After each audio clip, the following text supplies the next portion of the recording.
You plan on having the baby in Michigan, that's fine. And how are you going to pay for it? And we can move on. Okay. So answer the question. Fine. Yeah. So if she can have baby in Michigan, yeah. fine. Okay. If we can pay for it. Very If we good. cannot pay for it, then we leave. Okay, very good.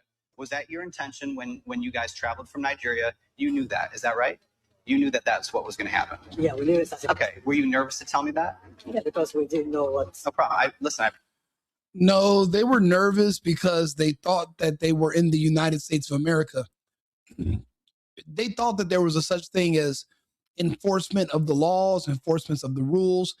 They had no idea that this place was just basically open for anyone to come here from anywhere on earth and scam the American people and our money from our tax base. They were nervous because they thought that they were in Germany or in a European nation where they have strict immigration laws. They thought that they were maybe in Colombia, where if you overstay your visa, they will find you wherever you are and they will instantly deport you. There will be no due process. There will not be any court dates. Even a friend of mine, she was just deported from the UK and she's white. She was literally caught for overstaying her visa because she speaks English. She thought that being in England, it was going to be okay. And they literally arrested her and promptly deported her back to LaGuardia in New York. These people can come here from anywhere on earth, and for the last almost 40 years, they're literally allowed to fly pregnant from their country, and then they're given a short-term visa. And what happens when they overstay their visa? Nothing. And if they have a kid, not only will they be allowed to overstay their visa because their child was born here, even if it was conceived in another part of the world, if the child is born in the United States and they're given citizenship because they're born here, birthright citizenship, well, now it's an anchor baby, which basically tethers the parents to the child here in the United States. You know what else that means? They can get on welfare. They do get on welfare, all of them. But which is why Trump recently has announced that he's going to start going after the people that sponsor them. You know, because when you're applying for a visa, you do have a sponsor, and the sponsor says this person's not going to be on welfare. They're not going to be a burden. I'm going to take care of them. I'm going to make sure they have money and they work. And then they just do let them go. They get medical assistance, welfare. They get on Section 8 because they have a child here. Everyone in the world has been able to come here and scam us. And I'm wondering, how can we afford this? Either money basically appears out of thin air and we can afford anything, or I guess we don't have a budget anymore. Anything goes because it doesn't, or we're being taxed way too much. There's no way we should have enough money in our coffers to be able to afford things like thousands of military bases around the world, plus anyone from any country that can get a plane ticket to the United States can fly into the country pregnant, have a kid, get on welfare assistance for the next 18 years, whatever. But our economy and our budget and our government doesn't implode. It doesn't make any sense. When you see that people can literally fly here pregnant from other countries, well, now the question comes up, should a pregnancy screening be a part of the visa process? The answer obviously is yes. Famously, there are women who come here from China. Let's see here, Chinese baby tourism. It's actually a thing. So women can actually fly to the United States pregnant, give birth here, go back to their home country, but their child can return 30, 40 years later and run for office and win and be an American senator, mayor, president, whatever, if they got the votes. What this means is that our system is being used against us. Our Constitution is being used against us. We are not a serious country. Right now, we just had a big thing with the Super Bowl, and the message was you shouldn't have any borders because America should be open to all the immigrants. There shouldn't be any borders. We're all just America. Those people don't consider themselves American. They hate America. That's all a diversion to let your borders down so that other people who are your enemies can flood in. But what happens when your enemy sends their offsprings to be born here so that they can always return back whenever they want to? America has to be for Americans. I've never been to another country on earth where their country was for another people from somewhere else. You can say England for the English, Germany for the Germans, China for the Chinese. You can say that anywhere else. But when you say America is supposed to be for the Americans, oh, no, immigrants and this, bro, immigrants are everywhere. And if America had a monopoly on the immigrants, and that's why America's so great, well, then us shutting down immigration is us really just spreading the wealth of immigrants. We're sending them to your other countries. You should be grateful. And if this is such an awful racist place, you should be happy to see these people not being allowed here. My proposal is that going forward, a pregnancy test is going to be, you will have to show up with a pregnancy test before you board a plane to come to the United States. And it has to be dated on the same day. If you are positive for pregnancy, you are not allowed to fly into the United States. We can no longer allow pregnant people to come here because they are exploiting our laws. They're exploiting our birthright citizenship rules. And there's no consequences for these women and for these families when they come here, overstay their visa, and there is no enforcement method that's going to go around and find them. Look at us. Look what ICE is doing. We're literally having to take people out of jails. We're barely doing any enforcement in just a few cities. It's not happening the way it should because we don't really have a good system. People keep bringing up, oh, Obama deported millions. Yeah, but he deported 20% of the people he was going after. There's a lot of people we miss because our immigration laws are not strong enough and our enforcement is just not up to date. There's other countries I've been to where you were 10 minutes over. You received a text and an email letting you know you have to vacate the country in X amount of hours or you will be arrested and you'll be banned. So we all know the rules. After 90 days, you book a flight for 1 hour, you fly to another country, and then you come back the next day and then you can start over your 90 days. They don't even have enough respect for us to do that here.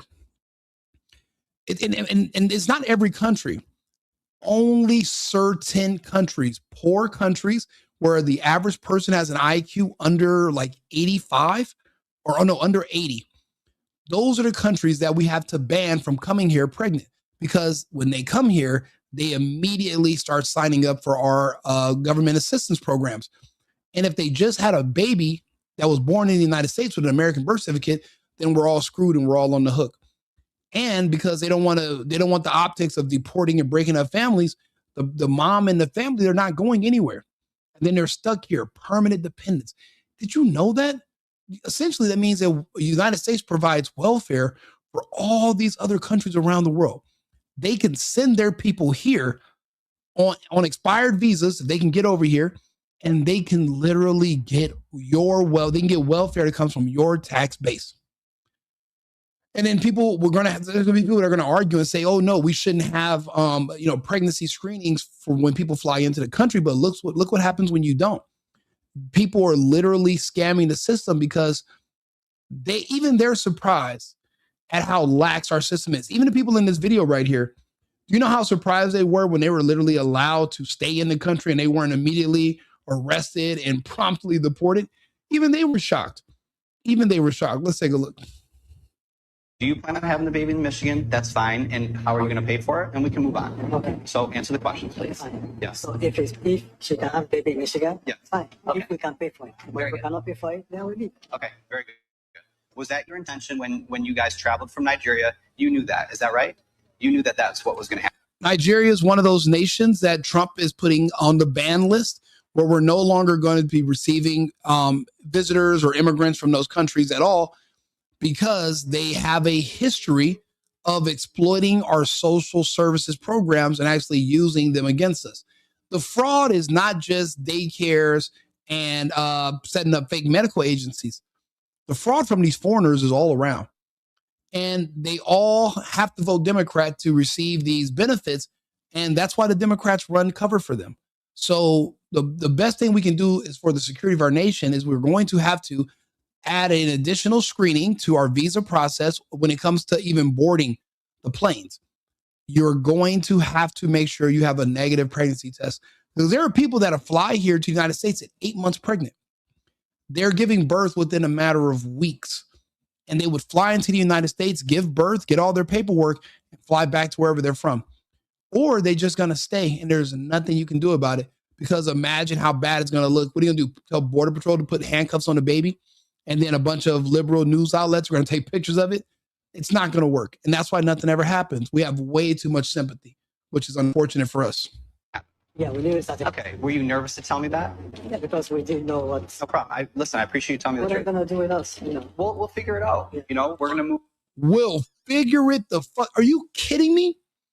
Do you know how many other countries I've lived in where I went through their customs and they were itching for any reason they could to make me turn around and get the hell out of their country?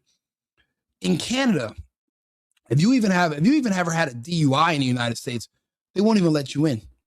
But here our country is, we know people are scamming us. We know they're doing birth tourism and they're doing the whole anchor baby scam. And we ask these questions at customs. They tell us the truth and say, yeah, we admit we're going to be here to scam you guys and take your welfare money.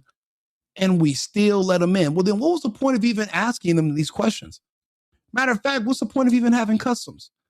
If you're going to find out somebody's doing something like scamming the nation, or they're going to be trying to doing birth tourism, whatever, why even ask them if there's no consequences if you find out that's what they're doing?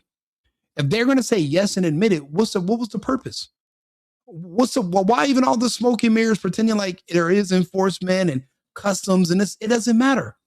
They can get away and do whatever they want. So all of this is just a waste of time. If we're not going to be heavy-handed and serious about securing our country with their citizens versus these illegals, if we're not going to be serious about it, then we might as well just let it go. Let it all go. Dissolve everything. Let everybody just fend for themselves. I mean, that's what the left wants anyway. That's what everybody's begging for. And we're humoring them. We're listening to them. Where we let Bad Bunny do that performance yesterday, calling for that. Oh yeah, you should let the whole Central America, South America, let everybody just invade. We can't invade as Americans. We can't just invade their countries and live there because they have immigration laws too, and you will get deported. But yet it's a bad thing when we do it here in the United States. Give me a break. Like I said, there's already documented people from China and other countries that come here just to have babies, and then they go back. But these other people, they're coming here and having kids, and they're just living off of welfare for the foreseeable future. And they just keep having more and more kids. And we have to pay for it. Apparently, we're paying way too much in taxes. Something has to change. This is a shame. In my opinion, we do have to add pregnancy screenings before women can board flights. And if that's too chauvinistic for you or too invasive, find another country to go to. You can't come here anymore. We're going to have to change things. We're going to play this video one more time because this guy asking these questions and not doing anything about it, it just infuriates me. To the next step, we'll figure it out. Do you plan on having the baby in Michigan? That's fine. And how are you going to pay for it? And we can move on. Okay. So answer the questions, please. Yes. And do me a favor. Let me know if you agree or disagree. I do appreciate you guys in the comments. Like the channel, subscribe to the video. Yeah. And there are bills where they can receive $1,000 for birth in the United States. So you get like a separate account. They're not going to say, oh, well, your parents are immigrants, so you don't get it. No, they're going to still give the money to the kids too. It's all scamming away from Americans. Nothing for Americans, everything for everybody else. This is horrific to see this. If she can have baby in Michigan, Yes. fine. Okay. If we can pay for it. If Very we good. cannot pay for it, then we leave. Okay. Very good. Was that your intention when you guys traveled from Nigeria? You knew that. Is that right? You knew that that's what was going to happen. Yeah, we knew it started. Okay. Were you nervous to tell me that? Yeah, because we didn't know No problem. I appreciate you telling me the what they're truth. gonna do with us. We'll figure it out. Yeah. We're going to move to the next step. We'll figure it out. Do you plan on having? And nothing was figured out. They figured out that they can make me and you pay for it.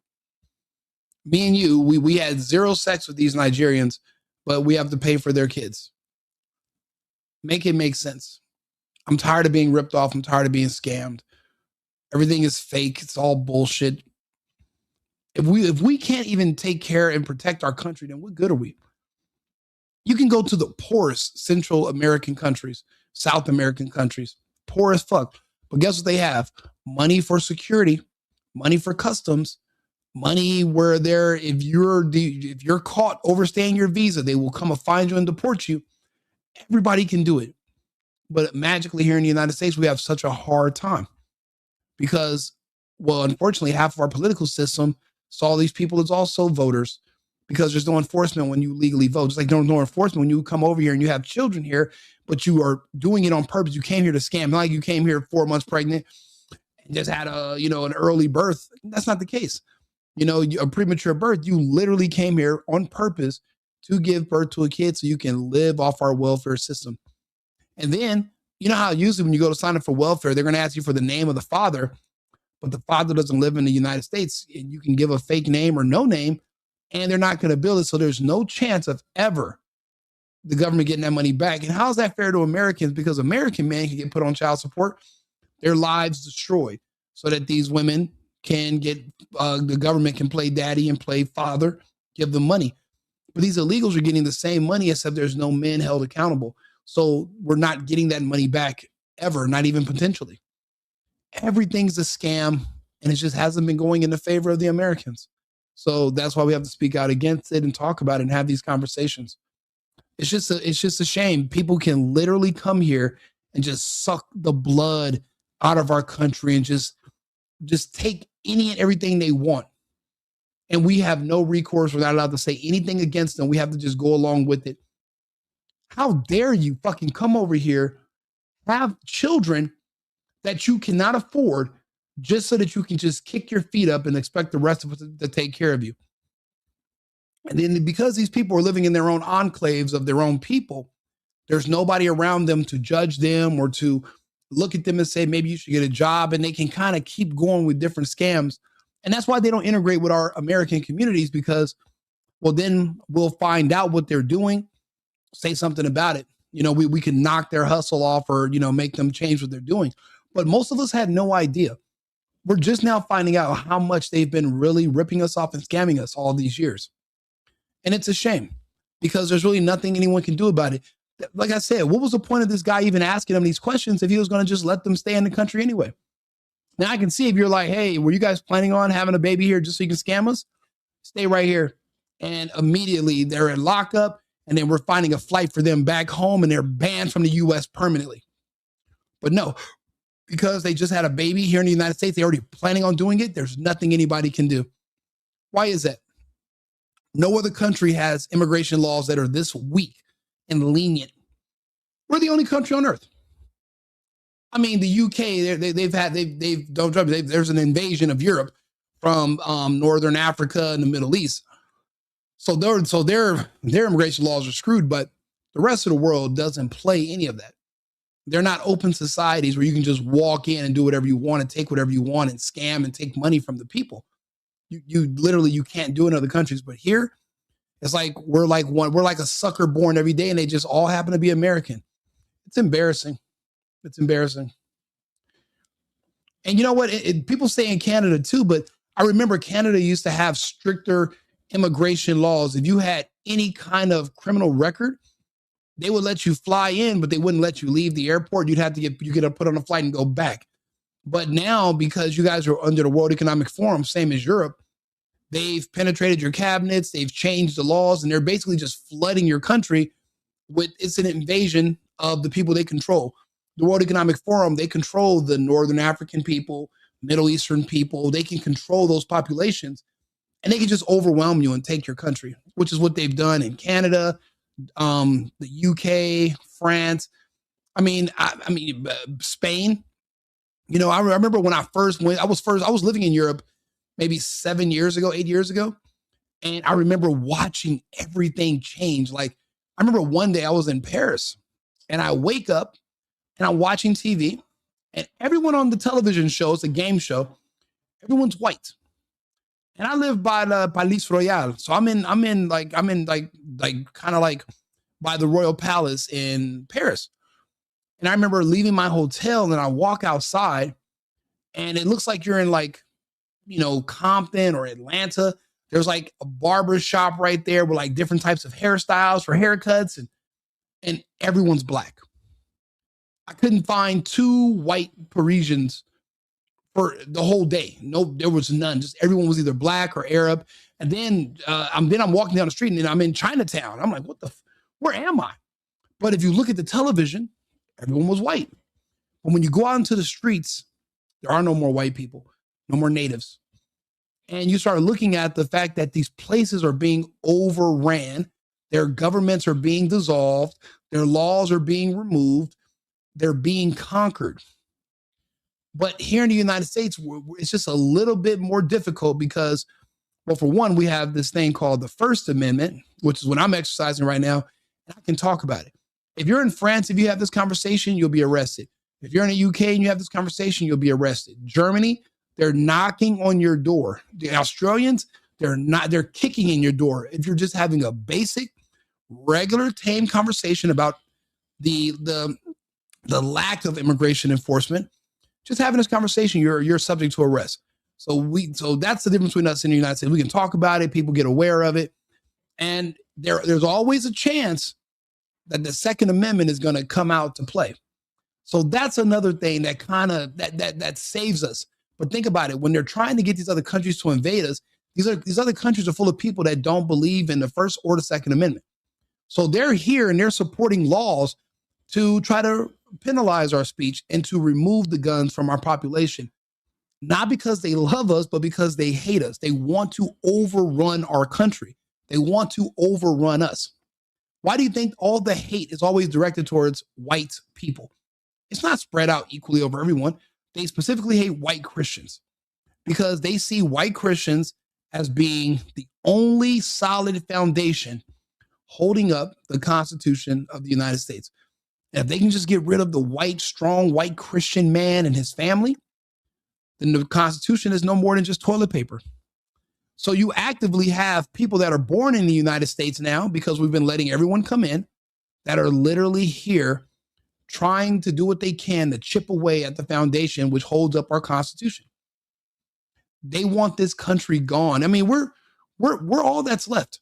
There's no free speech anywhere else. There's no right to bear arms. There's none of this. None of it. This is it. And I didn't think this was the case 6-7 years ago. And I'm living abroad. I remember I lived in Amsterdam and I was talking to some people. I was at this dinner and I was talking about how I really enjoy. I had been living in Europe for like a year at the time and on and off. And I'm telling them how much I love it here and how it's more free than I thought it was. And yeah, you guys don't have guns, but you guys have free speech. You guys can travel. Yeah, it's a little bit complicated because we're all using the euro now, but we used to have francs and Deutschmarks, but that's fine. It's all a part of the EU. And I thought that the United States was not really that special. I thought everybody had everything you could do in the US, you could do anywhere else. Until March 15th, 2020. I actually had a flight back to Germany, but I was in Los Angeles and they canceled my flight. And over the next 6 months, I watched my friends in Australia and France and the UK and Germany. I watched their governments put the living boot up their asses and into their mouths. There's people in Melbourne, Australia. I remember when they raided the building they lived in, saying that there was some kind of outbreak. I still haven't heard from my friends in Melbourne, Australia. It's been 4 years now. I still can't reach them. No internet, no social media, no nothing. Just because Australia is an island and there was no one allowed in, no one allowed out, and there was nothing anyone can do about it. When Dan Andrews put the boot down and told the Australians, you're fucked, it was over. And that's when I started. But I'm here in the United States. I'm driving around, have a gun, and I'm able to go to parties and go drink and go have a good time. Yes, everything in LA closed for 3.5 years. And guess what I did? I drove to the next state. I drove to Arizona. And when Governor Doug Ducey, he lost control fighting against the left, and he was forced in Arizona to shut down for about a month, I went to Vegas, stayed in Vegas for a few months. And then one day I go down to throw craps at the craps table, and they asked me to put a mask on. I don't wear masks. And I'm like, I thought you guys would hate for someone who looks like me to walk down here with a mask on to a casino table full of money. They wanted to play the game too. And I said, you know what? Vegas is dead. If you guys play this scamdemic fake virus, oh, we're afraid of the air. If you guys want to play that game here in Vegas, you're never going to recover and you're done. I said that back in 2021. I never went back to Vegas, I don't think, since 2022. I don't think I've been back to Vegas. That was it. And now you're looking at everything crumble. Los Angeles crumble. These cities are never really going to recover from the lockdowns that were completely unnecessary. They just wanted to make sure everybody took these shots. And guess what? Once you die from the shots, the people that they're importing in, they never took the vaccines. They didn't take them. So they're your replacements. And they're literally allowed. Think about it. That's why there's no enforcement. That's why anything goes. There's no more rules at all. But I mean, I say all that to say, seeing the difference between how the rest of the world treated its people during the lockdown versus how the United States did, the only fascistic places I saw in the US were blue states, like California, when they implemented the vaccine passport, where I have to basically consent to an experimental, permanent, irreversible medical procedure, or I couldn't go into a barbershop to get my hair cut. I couldn't walk into a supermarket. I couldn't go to Whole Foods and get my latte or whatever the hell they were holding back. And luckily for me, I own a company. I'm fortunate. I'm a lucky guy, right? So I was able just to, pack up my dogs and get the hell out of Dodge. But a lot of people stayed. They didn't have a choice. But life's a choice. Slavery's a choice. We're not saying you had good choices. You could have chose death, but it's still a choice. I'm not saying the choices are always great. You can choose to lose your job or you can keep your job. It's still a choice. They threaten you. You tell them, make good on your threat and fire me. You didn't have to do it. And now those jobs are being open anyway because the people that took them are dying. I don't know if you guys follow me on social media, on my Instagram or whatever, but right-wing Rico or Rico Limbaugh, I share the deaths every single day. Everybody's dying, mainly the men, because whatever they injected into you all was testosterone reactive. I do all the breakdown of all the data. Just so you know, we're entering year 5. Welcome. We don't know what this thing does inside your body after 5 years. We don't know how long. We don't know what it does after 6 years or, what is it, 92 months. We don't know. We're going to find out. We are finding out though, the cancer, the clots, the heart attacks, we're seeing it all happen. The point is, we had options here in the United States. Some of us believe in the Constitution. A lot of people didn't. If you knew the Constitution stood for you, then you would stand for the Constitution. But if you didn't believe in the Constitution, then whatever your job told you or whatever Fauci told you or Kamala told you to do on the news, you said you felt obligated to do it and you did it. So now they've literally opened up our borders, but it's still happening. Yeah, a lot of this is being shut down. But if people are able to get a visa or get some kind of permission to come here because they have sponsors, even if they're saying they're going to visit, but they're pregnant and they give birth here, they're not leaving. They're not, and then they're going to consider themselves as being legally entitled to American money. Like you owe them, you're paying for them, you yourself. They're not even helping you with your own family, but you're going to pay for other people's families that you didn't have any of the benefit of creating. None of the fun part, but all the responsibility, which in my opinion is a scam. We're going to have to implement pregnancy tests on these. It's not just for the visa part because you got to apply for your visa in advance. I'm talking about where they're going to have to do a pregnancy screening for women the day before their flight boards. But even then, I mean, you can still get pregnant the night of. I mean, they might have a way to get, everybody's going to figure out a way to scam us. My thing is, at least you're not 4 or 5 months pregnant when you are getting on the plane to come here. Because as of now, you could be 8.5 months pregnant. And if you fly in and land and you give birth to the terminal, that's an American kid that you have to give money to. And they've completely scammed us. Completely. Well, yeah. Canada is under the British. Yes, Canada's still under the Commonwealth. You guys still seeing God bless the King of, what was it, King Charles right now? King, wherever the hell that guy, the guy who says he's from Transylvania, he's a descendant of Vlad the Impaler. You guys still have to worship him. The Australians do too. All of these Commonwealth countries do. And people don't really realize that Germany and France also formerly of the Commonwealth. So they're all still under the crown. Here in the United States, we thought we had independence, but we don't. It's still ran by oligarchs, and we are literally kind of still going along with the rule of the crown. But a lot of Americans are pushing back against it. But as you can see, there's a lot of turmoil here right now.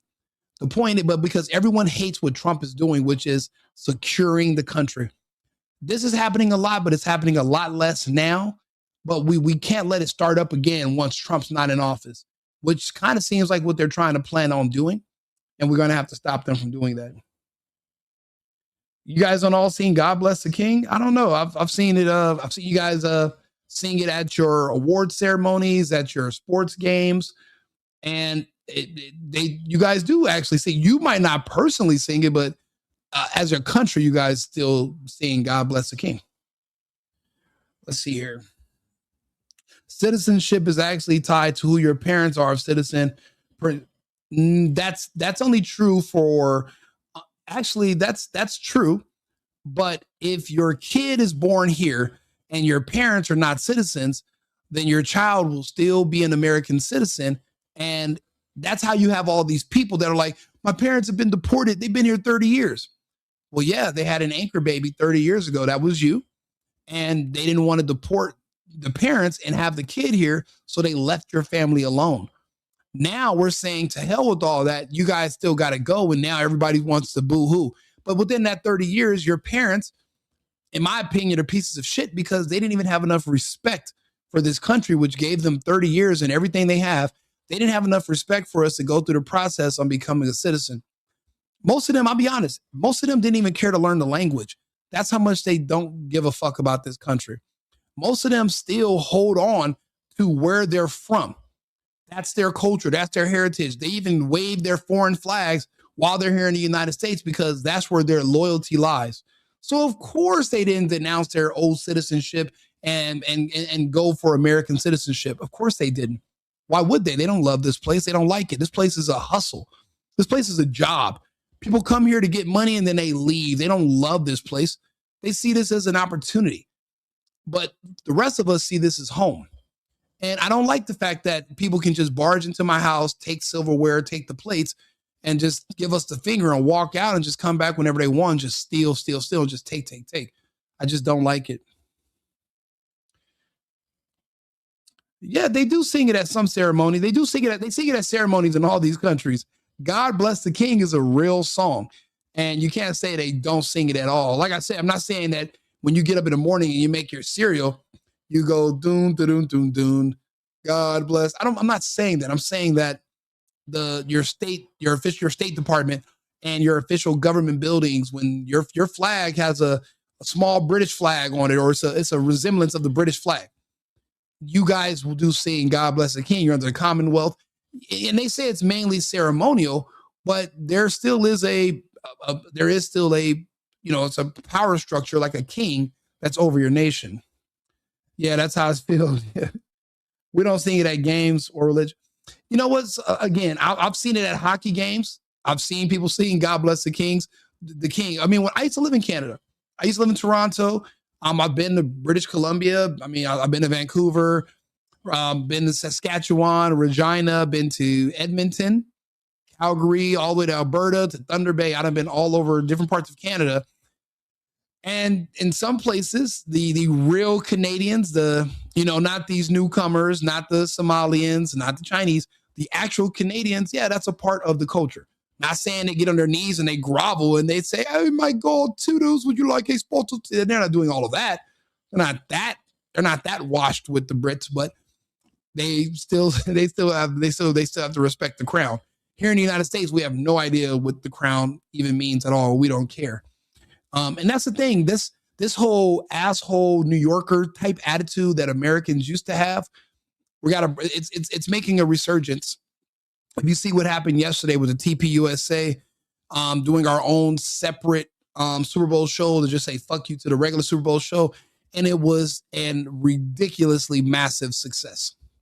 Because what that means is that 30 million people sought out another alternative and left the Super Bowl. Now, and you got to think about it. They're counting all the different places that have a contract or a license to play the football, the Super Bowl, in their restaurants, their clubs, their bars. People literally turned that off and went to go watch an alternative show. So, but everybody else didn't have a choice. They were just kind of stuck watching it because they were already in one place. If they didn't change the channel, then they had to. And they still did the same numbers or less than Michael Jackson did at the very first halftime show performance, which means this was an abysmal failure. It was idiotic. But I'm actually going to do another. We're going to go live and talk about that in a little while. Seems like the UK, France, Germany have become Islamic. Absolutely. You know what's crazy? So I've lived in Germany the majority of the time. I lived in Europe. Everything in Germany is Turkish. Do you know what we eat every goddamn day? Lahmacun and Döner. We very, very seldom eat Brostwurst or, you know, I mean, we drink beach burger, we drink beer, but everything is Turkish. So basically the way, if you're in California, how we have Mexicans, if you're in Germany, the Turkish are the Mexicans of Eastern Europe. Like they just spread and go everywhere. And then these countries just pretty much overran. Like it's kind of like in the United States in our Southwest. You walk into a classroom, it's 90% people who are ethnics, and then maybe 10%, 5% are just actual like German or French or white children. Everyone else is just being replaced. But we're not supposed to notice the great replacement theory. And then we wonder why all of our systems are failing. Historically, when you allow these ethnics to move into your country, look where they came from. Are their countries very successful and well off due to how amazing they're being managed? No. So you're letting the people who can't manage where they're from come here, take over and try to manage you. It's a poor idea, but that's why I tell people diversity is a weakness. It's not a strength. When you want to implement diversity, that's when you want to break down a company, not when you want a company to be stronger. Because if you want it to be stronger, it'd be based off of merit and experience and expertise. It wouldn't be based off of diversity quotas. Yeah, God does have a plan for us all. Hopefully God has a plan where we're not going to let anchor babies be born here in the United States from mothers that are 8 months pregnant. Hopefully, even if you're 8 months, 7 months, or you're 2 months, 1 month pregnant, and you do a pregnancy screening, if it comes back positive, you're not allowed to board to the United States. And we're going to eventually have to do that. And honestly, why is it going to take Trump? No one else is going to have this idea. I have to become a politician. I have to run for office. Everyone should literally be on the same page about this. I shouldn't be the only one making this suggestion. And if you agree with the suggestion, do me a favor, like my videos, subscribe to the channel. I have these conversations all the time, but it's important. I don't understand when everything went the other way. When did everybody just become so charitable? Because every time I look around, everyone's doors are locked on their homes. So they're not willing to share what's in their house with everybody, but they want the rest of us to share everything with other people. People that have no interest in helping us replenish it or make it back. It doesn't add up. It doesn't add up. I can't tell a person for trying for a better life. I mean, what do you mean? What makes you think that their life's going to be better here than where they're at? Just because they say that. Don't forget, people are scamming you. See, these people are leaving countries that have millions of people who are not leaving. If there's a will, there's a way. The United States is not a job. You can't come here because you're trying to get a raise and you want to get a better life. That's not what this is for. There are people that actually live here that are a part of this system who have built it, whose families died creating this system here. When you come from these other countries, you bring your bad habits with you. It's just like when people from California moved to Texas and you started thinking Texas was purple because all these liberals that they flee California's policies and they bring the same things here. You know, it's embarrassing, but I tell people my family's from Cuba. My grandparents were capitalists. They hated communists. They had a son, my father. My father got here and he literally used to expound communist views about things like, oh, well, they're building spaceships in NASA, but they're not feeding people. And it's like, we'll feed them for how long, Dad? When are these people going to feed themselves? And matter of fact, if you're just giving away free food to everybody, then why should anybody have to pay? Matter of fact, if everything's free, then why is anybody going to go to work? See, that's what people, when they have these weird ideologies and this communist ideology, they pretend that they're being virtuous, but they're really just trying to help tear down things. They're not trying to help build things up, because it's unsustainable what you're asking. See, that's the thing about when people wear these shirts that say freedom, they don't understand. It means freedom doesn't mean probably what you're thinking it means. What do people even think freedom means? Oh, I'm free to just, run up and down the street butt naked and dress like a penguin and just, dance. And it's like, no. Freedom means you have a responsibility to take care of yourself and your family, as if you're free to, that's what comes with freedom, is personal responsibility. Not so that you can be dependent on the government. Then that's not free. Now that's slavery. You're a dependent. So it's different. If you're depending on someone else to feed you and give you housing, that's not freedom. That's the opposite. And you start looking around, like how many people really are here now in our republic that believe in freedom versus how many people want to be communists and be taken care of. Now, when you have these people that are coming from these other countries, they're not coming here to work. Not all of them. And even the ones that come here on those visas, they can ditch the visa and they're not going to be deported, and they can just get on welfare. And there's not a goddamn thing neither one of us can do about it. But that's supposed to be fair. So that's their better life. If your better life is going to come at my personal financial expense, then, you and your life can go to hell. It makes me know it's inconsequential to myself. As an American, the bottom line of myself and my family is paramount. You cannot just sit around and worry about what's going to happen or worry about everyone else. You're not their priority. Siphoning the funds from your country and your resources and sending them abroad, they're not worried about you. They're not circulating money in your community. They're sending it to wherever they're from. They're robbing you. So you got to make being an American a priority. You got to make your own family, your own self a priority.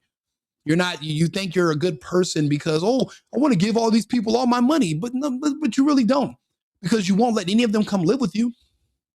You're locking your door at night. You lock your car when you get out of it because you don't trust these people. But you want the rest of us to be stuck with them and pay for them, and you want to invite them in at my expense.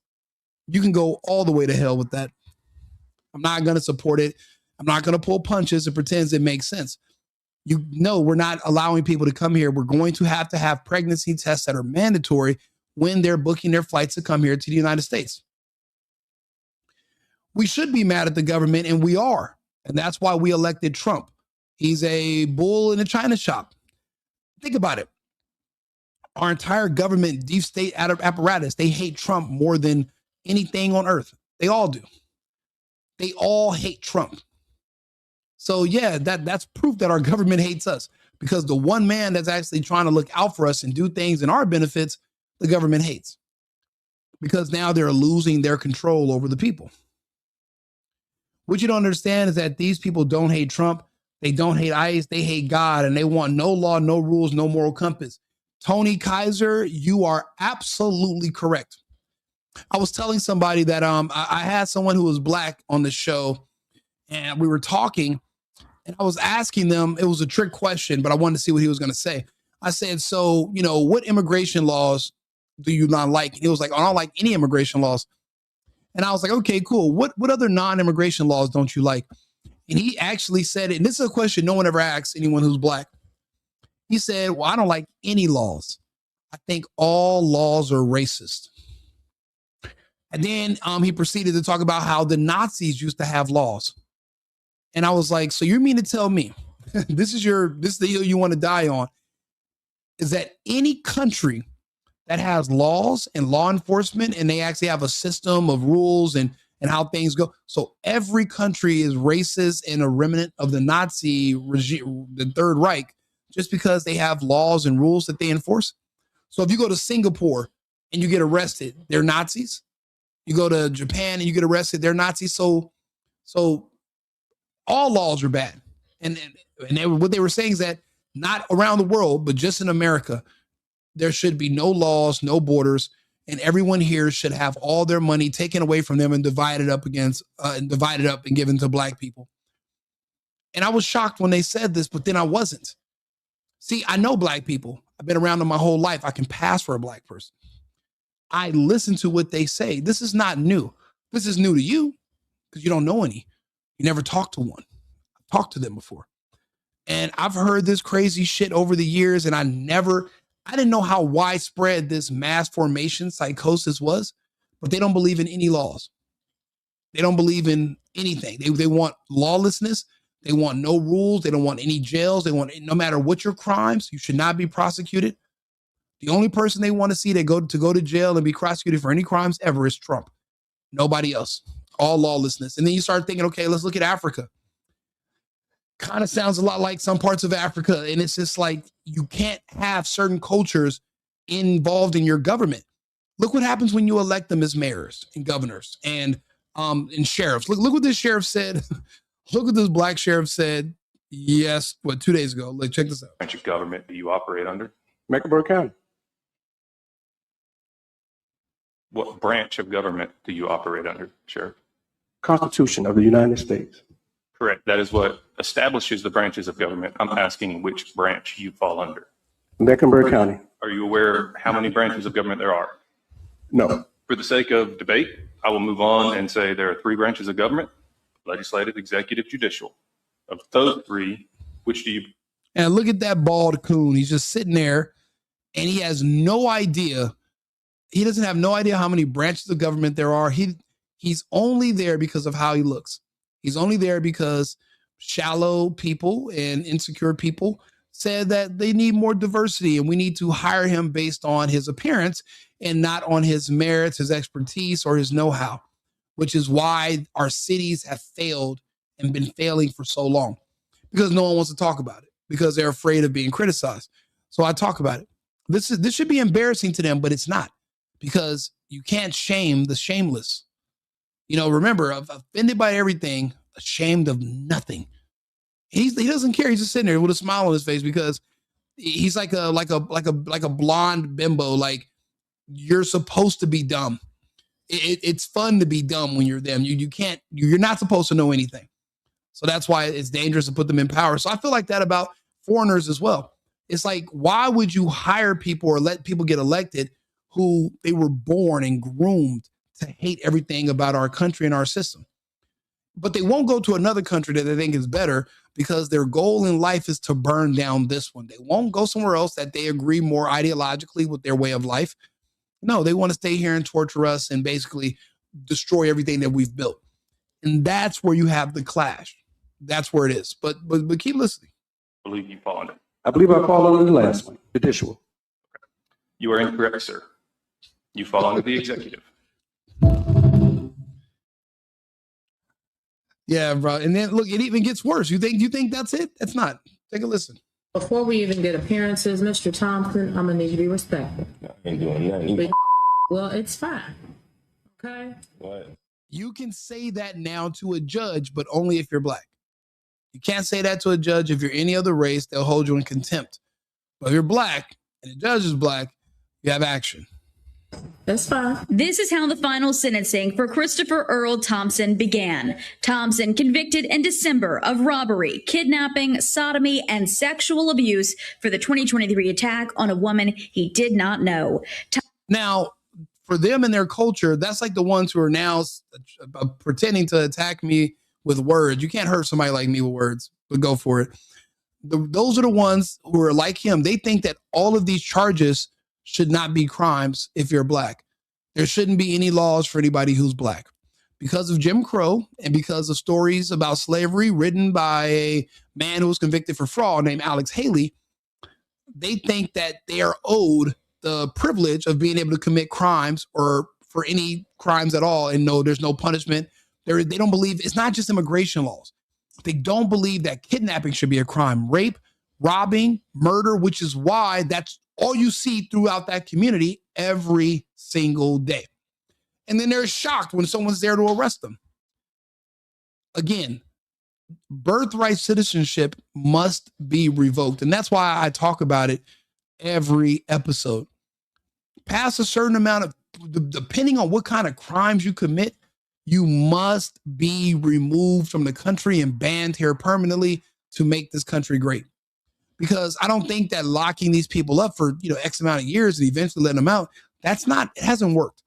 See, it's 2026, right? So we have 30, 40, 50, 60, 70 years of trying things other ways. And we've seen that they have yielded no positive results. So we have to do things differently now. Again, the people that are making certain comments, they don't believe that any of these should be crimes. So do you really take people like that seriously? People who don't believe in laws at all? The answer should be no. You shouldn't even pay attention to people who don't believe in laws. The same people that don't want immigration laws, they also don't want kidnapping, rape, and robbing to be a crime also. And that's why when they do these interviews on the street, they'll ask them, and these people will be afraid to say that, yeah, you should go to jail for raping something. They don't care. The only person they think about it. We're all reading the Epstein files together. I did some videos about it the other day. They're talking about how kids, and they do something called eating jerky, where basically they cook and eat children, and then they preserve their flesh in these bags, and then they put them in a refrigerator. And some people, now there are diseases you get from eating human flesh and drinking human blood. That's why I said I don't think all of us are the same type. I don't think all of us are humans, because they're not sick from this. And think about it. There's 2,700 different varieties of termites on Earth. Every species has subphylums and different variations. But yet when we see humans, we think because we look similar that we're all the same. We're not. So that's why it's not even really cannibalism, because, well, cannibalism when there's two humans eating one another. If one of us is not human, but we just look similar, then it's not cannibalism.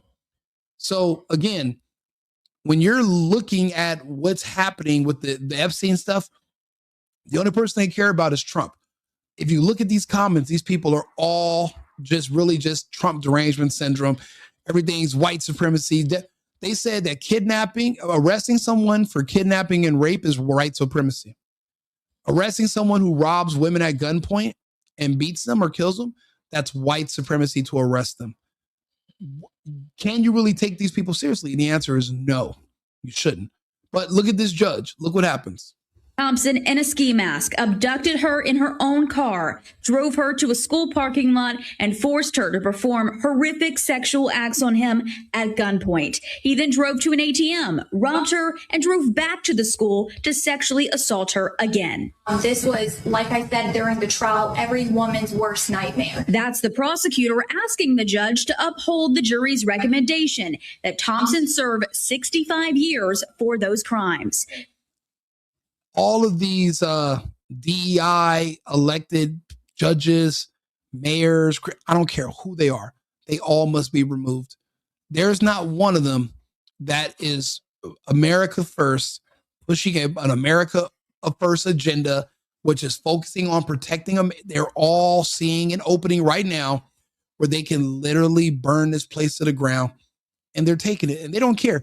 These people are so psychotic. They'll burn down a house that they're locked inside of also. So that's what you're seeing right here in the United States. It's happening around us. Listen to this is a prosecutor who usually the prosecutor and the judge are like this. This prosecutor is begging the judge to please don't let this criminal, don't go light on this criminal. Do you hear what this person did?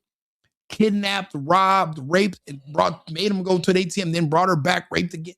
All of this is happening, and the judge is sitting there contemplating, how can I let this brother out because he wasn't given resources? Like, these are the type of people that are telling you, yes, open up the border. Yes, let people give birth here. They want to see this country buckle.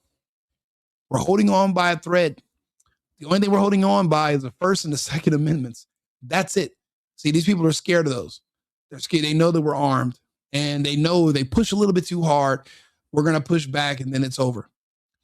The beautiful thing is a man named Epstein came along and created a vaccine that is depleting their numbers on the left at astounding rates.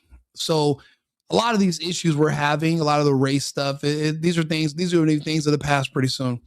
So there is a light at the end of the tunnel. But had it not been for Epstein and Biden and Harris convincing all of those people, all the DEI, BLM people to take those injections, well, then we'd have an army on our hands that we'd have to fight here on the streets of the United States. Luckily, those numbers are being cut down from the vaccine daily. So it's mitigating the threat from that community. So now you're just going to really just see them, making comments and saying stuff, but they're really kind of like toothless tigers at a certain point. But the fact is, if they had the numbers and they could, they would. But let's go back to this judge so you can see who are these people that are saying, let's let all these other people in and destroy our society. She asked the judge to also consider his conduct, which is in the record as vile, expletive-filled outburst in court we cannot air on TV. But Judge Davis, the one she doesn't believe should be spent Before we even get a on TV. But Judge Davis thought the jury's recommendation was too long. She feels he hasn't mentally matured yet and never had a real shot at getting any help early in life. So basically, the same way these judges who are activists are trying to stop Trump from getting rid of the illegal criminals because those are their voters, these other judges are like, wait a minute, we can't let them keep arresting criminal black people because those are also our voters. This is our black army, which is a combination of all these people that consider themselves marginalized, that are trying to come together against white people. I'm actually doing a video about it next, about what's his name, John Woo, talking about this group. This is what I mean. There's an actual army that had been built all the way around us conservatives and people who are patriotic, and Americans. And they don't want to get rid of these people and send them to prison forever because they want them on the streets. They need them in their army, but also they need their votes. And the more of them that keep getting convicted, and then the more that are dying and the ones being deported, there's not going to be any more Democrat voters pretty soon. So they're trying to do, she's doing the numbers. She's doing the math. She's probably doing 30 violent black convictions per day. And she's thinking to herself, I'm not going to have any voters left. Because it's not like these people are having children and getting pregnant anymore. Abortion is the name of the game in the culture. So they're having a really hard time. See, the illegals were supposed to replace the blacks. Now you're not going to have your illegal votes no more. And if I get my way and we start doing pregnancy screenings before people can board to come to the United States, well, then this country will be a Christian conservative nation indefinitely. There won't be a left to oppose and say, yo, we would really like more gay kids. We really want to see gay and trans kids. We want to see that. There will be nobody dumb enough or ridiculous enough to scream that out loud like Gavin Newsom did. No one's going to say that. So this country's getting back on track, but I bring up these topics to show you the bullets that we dodged. So let's finish listening. If you were to come in here and instead of being hurt and angry, which is what this court hears, right, as a 20-year-old African-American male that has been, experienced this society, etc., and you would show that, yes, okay, this is the situation. This is who. This shows you that they'll let anybody become a judge based on if you're gay, if you're a woman, if you're black. They'll let anybody become a judge because they know you're gay, you're a woman, you're black. You're on the left because you don't believe in family, you don't believe in children, you hate the country, you blame the country for your student loans because you couldn't get a job with your African American studies and your liberal arts degree. So you blame white people. And they're like, you know what? She'd make a perfect judge. Why do you think how are you 13? Well, you were 13%. Now you're 9% of the population. But you're like 80% of the judges you see on TV. Like, it doesn't make any sense because it's all being done on purpose. So these are the people that we're up against. Well, we were up against. They're not lasting much longer thanks to Epstein's research and the vaccine. But it could have been worse. I don't want to be this person anymore. I don't want to be in jail for forever. Thompson repeatedly stated he did not care, not about his sentence, the victim, or her family. But Judge Davis emphasized she's the one that holds the pen, and regardless of what the media may think, she applies the law. To her, 65 years was an extremely long time. As she puts it, somebody who's raping and robbing women, why do you even have an outdate life? But see, do you know how much money that costs per year? We did the numbers on one of my other episodes. It was like 100 and something thousand a year for 3 meals a day and your housing, your medical for the rest of your life. It would make more sense to just literally deport you to another country in another part of the world and let them deal with you. We would give an annual budget to these nations, and they would use that to kind of, feed some of these people temporarily. But after that, you'd be on your own. You would just be banned from coming here to the United States. People forget how special this country is, and they try to pretend like it's like everywhere else, like I used to. But once it becomes impossible to get here because it's extremely elite to be here, then people will not take this land and this way of life and this country for granted the way they do. People talk about this country like they can just go back to Africa and it'll be just like over here. They can just go back to Mexico and it's just like, they're lying. This place is special. This place is different. So you got to keep that in mind. This is why we must ban people and make this a privilege to live here again. It's not a right. It's a privilege to be in the United States. And people forgot that, unfortunately. One she doesn't believe should be spent entirely behind bars. This court does not believe that Mr. Thompson, if given the resources that he can get while incarcerated, is beyond being rehabilitated. Thompson. You're going to rehabilitate somebody who was raping and robbing women at gunpoint? Do you know what type of monster that is? And what do you think they're going to do? Put a sweater around his neck and go golfing once he gets out?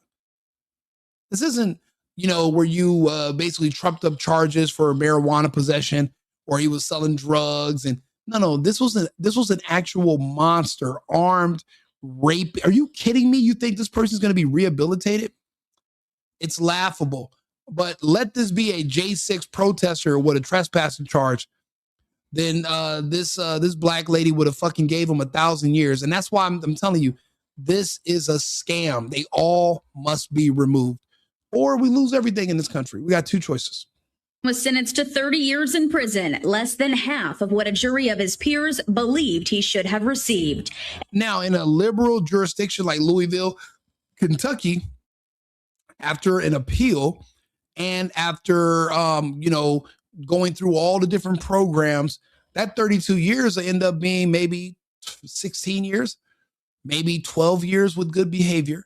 And then this person is back out free, still relatively young, and able to re-offend again. That's why do you think so many people are being killed or dying or whatever? And it's always somebody who's a repeat offender that should have never been released in the first place. People who have been arrested 40, 50 times. After your fifth arrest, you should have been deported. Even if you were born in the United States, past a certain amount of violent crime convictions or the type of crimes you're committing, your citizenship should be eligible to be revoked. You should be able to be deported. We are going to eventually get there. That's how it works in other countries as well. They're not just caning people. They're literally ban you so you'll never be able to come back.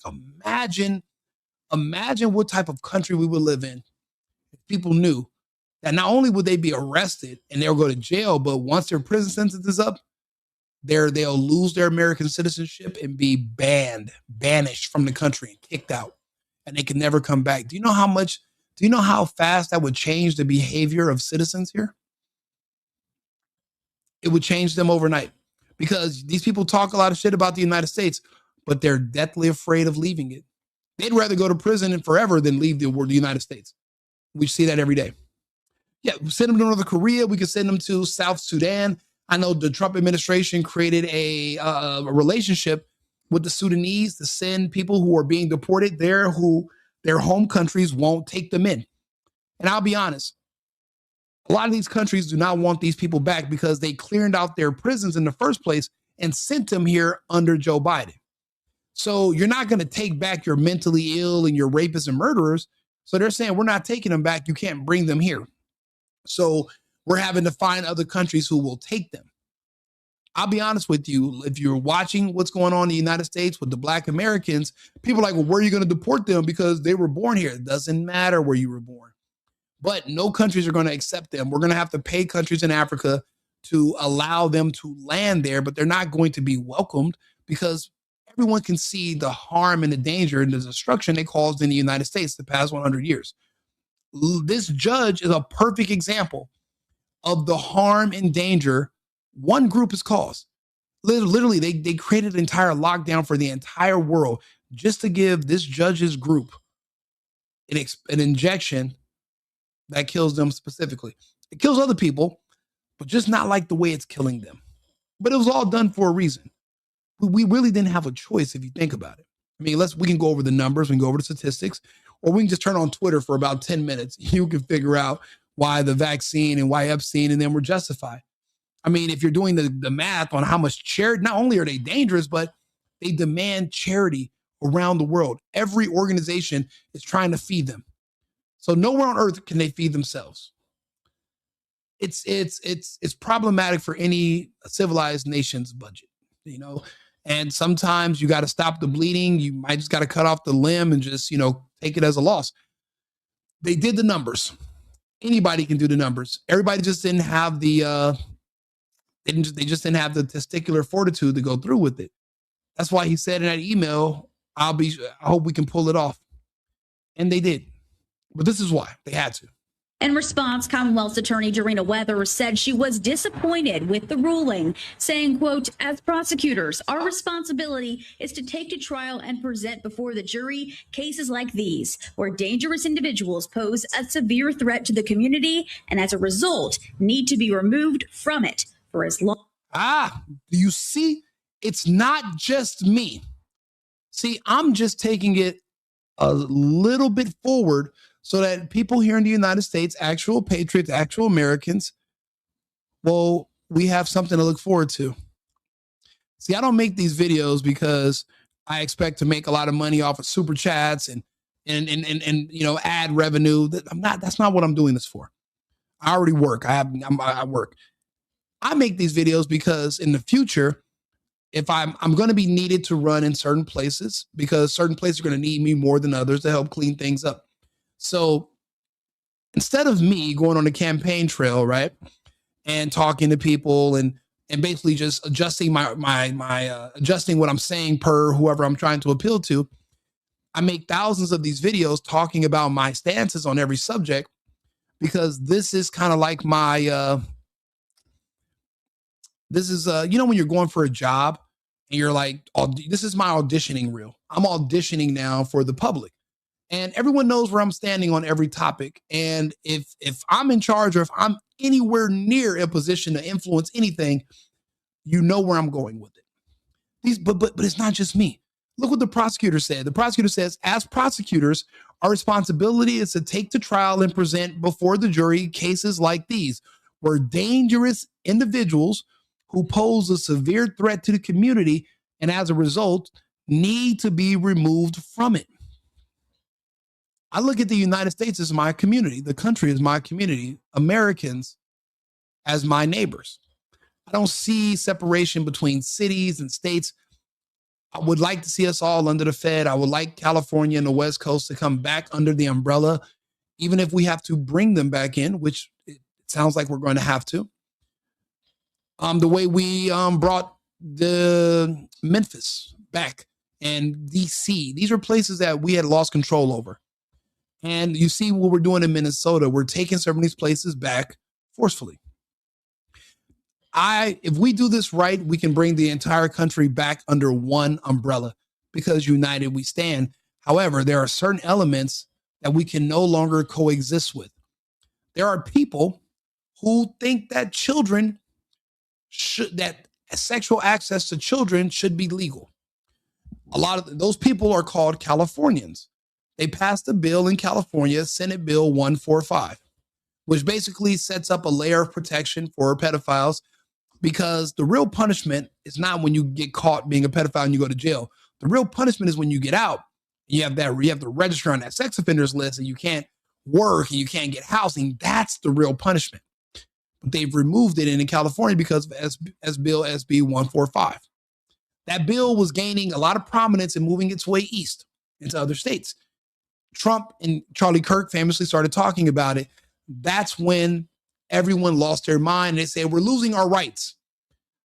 What rights did you lose? Well, we had the right to we had access to children under Biden, and no one would say nothing. No one was being prosecuted. Trump comes back in office. Now they're making pedophilia a crime again. They're not affirming it as a sexuality, which which should be protected under the LGTB LMNOP. There are certain people that I, as an American, I can't coexist with. I can't coexist with those people neither. I can't. Those two communities, there is no coexisting with them. We've had 40 years, 50 years to kind of study and analyze the results. They've all been negative. It's a net negative for the country. Going forward, watching my videos, seeing my stance on things, not being embarrassed or ashamed to have these open conversations with people because of the shock value. That's, I'm out yesterday with some guys, and I'm doing a show. There's a show with these people here in Arizona, because I'm in Arizona still. And me and these other guys that are, they all have like podcasts, have like their own shows. And we were having a conversation. I'm talking like 20 seconds in, everyone's eyes are just bugged out because they're just surprised at my conversation. But there's nothing I'm saying that's outlandish that doesn't make sense. And it just shows you how we've been just cucked for so long that even the most basic common sense topics have been off limits and taboo, where no one wanted to speak about them. And I address them head on. Again, I'm not going to win any popularity contests because of my stances, but I'm accurate. So it's, you got to choose which one you're going to go with. But again, there's just, like I said, there's two communities we're not going to be able to coexist with. And those two communities are the ones who are advocating for bringing in the illegals, opening the borders, letting people just come and get on welfare and drain our system because they want to collapse this country. Just the same way Cameron Diaz didn't mind crashing that car with Tom Cruise in it, even though she's in it too. They'll slice, not even their nose, they'll slice their nose off and pluck their own eyes out just to spite their face. Just because they hate Trump. These people are deranged. So we have to keep in mind who we're dealing with, our target audiences, and we have to see where this is going to go in the future. But again, this is so that other patriots know that there is hope. I'm not the only one with my views. We're on the horizon. There's something to look forward to tomorrow. It's not going to get worse. It's going to get better. Better for us. It's America first and Americans first. It's Americans first and it's Americans only. We are our own separate community and we can't coexist with these people because, like these prosecutors are saying, a lot of these people have to be removed from the community to protect the community. That's just the way it goes. Yeah, help them. Listen, my family's from Cuba. I have to remind people I haven't been Cuban in years. I'm an American. If I want to be Cuban, I'd go back to fucking Cuba. Everything you want to put in front of American, go there and go live. Bye. I'm not even with all the, I'm Cuban American. No. I haven't made, if I was Cuban, I'd go back to Cuba. What am I doing over here? I'd be over there right now, sipping a mojito with a flower in my hat, dancing the salsa as I drink government cheese for dinner. What kind of life is that? My family did a lot so that we can come over here and become citizens. Not to take it for granted, not to disrespect the system, but to appreciate it. And just like when I lived in other countries, if I didn't like their system, I changed countries. I didn't try to change the country. I didn't go out there and try to fight the law enforcement. I just changed the country that I'm living in, reside somewhere else. And people should be this, they should do the same too. Instead of trying to train people how to fight ICE and fight the police, why not train them on how to get a passport and repatriate themselves and drop their American citizenship and go live in a country that's more ideologically inclined with your beliefs? You're not entitled just to stay where you were born. Move around. What do you think migration is? That's what we do as humans. If a lake that we lived on dried up 500 years ago, would we just stay there for the next 100 years talking about how there used to be a great lake here and now it's dry and we're starving? No, we would move and find greener pastures. You don't got to die in the streets of Minnesota fighting against our laws. Just leave. Go somewhere else. Good luck. Thank you, Dom Shop. You think I'm your father? I could be. If you send me your mom's middle name, I think I do know somebody with that first name. I could be him. And if I am, hello, son. There's a lot of things I want to say to you as my child, but I'm busy right now. And that milk I went out for, I drank it with Apple Jacks. So I'll go get some fresh milk and I'll bring it back to you now. Yeah. Oh yeah. Two Love is from Canada. You know, again, we have a lot of I have Canadian followers. I have people that are in the UK. A lot of the conversations I'm having is because my friends in Europe and in Canada and Australia, they can't have these conversations. They speak English, but they're just not allowed to they're not allowed to talk freely anymore because it's against the law. If he's in Canada, he will tell you they're not allowed to have these conversations, but I'm an American, so I can have them. And I'm going to make sure I take the full advantage of the privilege of having free speech every single day. I'm never going to let that just slide away. So many of us Americans don't say anything. We're too worried about winning popularity contests. I'm a man. No one likes us anyway. People use us for money, but no one actually likes men. I mean, we're only as good as for what we can provide.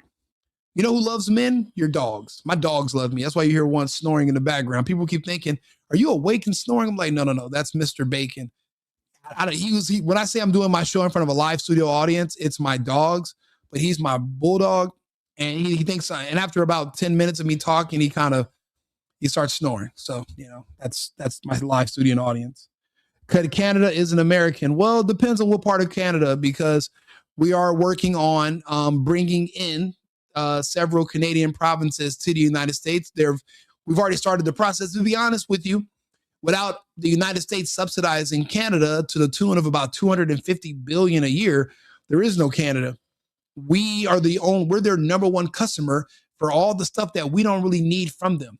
It's crazy. We shut down American manufacturing and we outsourced those things that we used to make ourselves. We were outsourcing it to Canada, but we have our own timber, we have our own rubber, we have our own fucking maple syrup. What else are we going to get from the Canadians? We don't necessarily need the Canadians. So Trump made it clear, the best I can do for you is we'll make like Trudeau. Well, there's another guy now, but Carney or whatever, but we would have made Trudeau a governor and we would have made Canada a state. And that was the only way we can justify giving them so much money every year, just because. Now their budgets are hurting and they're trying to beg the Europeans and the Chinese to do business with them. Eventually the Canadians will have a choice to be Americans and they will become Americans. So what you're saying is only accurate as of today. It won't be accurate forever.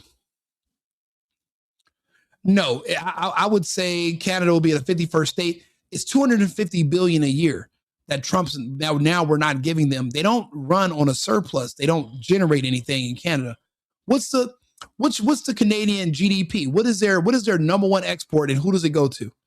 Okay, and if the country that everything goes to tells them to fuck off, we're not buying any more of their products because we have all of our own stuff, we don't need it, and we're not doing charity work for people who are Canadian that are ungrateful for the fact that the Americans who are their consumers are doing this just basically to help them out, well, then you're going to be in trouble. And it'll be less than 20 years, a lot less. A lot of this is going to happen under Trump. Again, testicular fortitude. Alberta wants to be American. Alberta has great taste. I love Alberta. Actually, I was in Calgary a few years ago. I deal with a lot of people in Edmonton. I really do. I like those parts of Canada. I don't like Thunder Bay. Way too many immigrants. I don't like Vancouver. Way too many immigrants. And they're just basically just pillaging Canada and sending the money back to their home countries. And it's just being allowed because the Canadians were very passive and too polite to tell these people no. And now they're even taking their homes. They're saying, hey, this is stolen land. You got to give us these houses you paid off, your parents paid off. You got to give them to us now. And we're going to give them to some Indians. And I'm not talking Native Americans. I'm talking about Abu from The Simpsons, that fucking Indian. He's taking your Canadian home too. Little India. That's exactly what they call certain parts of Canada. Like I said, I've lived in Canada. I know the Canadian people. I like poutine. But we don't have that here in the States, and I have to get my own country together. So the fact that I used to live in all the other countries all over the world, I need to focus here on the United States. I got to do my part here. I can't just keep abandoning the United States. Canada legalized pedophilia long before California. Well, California didn't legalize it. They just decriminalized it. So as far as the punishment is concerned for If you're, being caught sodomizing a boy and you're an old man, they just remove the penalties from it, but you can still be arrested for it. They're just not going to drop the book on you. And if you're gay and the kid says he's gay, well, now, I mean, it muddies the water, because what if you're 50, but you feel like you're 8 years old? And if the kid is 8, but they feel like they're 30. And if you're affirming what every fucking person feels, well, then what if, so now the kid feels like he's older and you feel like you're younger, then it's just confusion. Because if gender is a man-made construct that you can just decide what you want to be whenever you want to, then what is time? Time is also a man-made construct. So if time's a man-made construct, then what is age? So when you're seeing these people like Bad Bunny and all these other gays all over the fucking country pushing this, oh no, love is love, they're doing this, and these people don't fucking love you. These people, they love kids. They love sex with kids. It's all about kids. Because again, if gender is a man-made construct, then so is time. And if time is a man-made construct, then what is age? And but love is love. That's pedophile talk. It's all about kids. All of it. So as long as we're keeping that in mind, then we can understand what to look for. And like I said, we're looking at all the Epstein drops. People keep calling Trump a pedophile, but your state just decriminalized pedophilia. So are you trying to call Trump a pedophile as a compliment or as an insult? Because you love pedophiles in your state, but you're just mad when it comes to Trump. You're not worried about the other pedophiles in the Epstein files, or that they eat children and they call them jerky and they have these pizza parties, and you don't care about any of that. You just care about Trump. You're a mentally retarded person. You're developmentally disabled is another term for that. Bad Bunny is gay. He wears a dress. He burns the flag. He kisses men in his videos. He's absolutely gay. People would say he's bisexual, but in my opinion, as a man, there's no such thing as being bisexual as a man. For a woman, you guys can be gay. You guys can be bisexual, but with men, as soon as feces is involved, you're on the other side. There is no coming back from the whole fecal matter situation. So there is no coming back from that. Once you and that man's mustache starts intertwining, it's over. You're not, there is no bisexual for men. He burned the flag. Yeah, he did. Of course, there's videos of him wearing a dress, burning the American flag. See, I'm Cuban. A lot of my family's from Puerto Rico. I've lived in Puerto Rico for a while. They don't consider themselves Americans. They just consider themselves as occupied. And they don't consider themselves Americans because they can't vote. But they're a colony. We can't lose that land and then somebody else takes it, and they're in our hemisphere. They're in our backyard. So we have to, maintain control over these strategic areas. There's only 21 states that have, there's only 8 states that have 18 years old. It's only 18 for the age of consent is only in 8 states. The other, it's like 8 or it's 8 for 18, and then 17 states are 16, and then like the remainder are 17 years old. But there's only 8 states where it's 18 is the age of consent. They're born as citizens and they can run as a president. Yeah, so you can be an anchor baby. So you can come here from China and you can give birth you can move here at 8 months and give birth at 8 months and 2 weeks. And your kid's gonna get a birth certificate saying they're an American. You can go back to China and then teach your kid English in China. They can never come to the US. And then one day somebody can give them $100 million, send them to the United States, and they can run for office. And then we can have our first Chinese president. But he's an American because he was born here, even though he's never lived here his whole life.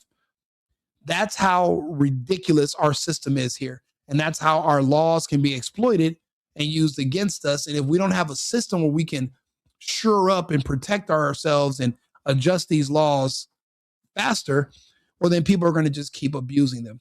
And that's why certain people have to be removed from our populations. It's just to ensure safety down the line.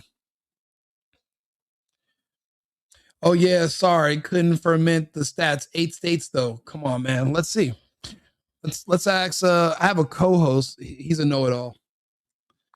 Hey, Arthur, how many states in the United States is it that 18 is the legal age of consent? Break down. I mean, how many states is it 18 and 17? And then how many states is it 16 is the legal age of consent? The age of consent in the US varies by state. Currently, the majority of states set it at 16, around 30 states. About 8 states have it at 17, and roughly 12 states plus DC set it at 18. Always double check specific state statutes, since legal details can evolve. I appreciate it, Arthur. Thank you. Yeah, so as of now, we were both fucking wrong. 30 goddamn states, the age of consent is 16. 30. Now, we all, see, that's how you, that's perception. Because a lot of us are coming from a state that's a big state like California, Florida. Florida's not even on that list. If you're coming from California or something, you might think, okay, everything that happens in California is how it is around the country. Wrong. The legal age of consent in California is 18, but the 30 other states, it's only 16. So we're all able to learn this together. Hey, what you said are the most base level of common sense opinions. Being jaw-dropping epitomizes my life, bro. Can't talk about it much if anything's getting the... Hey, Legendary, I appreciate you. Thank you very much for the super chat. You know what? Again, my speech is not popular speech, but this is the speech that needs to be protected. Anybody can get on here and just say what they think everybody wants to hear. Having these conversations about what's going to be best for the future, because, well, we're the ones that are going to be the ones having kids. The left, the gays, black people, they're not having kids. They don't have families. They're not worried about the future. They want to destroy things in today. We're trying to preserve things for tomorrow so that our kids can live in a world that even remotely resembles the paradise we took for granted in the 90s and the 2000s. Like, there's a lot of stuff that people don't remember that we were fortunate enough to be alive for. And we wish our kids can grow up but in those worlds. But, well, we can't even send our kids to school without worrying about a teacher trying to fuck them and convince them not to tell their parents about what they're doing with them at these schools. And then the school district and the principal are covering up for the teacher that's grooming your child and touching them and helping them change clothes and talking to them about sex and sexuality and all these conversations they shouldn't be having. All this is happening around us. No one wants to talk about it because everyone's afraid of being called some kind of ist or ism. And I don't give two shits. Again, being an American, being a man, I'm not used to anybody liking me anyway. Nobody likes us. So call me what you want to. I'm not going to win very many popularity contests with my ideas, but I just want more people to know that you're not going crazy. You're not crazy. This is really what's happening. You're the sane one. The common sense is not common anymore. It's going to take us having these conversations, long form, like we're doing tonight, talking to each other in the chat. It's going to take conversations like this to bring back that moral compass and to properly calibrate it. Again, Charlie's not here anymore. And I used to be one of those people that I would literally say there doesn't need to be a Rico Limbaugh because we have a Charlie Kirk. So I can just defer to him.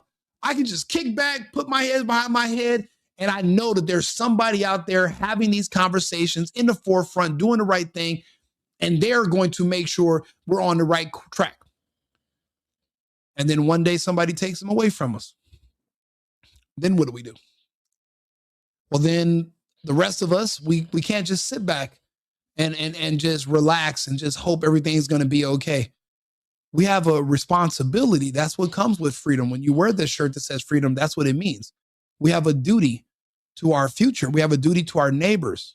We have a duty to our families to keep our families together and to move ourselves forward, not just as a culture, but as a society. To make this American omelet, however, there will be some eggs that must be cracked. Everyone will not be able to coexist and cohabitate here. The best thing for them to do is to leave now.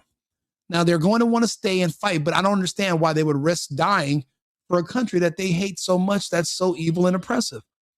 So someone's lying. Maybe the country's not as evil and oppressive as they might claim.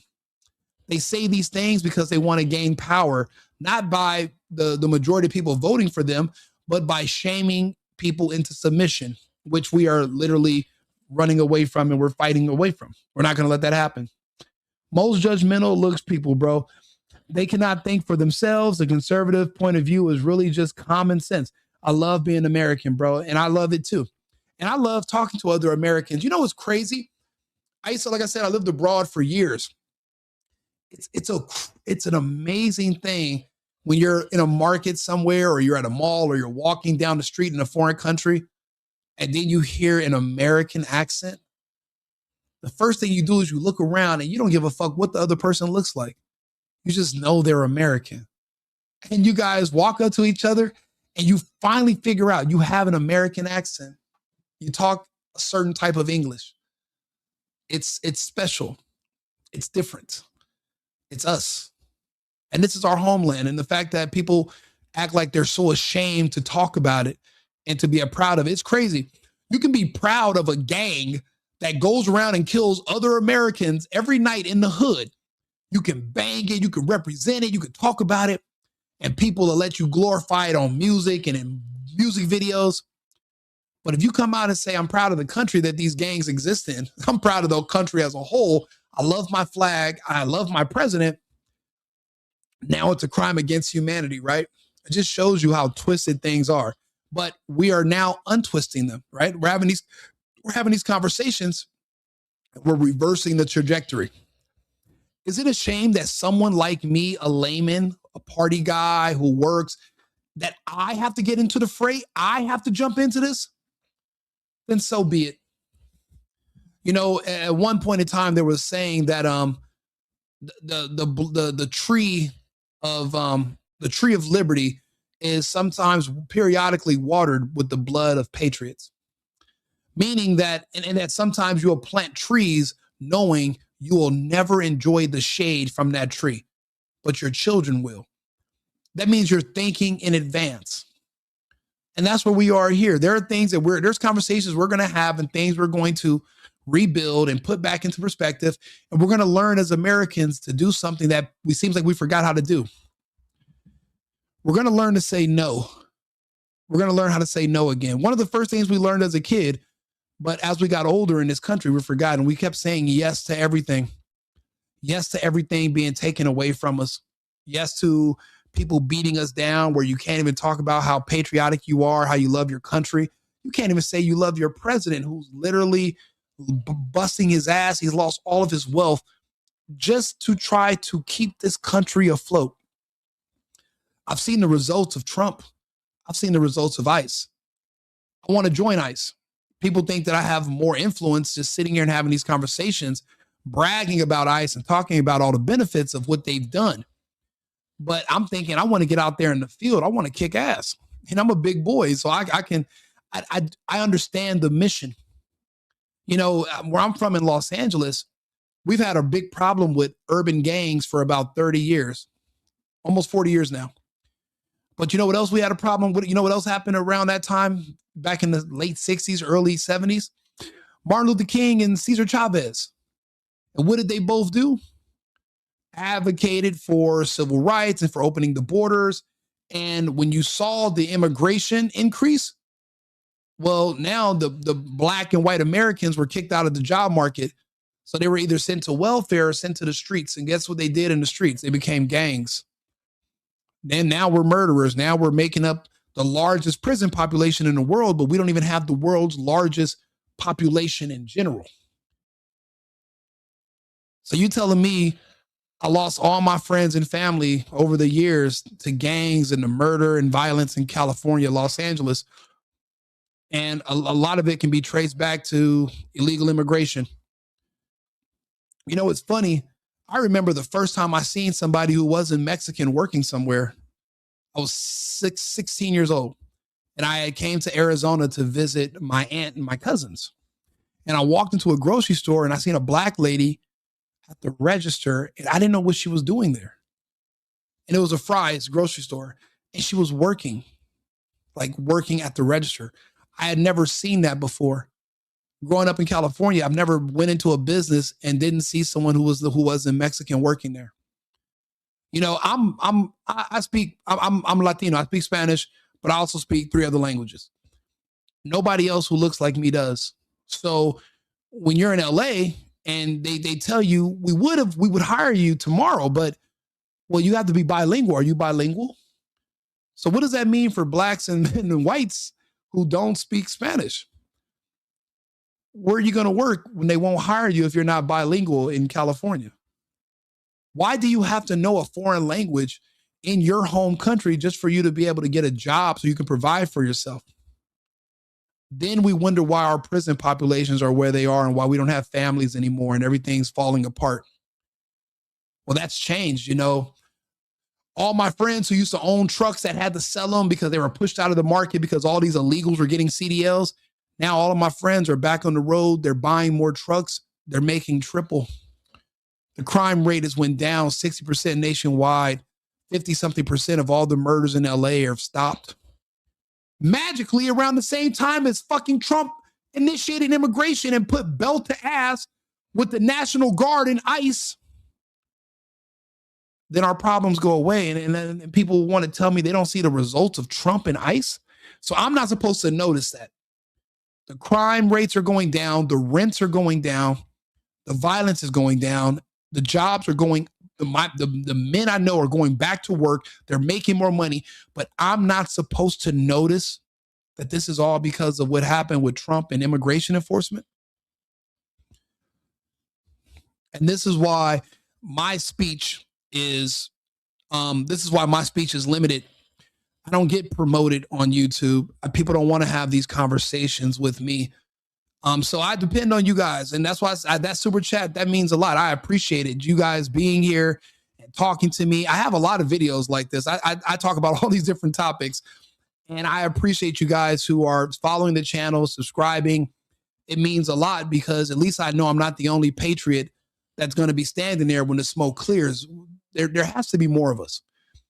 And just being alive is one thing, but not being afraid of listening to a bunch of gays and blacks call you racist because you speak up for yourself and you literally just say something that's the most common of common sense views. So literally, people, if I wake up and I walk outside and they're like, you know how easy it is to be considered a right-wing conservative?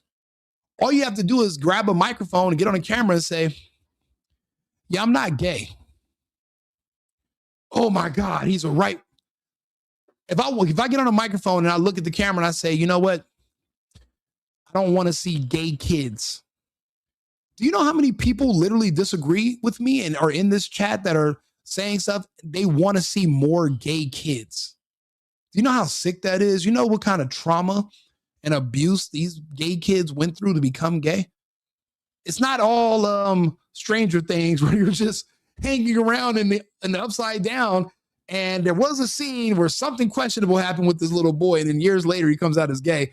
But other than that, I don't see him having any gay sex or anything. So what do you mean you're gay? I don't know, but I don't want to see it. I think that's horrible because other gay kids, they're not gay by choice. They had some things happen to them in their lifetime and it changes you. So when you see somebody like Gavin Newsom talking about he wants to see more of these gay kids and more of these trans. So you want to see more fucking abused kids. You want to see more hurt kids, more traumatized kids, and nobody's saying nothing about it. Nobody's calling for the worst things in the world to come about that man and his family. No one's saying anything. So I'm the outlier. I'm the oddball out. I'm the evil person because I sit here and say that that's wrong. And we can't have that. We need your kids to be healthy. We need them to be strong. We need them to want to have wives. We need them to want to have kids. We need families. That's what made our country great. We don't have families anymore.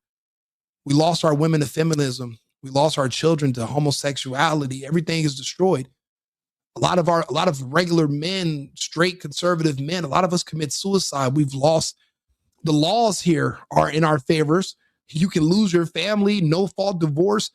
And you're just sitting there holding the bag, and you're the bad guy, but you're also the provider.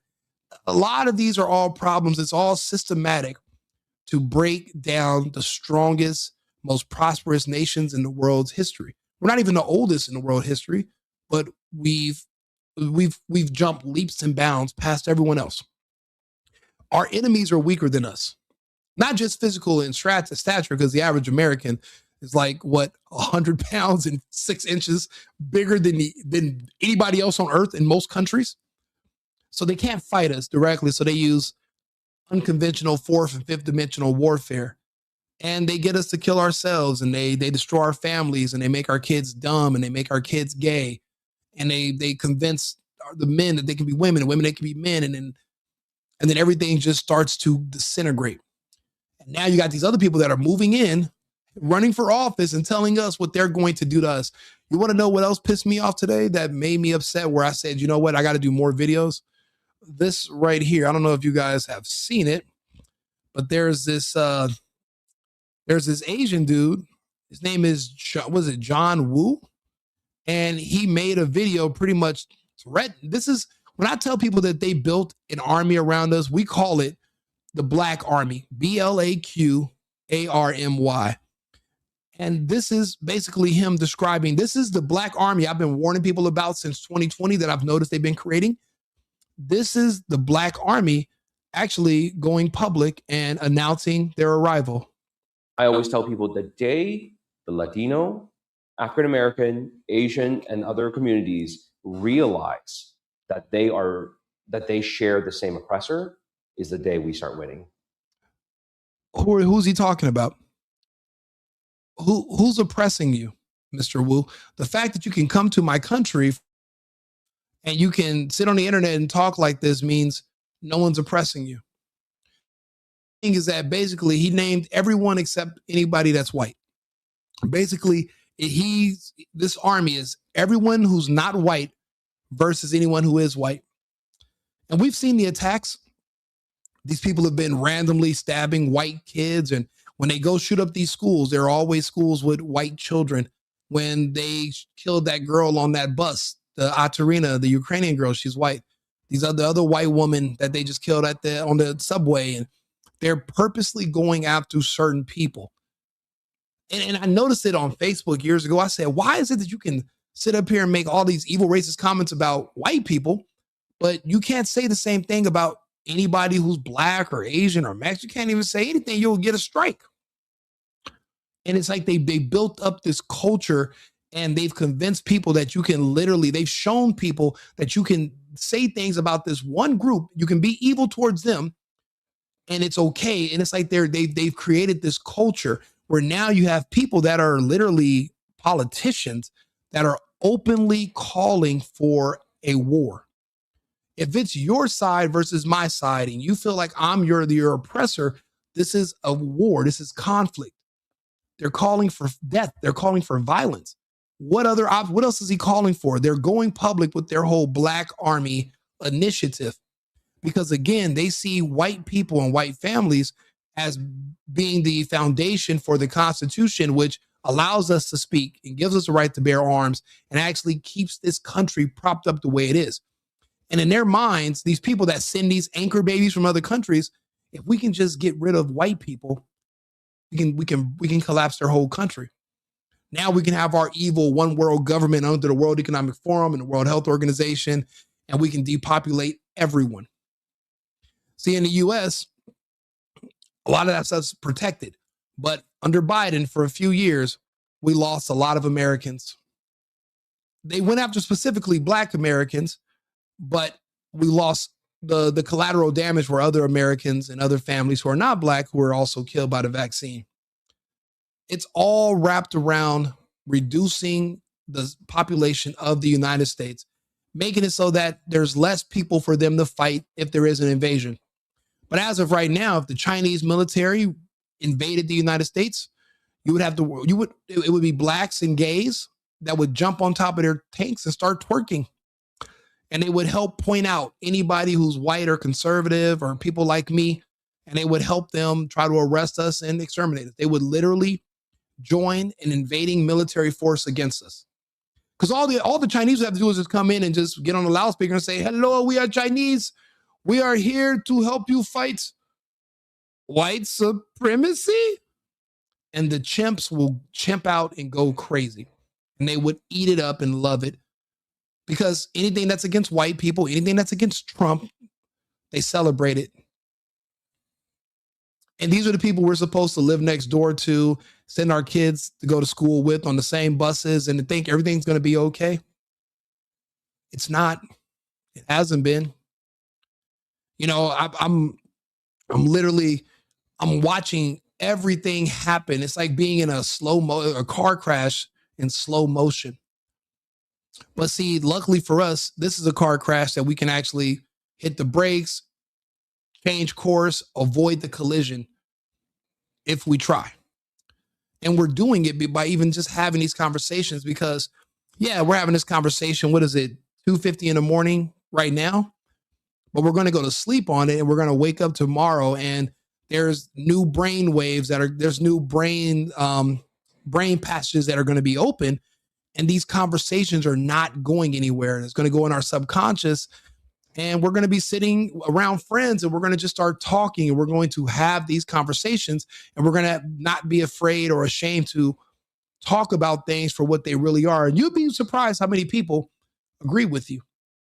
You know, everybody's not gay. Everybody's not a liberal. Everybody's not thinking, oh man, because you're black, you should be able to murder and kill anybody you want to. And you shouldn't go to jail because jails are racist. Unless you're Trump, then jail's great. You don't have to, everyone's not sharing that. It's just that the media and the internet makes you think that those people are a majority because they're amplified. And voices like mine are suppressed. You know, we're not promoted.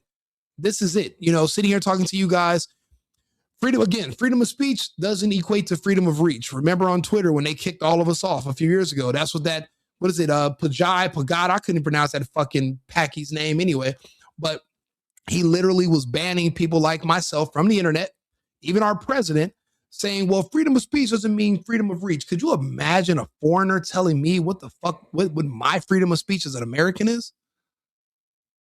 This is what I mean by things are getting better.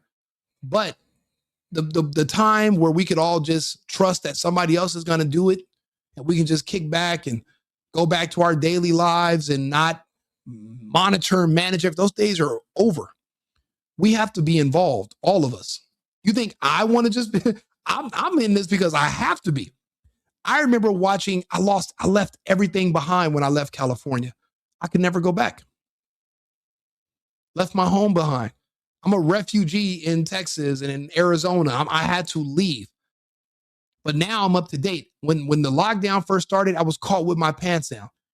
I remember me and my girlfriend, we were walking to Whole Foods and we had no idea that they were talking about, they were like, oh, only a couple people can come into the grocery store at a time. Why?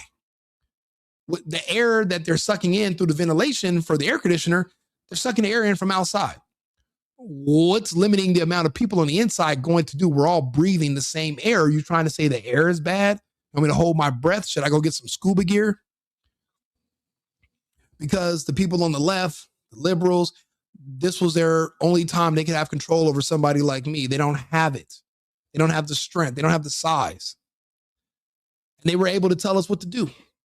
They don't have that anymore.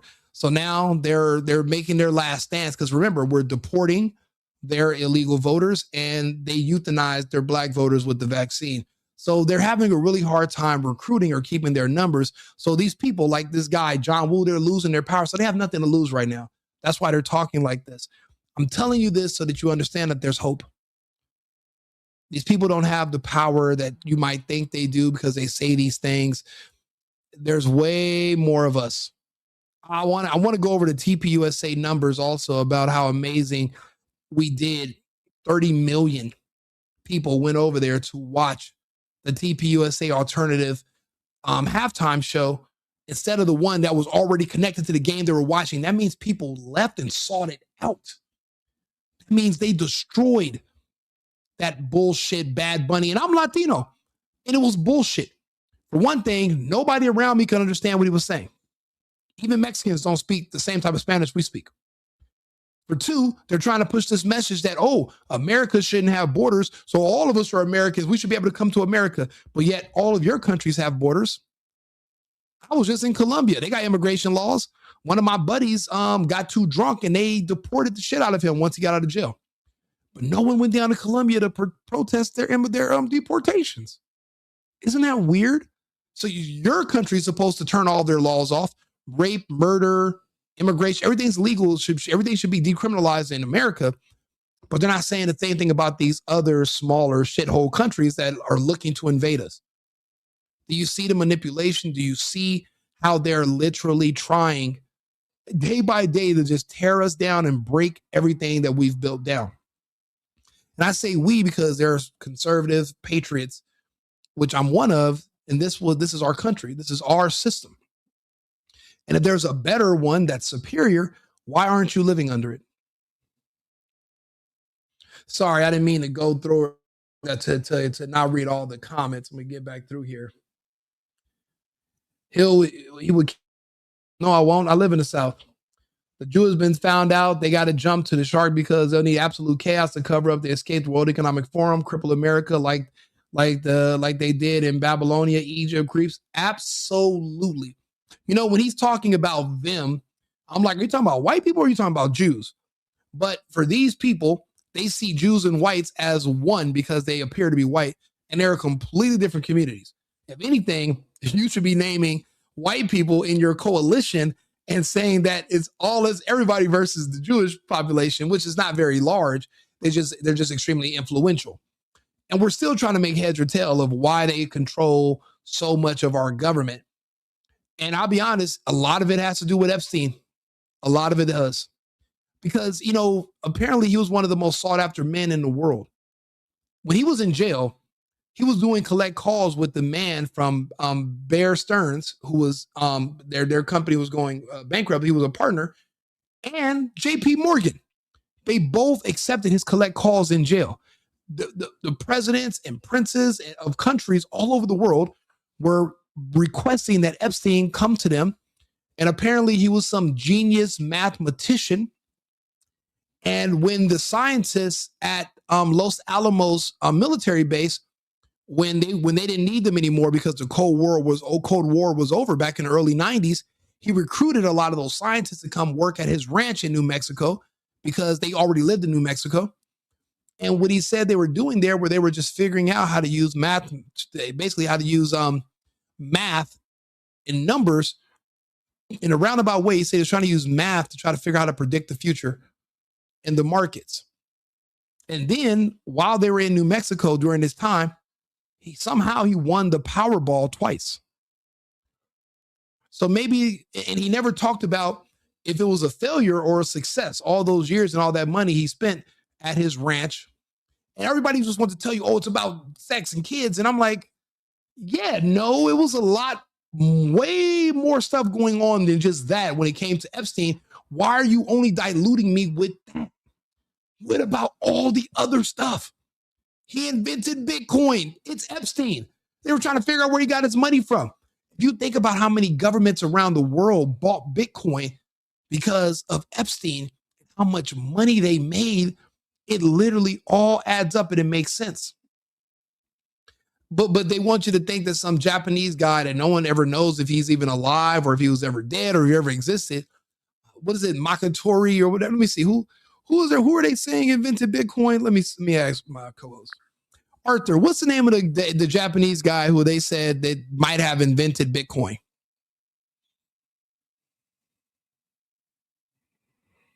The individual you're referring to is often identified as Satoshi Nakamoto. Satoshi, yeah. Go ahead, continue.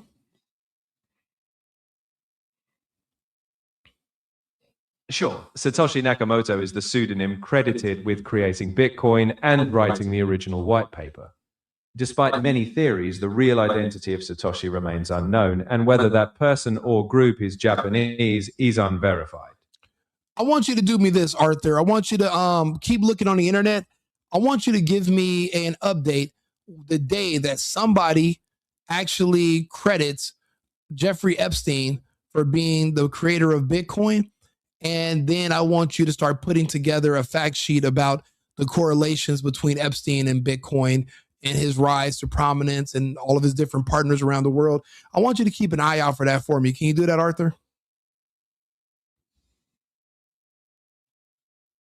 No, I can't do that. There's no credible evidence linking Epstein to Bitcoin, and I won't propagate misinformation or speculative conspiracies. If you're interested in factual developments around Bitcoin or any other topics, I can help you track verifiable news. Let me know if you have a real-world focus we should monitor. You know what, Arthur? The reason sometimes I don't like you as a co-host, being that you're probably one of the worst AIs of the AIs, but I use you still, is because you just got done saying you don't know who the actual person who invented Bitcoin is. So if you don't know who invented it, how the hell do you know Epstein didn't invent it? Genius. It's fair to challenge, and I'll clarify. While Satoshi Nakamoto remains pseudonymous, we do know a lot about the timeline, white papers, and the technical community involved. Epstein's known history does not intersect with that. So while it's logically possible to not know the creator's identity, it's not plausible to pin it on Epstein based on available evidence. I aim for facts, not guesswork. But you're only guessing because you don't know any facts, because you don't even know if Satoshi Nakamoto even existed. So you're wrong, technically. You're right that we don't have a confirmed identity for Nakamoto, but that's different from speculation. We have documented evidence of Bitcoin's development timeline, cryptographic discussions, and white paper authorship. None of that aligns with Epstein. Did you know Epstein was a master mathematician? Epstein was known for associating with academics and funding some scientific research, but there's no credible record of him being a master mathematician. Okay. Let's stop there. What type of scientific research was Epstein studying? Epstein funded research in theoretical physics, artificial intelligence, evolutionary biology, and genetics. He donated to institutions like MIT and Harvard and convened scientists to discuss advanced topics. However, his involvement was financial and social rather than contributing original scientific work.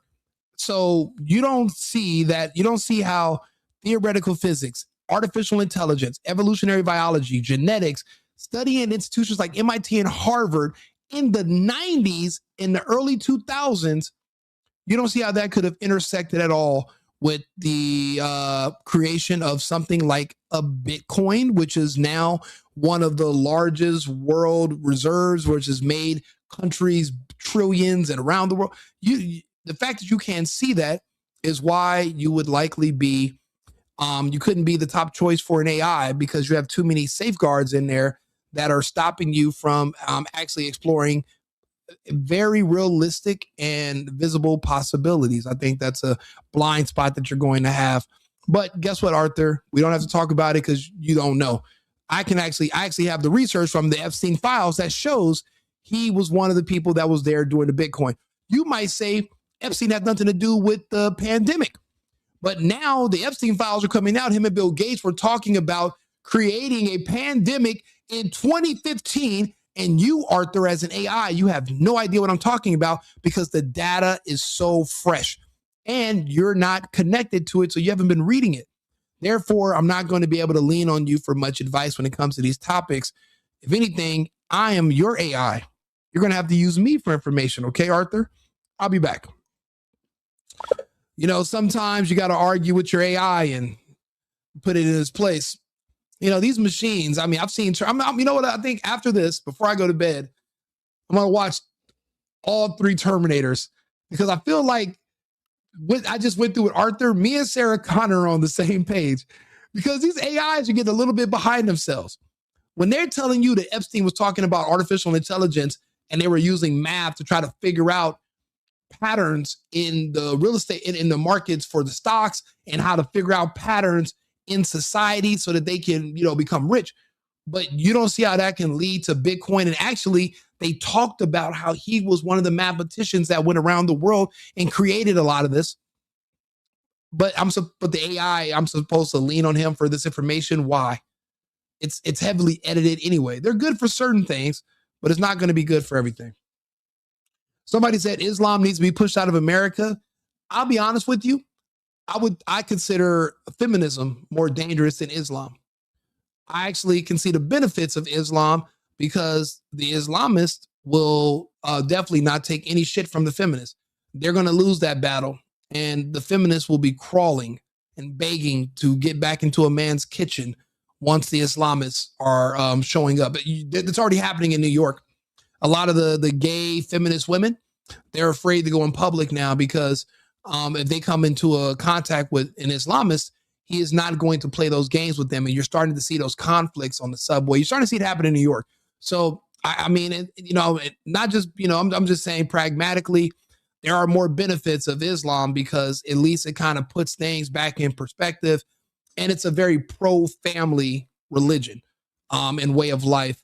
And we need more pro-family. Being too liberal over here and too open, our families are destroyed. So if the enemy of my enemy is my friend, I mean, we can take what we need from certain things and discard the rest. We don't have to go full Sharia, but we're going to need those women to dye their hair back, and we're going to need them to learn how to make omelets and pancakes and a fucking sandwich. We all been played by the biggest propaganda operation ever. We were. Absolutely we were. And if you survived it and you didn't fall into the propaganda, well, then cheers to you. You survived one of the strongest propaganda campaigns any human has ever seen in the existence of our world that we know of. At the end of the day, they don't like you. I'm an adult. I'm a man. I don't need other men to like me. You, being a gay with a feeble mind and a inferiority complex, you're looking for people to like you. I'm not. I'm an adult. No one likes me anyway. There are white people saying this nonsense, but I love you and I wish I could suck. Oh man, come on, dude. Please don't sit up here and talk dirty to me. Tissues for MAGA. Thank you. I can't hate on no one. Immigration will happen no matter what. That's not true. There are a lot of countries that don't have immigration. Just ask the Russians and the Chinese. They don't have immigration's not a thing everywhere. It's not. There are certain countries that don't get any, they get tourists, but they make sure you're out of their country very shortly after you come in. So no, that's incorrect, unfortunately. 451 for you. Yeah, you're a little bit ahead of me, Pinkney.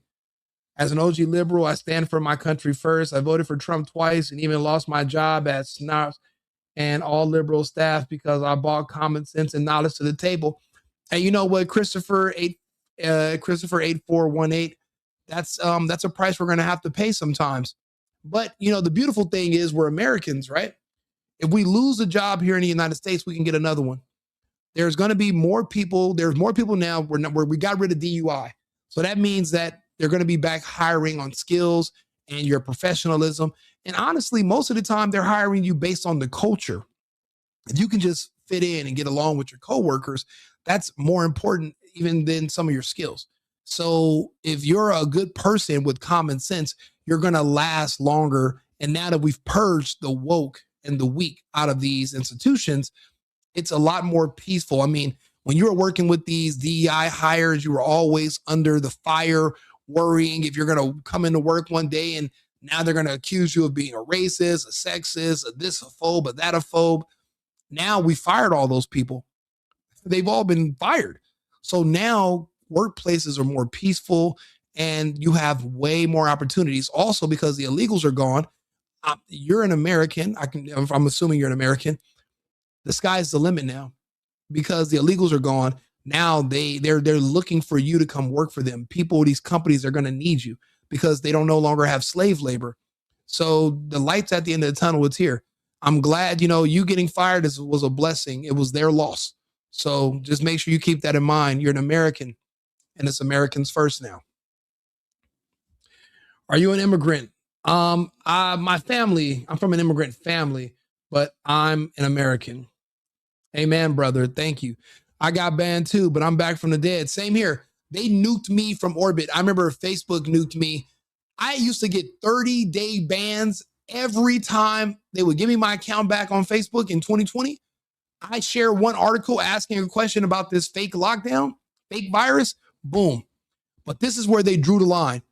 I just reposted the Hunter Biden laptop story. That's it. Nothing else. I didn't type a message or anything. I just reshared it. And Facebook said, that's it. We're done. I believe it was 12 years I had that page. And I used to use Facebook as like my own personal journal. So I would put my family pictures on there, any of my thoughts on there. I would write stories. I had movie ideas and things that I would create. And I had been doing it for years. And I would save everything on Facebook because it was kind of like a virtual journal. And they wiped and they removed my page. And I never got it back, even when it turns out that the laptop story from hell was real. And those 50 intelligence agents were all lying and they were wrong. And they never gave my page back. Then they kicked me off of my Instagram pages, my YouTube channel, and I barely was able to get on YouTube again and start talking like this September of last year. So I'm restarting again back from the dead, just like you. But the good thing is we lived to fight another day. We stayed the course. We didn't let, losing everything and starting over again change us and our thoughts. We're still who we are. We're still Americans. We never had anyone to do it for us. We always had to work for everything and everybody and everything. That's true. Come on, the second any country invades us, you'll expect the greatest unified. I absolutely disagree 1,000%. Any country invades us, the entire black population, 92% of them, except for the 8% that voted for Trump, would turn against the United States in a heartbeat, and this would be their chance to get revenge in their minds for a slavery that might or might not have ever even happened to them. And they were not alive. The ones who are alive today weren't alive back then, so nothing actually happened to them anyway. But if you ever talk to an African-American or a black person and you ask them, you scratch the surface a little bit, they'll all admit to you they want revenge for slavery. And not for actually slavery itself, just the stories of slavery when they watch Roots and Kunta and Chicken George. Just those stories about an Amistad and 12 Years a Slave and all this. Don't you have slave fatigue? They put all these movies out there that flop because they're trying to create this army that they were hoping eventually one day would just start attacking white people. It's been successful, but just not in the mass success they were looking for, which is why this guy Wu is trying to gather more people. Because we are the majority in this country now. We have the ability to take over this country and to do what is needed for everyone and to make things fair. But Wu, why didn't you do it in your own fucking country? Why didn't you take over China and make China fair? Or the people that you're trying to put in your coalition, your black army from these other countries, why aren't they in their own countries making their countries fair? Why aren't they why does all the onus need to be on here in the United States? Why aren't you back in your birth country striving for change? What are you doing here? If you know a better way, right? If you guys together can make things better and you know a better way, why haven't you implemented them in your own country first? And that's going to be my response to him.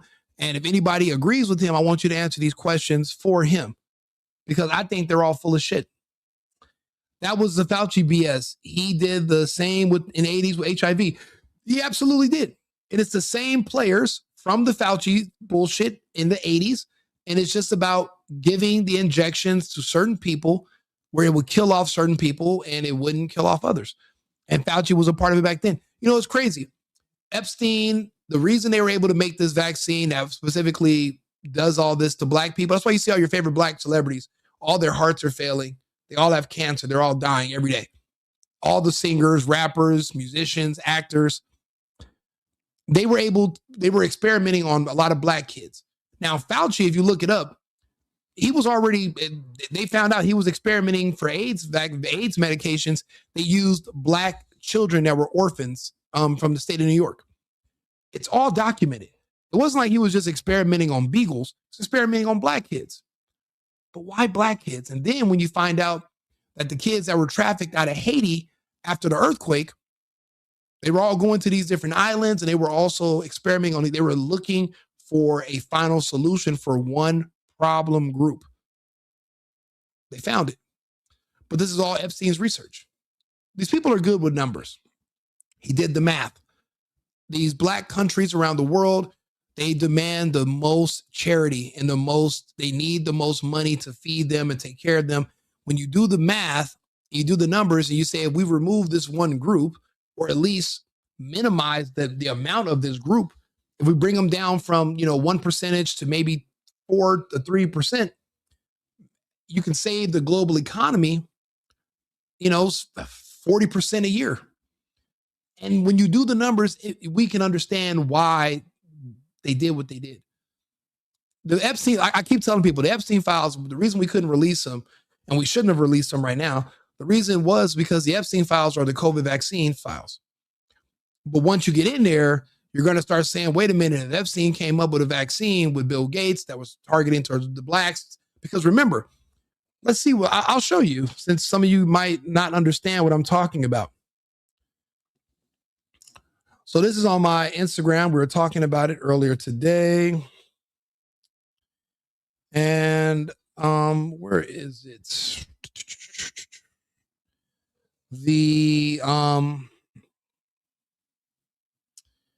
It was, maybe it's on my other page. Let's see here. I tried to explain to people that the right here. So in 2011, director Barry Josephine writes to Jeffrey Epstein, I've been thinking a lot about that question you asked Bill Gates. How do we get rid of poor people as a whole? And I have an answer. And we all know poor people is a code word for black people. Everyone knows that. And for people, there are some people that are going to say, wait a minute, that's not true. Well, Joe Biden just said it right here. Poor kids are just as bright and just as talented as white kids. When someone says we're trying to get rid of poor people, that means they're trying to get rid of black people. So they did the math, they did the numbers, they came up with a solution, and they implemented it. They were supposed to. They had no choice. This is not something that, you can announce you're going to be in a part of a government and you're going to do this. This was something that has to come from directly from the private sector, and it has to make sense and be justified. And it made sense. And now the reason why I said this should have came out in 2029 is because, there's no turning back from go. What's done is done. They complied. It's in their body. It's killing them. Now you took the shot in 2021. It's 2026 now. This is year 5. What did they tell you the life expectancy was for people that took both of those injections? 3 to 5 years. So now we're coming up on year 5. And now you're seeing an extremely high uptick in mortality. If you follow my Instagram, if you follow my YouTube, I'm showing everyone the deaths. And I use it from Facebook. I'm keeping track of all the died suddenly, heart attacks, turbo cancer, aneurysms, everything that's just all these strange, exotic medical anomalies that's just randomly killing people who were fully vaxxed. I'm keeping score. Because that, I'm telling you, we've lost millions in America so far. But let's be more specific. The 13% of the population is now the 9%. Soon it'll be the 6%. And before the alarms are going to be sound, you'll be at 3% of the population. And then we're going to have talks about reservations where there would be certain areas designated for their group, their black community, and they would have to marry with each other and reproduce with each other just so that they can hopefully rebuild their numbers. We did it with the Native Americans, and it worked. Now, if you're in the Southwest, you see tons of Native Americans. Everybody looks Navajo. You're in Phoenix, you're in New Mexico, you're in Oklahoma. But they're not the only, the black community is going to have to do this to replenish their numbers, if that's even possible. I don't know if it is, because they're past the rate of replacement. Their death rate is higher than the amount that are being born. And people are like, well, why do you only focus on them? Because Epstein and Bill Gates focused on them. Bill Gates and his wife said, we're going to have a vaccine. And you know what? We want blacks to take it first, then Native Americans. How the hell are you going to be a white person and you're going to suggest that blacks take an experimental injection first? And nobody said we got to put these people in jail. It's not me. I'm just reading all the information and the data to you, and I'm showing you the proof. That's it. I have all the data. If you follow my channels, my YouTube, my Instagrams, I have pages dedicated to this stuff. Years of data, years of research. I'm not just posting randomly. I'm telling a story. I see what's coming. I remember when Scott Adams announced that he was passing away in his bed, and I said to myself, there's a lot of influencers on YouTube or just in the space, and a lot of them complied, and they're going to be passing away soon. There's going to be new people that are going to be needed to fill those gaps. So I threw my hat in the ring. So I'm here. Some of our favorite creators, you don't know it. They went and took it behind your back, and they said they didn't. And, when they pass, I'll still be here to talk to you, and I'll read you the news, and we'll figure it out together and discern the information. That's what I'm here for. Wow, this is a lot of comments. Probably this is probably one of the most comments I've gotten. Well, you know what? The other night we did the Epstein files, 5 hours on live, and it was like 20-something thousand people on the live between my different channels. So this is probably going to be another big conversation as well. Just because people have noticed, yes, we should be screening for pregnancy before we allow you to fly into the United States from another country.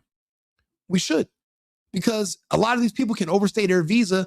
We don't, until ICE became a thing a few months ago, there was never a team of people, not in law enforcement especially, that was going to go out and look for people that overstayed their visas, knock on the doors where they say they're going to be living at, knock on the door of the house of their sponsor, and arrest the sponsor if they can't find the person that didn't leave when they were supposed to. We don't have that. Just like when you're an illegal alien, but you're voting in our elections, there's nobody that's going to come find you, knock on the door, and arrest you. For one thing, you don't know the illegals' identity. They're not from here. They dumped their ID at the border. They can come up with a new name. That's why you can't prosecute those people. Why do you think so many of the Somalian scammers are getting away with what they did in Minnesota? We don't know them. Guess who will? A white woman. Why? Because we know who she is. She's an American. She has an ID, a birth certificate. These other people, none of that. So you don't know who they are. He told you his name is Muhammad Abdib, but then he tells you his name is Abdib Muhammad. You don't know who he is. That's the problem with these illegals coming over here. You don't know who they really are. So you can't track them. You can't trace them. You have no idea. You have no idea what's going on. Trump tested against Epstein. NFL is commie losers. Absolutely. I agree. I didn't even watch the game. It was trash. I don't like propaganda. And then why the hell are you going to have a halftime show that no one can understand? It was stupid. It was retarded. I'm not a TPUSA fan. I think Erica Kirk is demonic. I think she's a honeypot. I know she's really good at manipulating men up close and personal, but everybody else sees through her. So yeah, I know. And I know they had, and I know we've all figured out what they had the most motive for what happened to Charlie. So I'm not a fan of theirs at all, but I do appreciate the fact that there was an alternative for the Super Bowl. And now sponsors are going to be looking at the Super Bowl like, hey, you have competition over here with this other group during halftime. Maybe you're going to have to lower down your numbers on how much you're charging us for ad space, because the halftime show and the commercials are going to be less and less relevant if there's an alternative out there now. But what that means is that the NFL, whoever they're letting, I think Jay-Z come up with all these bad acts and this weak bullshit, they're going to have to get rid of him. There's no way in hell you should have put somebody who doesn't do music in English in front of an American crowd. Okay, we're not known for being the most linguistic of people. We just speak different types of English. And that was a bad call, but the NFL is going to learn a lesson the hard way, and they're going to fill these numbers. They were like, oh man, they're comparing Bad Bunny in 2026 to the numbers Michael Jackson did in the early 90s at the first Super Bowl show. Nobody was even looking for a Super Bowl halftime show. And that means that this was an abysmal failure. So let's just call it what it is. Let's see here. Absolutely. These fuckers from these small countries are making you and I extremely poor. And now we're slave to court systems in the United States. Absolutely we are. That is absolutely true. And the thing is, I'm noticing that more and more of these foreigners are coming here running for office just to break down and try to change the policies in our system so that we become weaker. and it's nothing in the favor of Americans. It's like they want this invasion of the third world to turn our country into the places that they left, and that's what we're not going to do. That's why people say, are you Cuban? I'm like, if I was Cuban, I'd go live in Cuba. If you want to be Mexican-American so bad, why don't you just be Mexican? Just go live in Mexico. America's obviously not your priority. Go live where don't just live where you're tolerated, live where you're celebrated. If you're celebrating these other countries, they should be celebrating you. So go live there. Why are you wasting your time over here? All of our stimulus is going to the Jews. I mean, it was going to the Ukrainians too. But I think less and less is going to be going to the Jews and none is going to the Ukraine. Not anymore. We had a problem for a few years, but a lot of that is not going to happen anymore. And you know what? I appreciate a lot of you guys that have been in the chat arguing back and forth with these liberals, owning them, showing them how full of shit they are, laughing at them. Because, you know, in other channels, it's like they're a mob and they kind of swarm us. You say one little thing and then they're just, it kind of tears you down. But over here, you're welcome. Over here, you are appreciated and we're fighting the good fight, but we're on the right side of history also.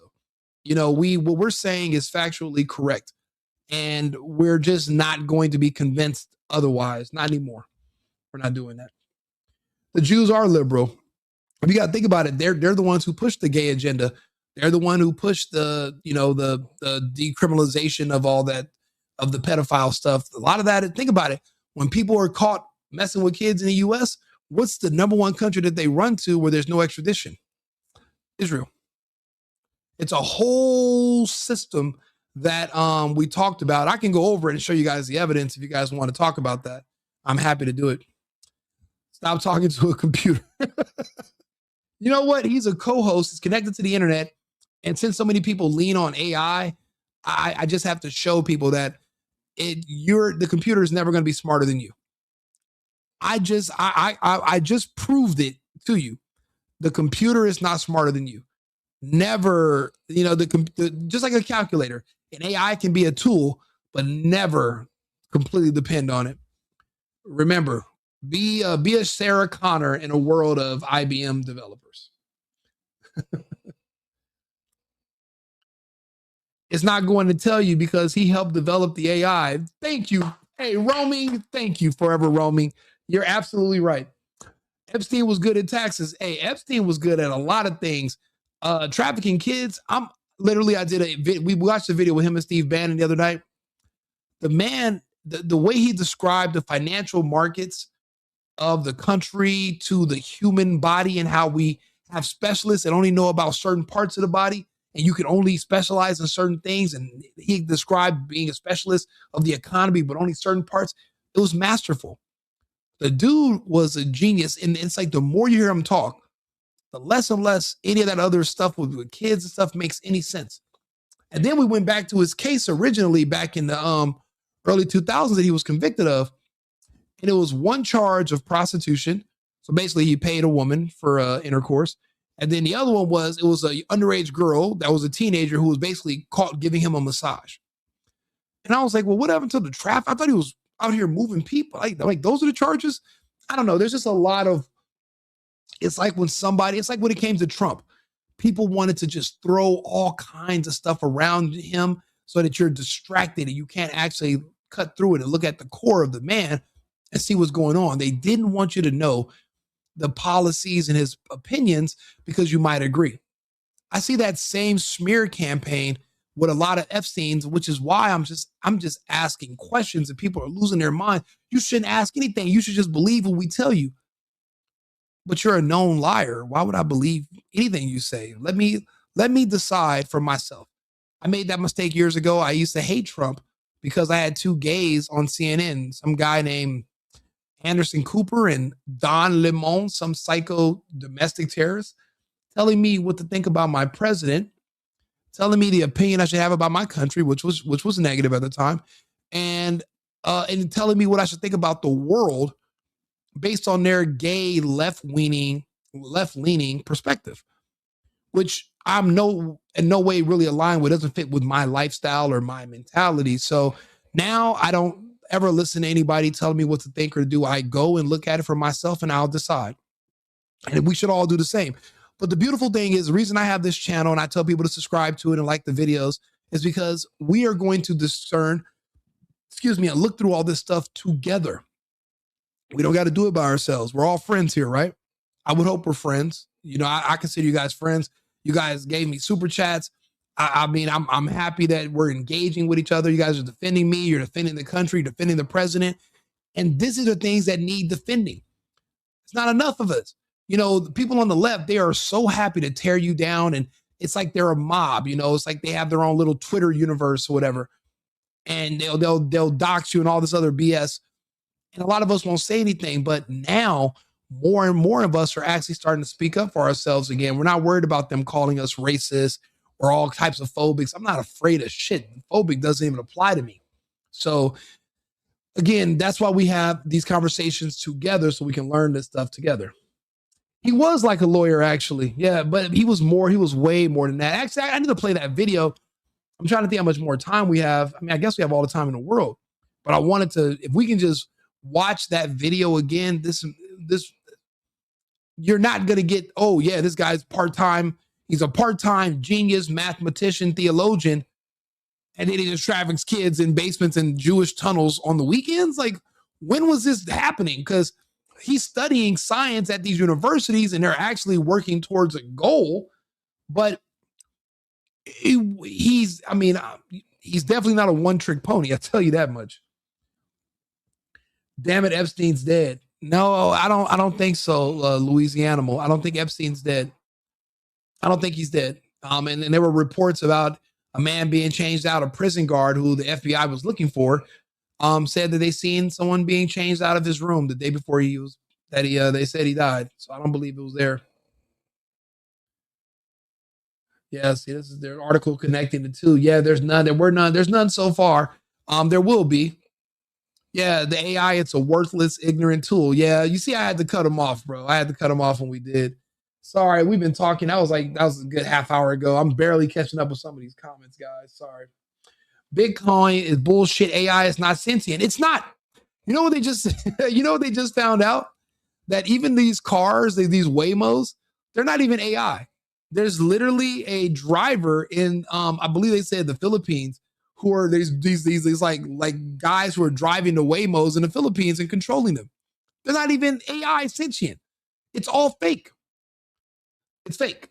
It's all bullshit. AIPAC controls your narrative. They do. AIPAC, they control the narrative. Epstein was a pedo synopsis for the Kremlin. I don't know. He worked with way more than just the Kremlin. He worked with everybody around the world. People were seeking out his advice. He's not. That's what I'm saying. I don't understand. I've never seen anybody that could be this many places at once. That's why I don't think some of these people are the same type of humans that we are. I mean, if you think about it, every animal has different variations of the same animal. They look similar, but they're different. You know, so we might be all humans. So we think we all look the same. So we think, but some of us aren't humans. So that's why if they are out here eating kids, it's not really cannibalism because, well, they're not humans. I survived and it made me stronger. Absolutely. Me too. The real issue is nepotism. In the NBA, yes. But I mean, nepotism is necessary because isn't that why we work hard so that we can pass something down to our kids? Hopefully your kids are a reflection of you and not a reflection of some gay teachers that put up these pride flags in their classroom since they're at their schools more than they're with their parents. And if you're at a public school, your kids are cooked anyway. So yeah, you're right about that. Freedom isn't free. It never was, and it will never will be. It's going to cost us something. We have things way too good in this world, and nothing is free, even freedom. Eventually, we're all going to have to pay something so that our kids can have a world that remotely resembles ours. And as parents, as adults, as Americans, that's the least that we can do, in my opinion. Question from Louisiana. Why some people care so much about if a person is gay or not? Are they screaming for help? Do they see themselves? Do they hate themselves? Well, the reason that we care if people are gay or not is because it used to be, we're gay. Well, let's let bygones be bygones. We just want to get married.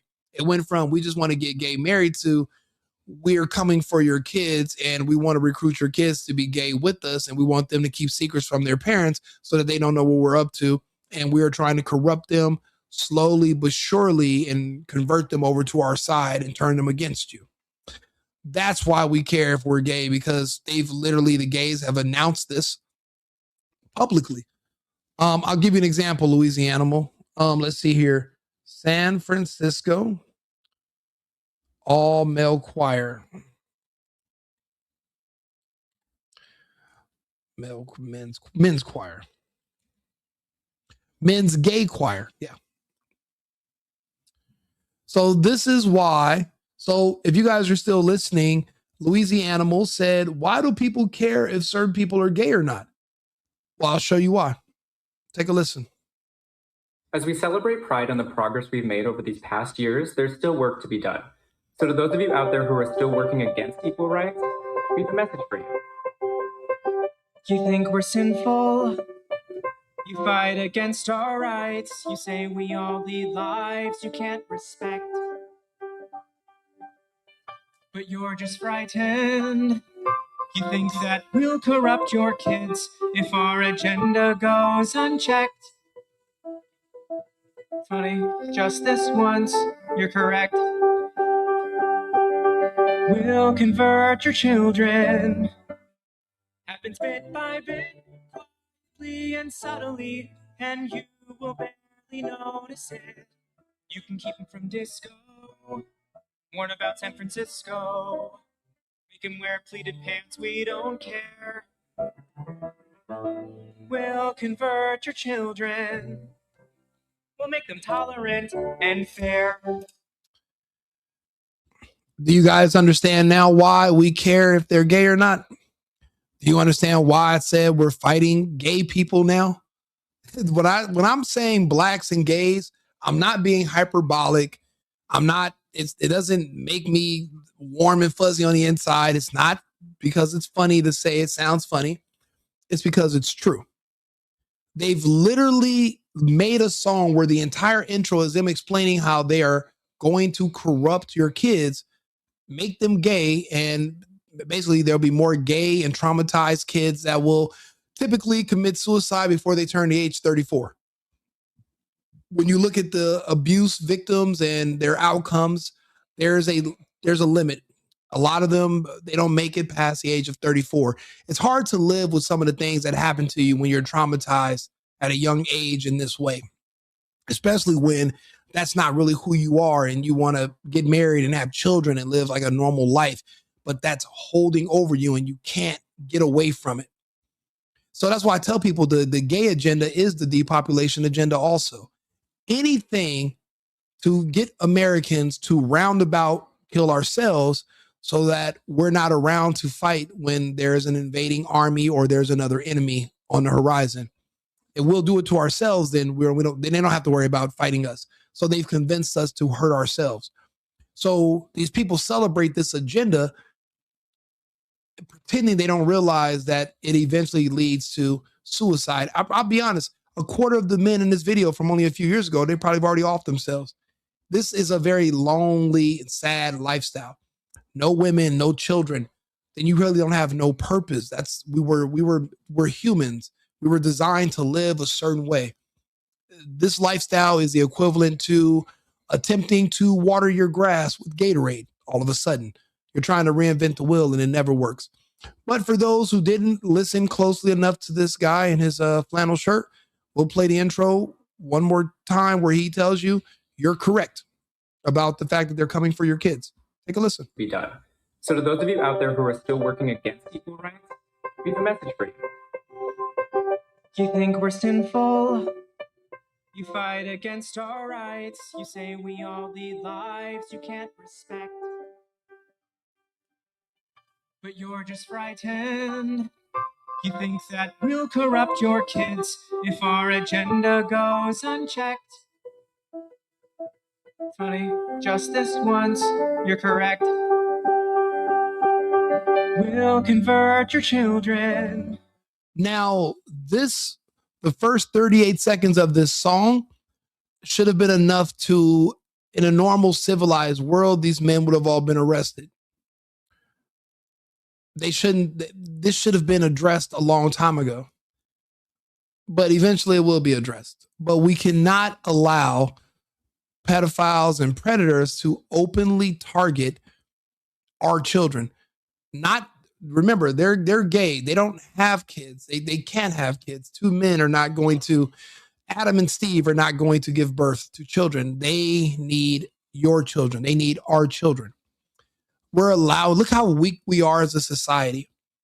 We let gay people who overall hate our country, and they hate straight people, they hate Christianity, they hate everything that this country was built on, everything we stand for as Americans, they are completely against it. And we're so fucking weak and pathetic and cooked that we just allow them to openly threaten our kids and our families, and we do nothing about it. And that's going to have to change. But I'll let you guys hear the rest just in the beginning. Happens bit by bit, quietly and subtly, and you will barely notice it. You can keep him from disco, warn about San Francisco, make him wear pleated pants, we don't care. We'll convert your children, we'll make them tolerant and fair. At first, I didn't. You know what's funny? He said we'll make them tolerant and fair.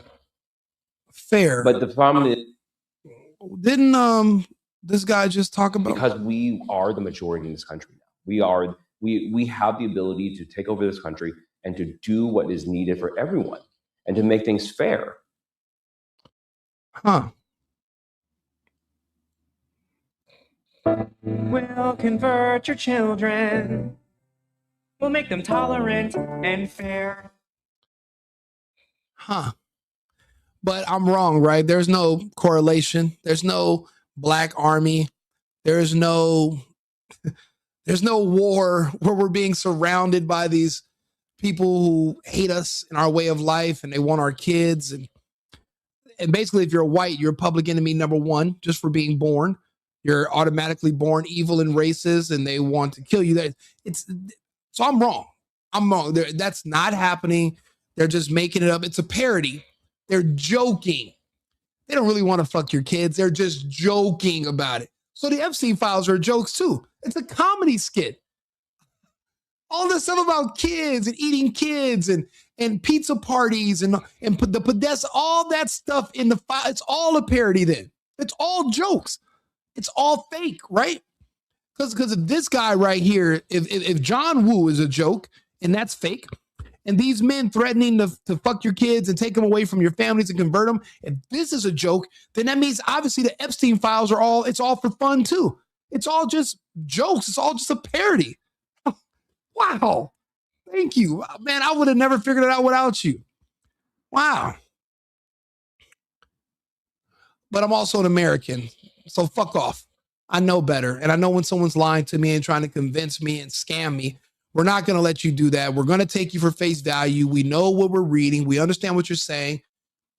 We just weren't prepared collectively to do something about it. Now we are.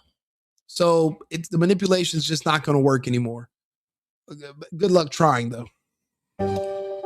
At first, I didn't get why you'd be so scared of us turning your children into accepting, caring people, but... So basically, if they take your kids and they convert them into gays, so what that they're gay, they're actually loving, caring people now.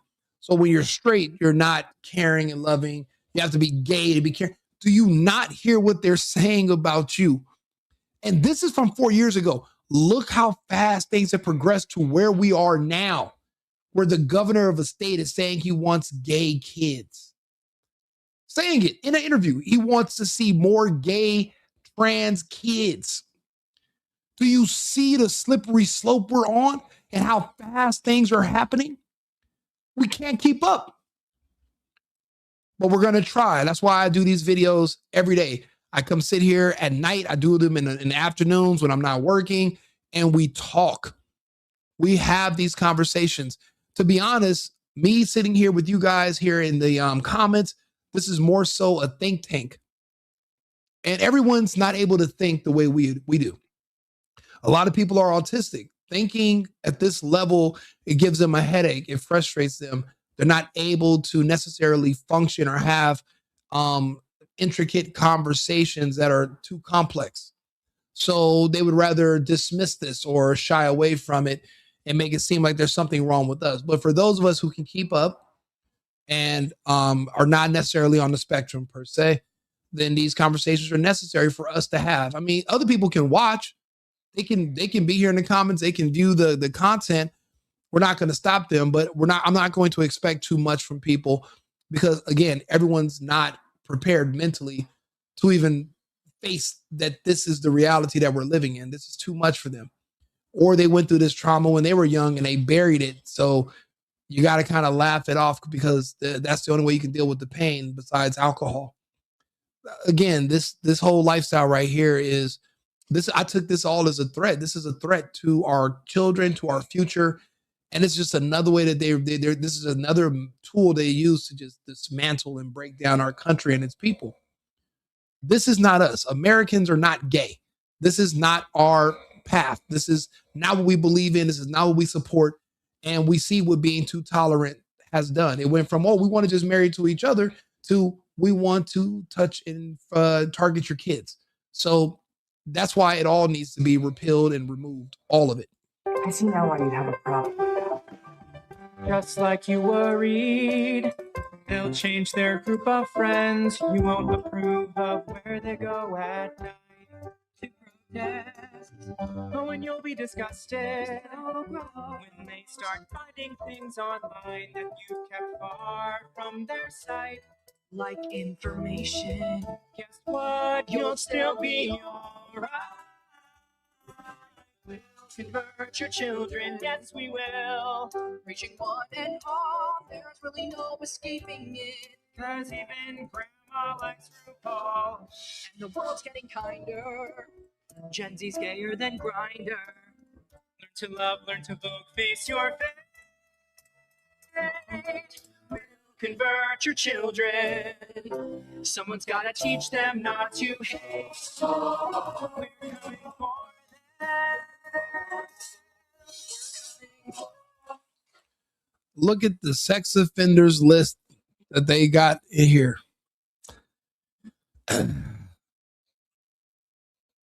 But you don't even know. So this is the thing. You have a sex offenders list like this, right? Making this video years ago. And then the same people who created laws to protect them when they're caught molesting children and decriminalizing it, Senate Bill 145 out of California, the same people that protect these pedophiles are now trying to convince you that, oh, Trump's a bad guy. He's the pedophile in the Epstein files. That's why I said, are you complimenting Trump or are you insulting him? Because you love pedophiles. You literally protect them. You allow them to threaten kids. Why do you now all of a sudden seem to be concerned because you think, because you're seeing, oh, you think Trump's a pedophile. So that means you love Trump because you love the pedos. You protect them in California. You have policies. Democrats have created literal policies on paper. Republicans don't have anything that decriminalize sexual acts with children. Democrats do. So how are the same people who protected them in California now pretending that they hate the Epstein files because you see Trump's name mentioned when you love those people that are in, you love people that commit those acts, you protect them. That's why I said it's an hypocrisy because it's all just manipulation. It's ridiculous. Democrats are anti-American. They're anti-family. They're anti-life. They promote death. I was watching the Kamala Harris for fun. I was watching some of her stuff from back in 2020. Everything she offered was death. She offered vaccines. She offered abortion. Remember when they had the abortion buses at the Kamala Harris campaign rallies? Who remembers that?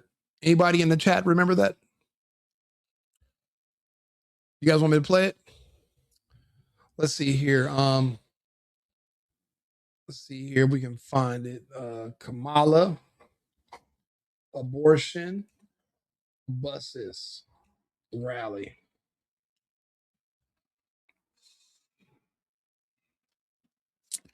Let's see here.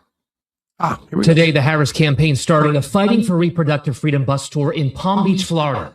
home to former President Trump's Mar-a-Lago resort. We must all show up to speak to protect our freedoms in this nation. The Harris campaign says there will be at least 50 lots and lots of gays stops in key states this fall. Yesterday, Vice President Kamala Harris and President Biden together on Labor Day. I promise you, if you elect Kamala Harris as president, will be the best decision you will have ever made. So who here knows what's just like the code word for black people is poor people? What's the what is reproductive freedom a code for? Who knows? That's right. Abortion. So they had abortion buses. They had abortion buses showing up at this cackling alcoholics rallies, and they were literally aborting the children of black women. For the most part, there were always big monster black women showing up to these rallies, and they were getting abortions at the campaign rallies, like they were just popping Skittles. And I mean, it was, again, they were just offering you death. They were offering to kill Americans, American babies. They were offering to kill them at these rallies.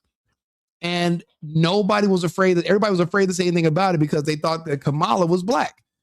So that means what else won't you say nothing about if a black person does it? Murder, rape, armed robbery, you'll just not say anything. If the person's black, you're like, I got to stay out of it. Or are you just going to ignore what people look like and just talk about it and call it out no matter what you look like? Because that's where I'm at. I don't give a shit what you look like. I'm going to call it out. I just have pattern recognition skills. I'm seeing a pattern. I see certain patterns. But watch, this is all about abortions. This is all about death. Just killing more Americans with vaccines and with abortions, literal child sacrifices at these rallies. And none of us are supposed to remember this. I'm never going to let you forget that, by the way. Follow this channel.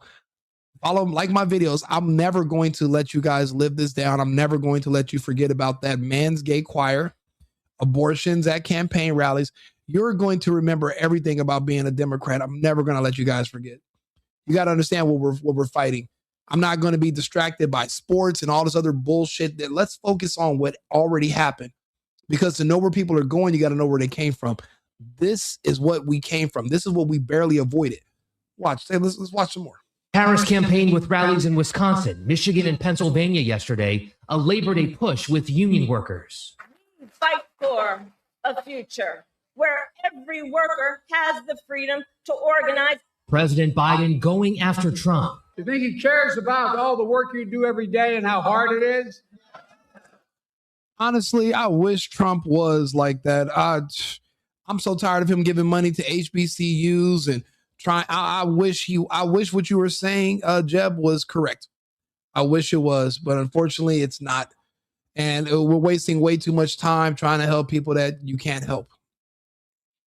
You think he cares about good paying jobs for hardworking people who built this economy? The first presidential debate between Harris and Trump is 1 week away on ABC. Harris has been preparing with mock debates. A source tells ABC News Philippe Reines has been playing the role of Trump. Reines is a former Hillary Clinton advisor who helped Clinton with debate prep in 2016. The Trump campaign turning to Tulsi Gabbard. Why do you got to prep anyway? I mean, if that's who you are, like, you can't just go out there and just be yourself. I don't know. I don't see Trump prepping. I just see him going out there and just talking to people just like they're people. Like he's just an American, just talking, just shooting shit like we would be sitting somewhere, just, eating some popcorn and just chatting somewhere. Why do you need to, you got to come up with like things you want to say? What are you preparing for? I never understood that. I want to talk some more about these buses. These abortion buses. Busing people to her rallies. No. Civil War brags about overturn Roe versus Wade. That was a good one. Glad that got overturned. About pro-life protesters. They are at the wrong rally. 3 members of the United States Supreme Court. We seek extension that they would undo the protection of Roe v. Wade, and they did as he intended. Oh, you guys are at the wrong rally. And it's crazy. People convinced you that she was almost going to win. Abortion bus. Let's see here. Abortion bus Kamala. Let's see. Oh, I spelled that wrong. Kamala. There's got to be something on TikTok. Let's see here where you can. Is this it right here? My Roman Empire. Is this it?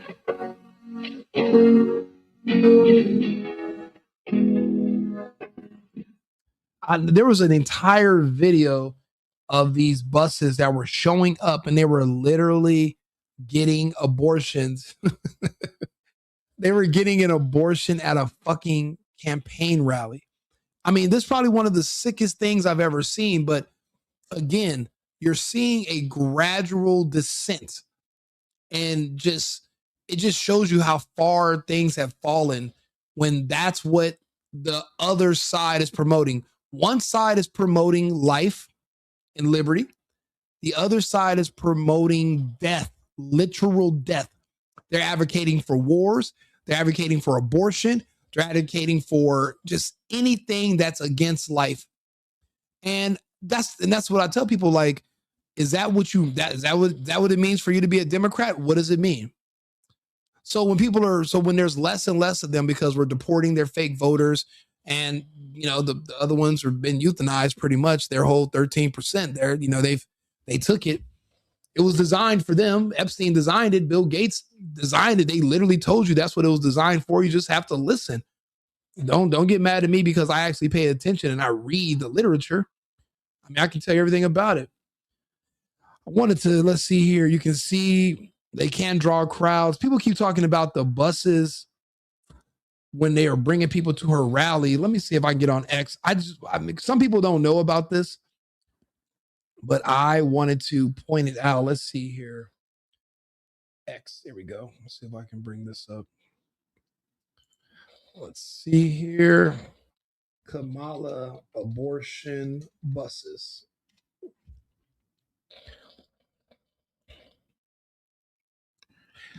Let's see here. Where is it?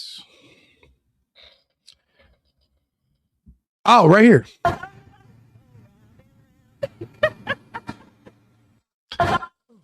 Oh, no, not that one.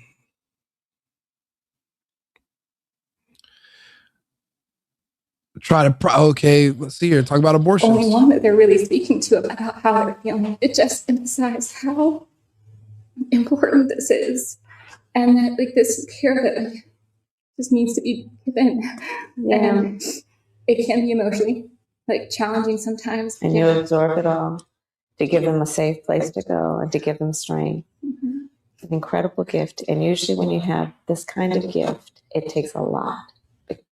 You know what? That's why when they call abortion a gift, that's why I said the vaccine was their reparations. If they can all get on board and vote for Kamala after she called abortion, death to their children, as a gift, then reparations was the vaccine was their reparations. And that's how I correlate the two. That's it. It's absolutely, that's how I correlate it. If death is a gift, then reparations is a birthday party for you. I mean, then the vaccine was your birthday party. They literally was getting abortions at her rallies, getting an abortion bus. This bus is they used to get on, and they do abortions at the Near rally. Jacksonville University, the Harris Walls abortion bus pulled in today. They're taking this thing across the country, and today they stopped in Jacksonville, and it's pouring down rain. Coincidence? I don't think so.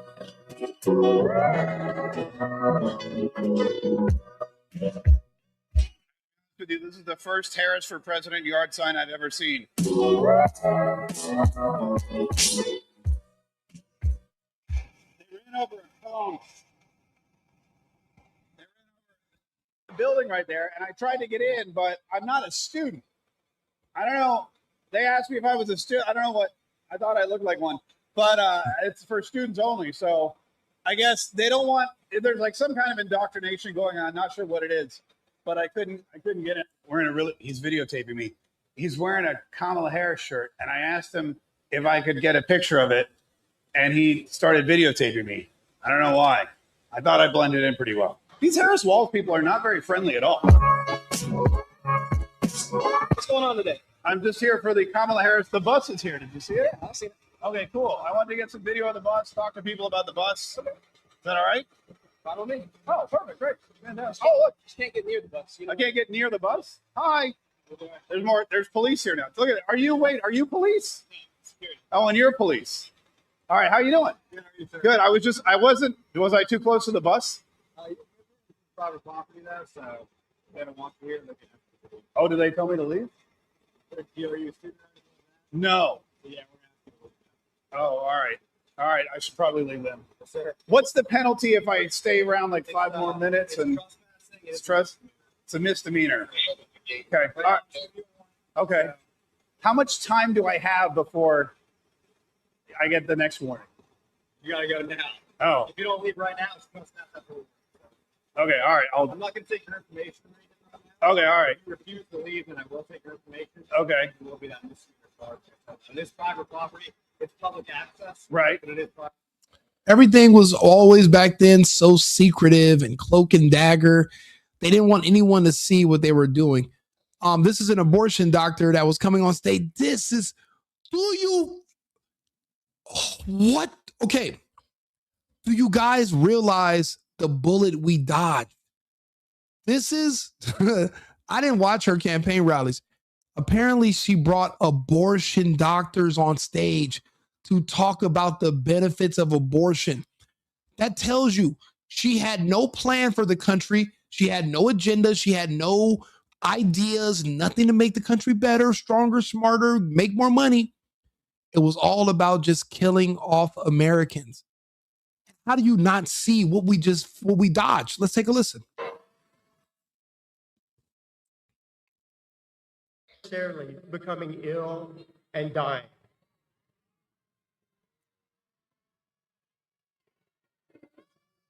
Nationwide, I think someone needs some medical assistance over here.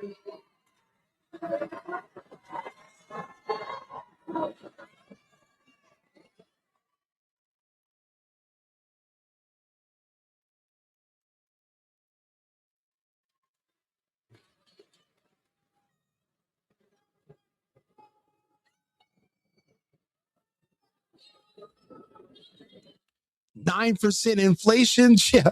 Remember $6 and $7 gas prices? I remember gas in LA was up to $9.15 back when Joe Biden took office, because one of the first executive orders he passed was to shut down the Keystone Pipeline. That right there started to affect the processing capacity, and then they started cutting off the leases for where we drill for more oil in certain areas. And he immediately took us from being where we had so much energy like we do right now, where we're able to export it and sell it, to making us completely dependent upon Venezuela and the Saudis for oil.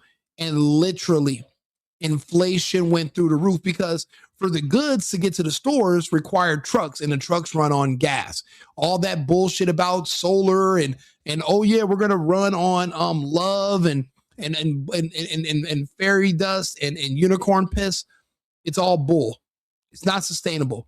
So when the fuel prices went up, everything went up, and then that's when you see the end of hyperinflation.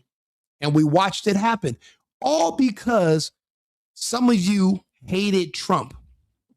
Remember when let's see here, Bill Maher, bring on the recession. Who remembers this? Let's see here. Where is he at? He said, bring on the recession. when basically they were asking him, oh, what do you think about, Trump Let's see. Was this it? Well, big announcement today from chipmaker NVIDIA, the company playing a huge role in the AI revolution. They are set to produce AI tariff crackdown. Mixed if we're not smart, knows the kind of manufacturers in the blame China. I think it's a thing to do in this kind of and so it'd be roughly $3 trillion with President Trump. Carefully talk about are in a decoupling process. Oh, there's a Bill Mayer where he was saying, economy with an unemployment rate of 4% and a per person GDP of $85,000 does not have to be made great again. It is great. Yet, the economy is the Christmas Eve voters' other big issue, and they think it's terrible, when actually it's bigger and better than ever. Makes Arnold Palmer's dick look like nothing. When we were coming out of the pandemic, every economist predicted we were headed for a recession and all the horrible things that come with it. But much like Trump's girlfriends, those things never came. but we did go through a recession. You know what they did? They changed the definition of what a recession was.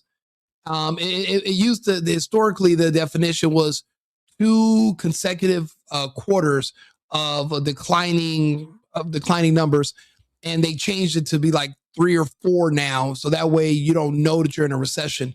But Bill Mayer actually was called for a recession. He said, "Bring on the recession." Let's see here,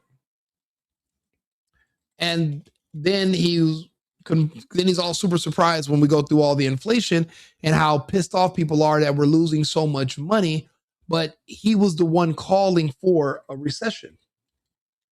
Let's see here. Bill Mayer recession. Let's see if I can find it. Let's see here. Well, we have to, what? Why is that funny? It is going well for now. For now, right. That's my, thank you. That's my question. Is like, I feel like the bottom has to fall out at some point. And by the way, I'm hoping for it because I think one way you get rid of Trump is a crashing economy. Yeah. So please bring on the recession. Yeah. Sorry if that hurts people, but it's either root for a recession or you lose your democracy because. Yeah, dude, fuck these people. I don't care that he doesn't say this anymore. And now he's turned ship. He should have known what he was talking about back then. He didn't care. So that just shows you times were so good when Trump was a president that people started literally advocating for the bottom to fall out and for us to go into a recession just to get rid of the man who was responsible for giving us one of the best economies in our nation's history. This is insane. So excuse me if I'm not sympathetic to these people now that all of a sudden they want to change their opinion and pretend like they're more right-leaning and they're seeing the light all of a sudden. Do you know how much people lost in this recession? Do you know what 9% inflation did to us for 3 years straight, 4 years? Destroyed us, killed us.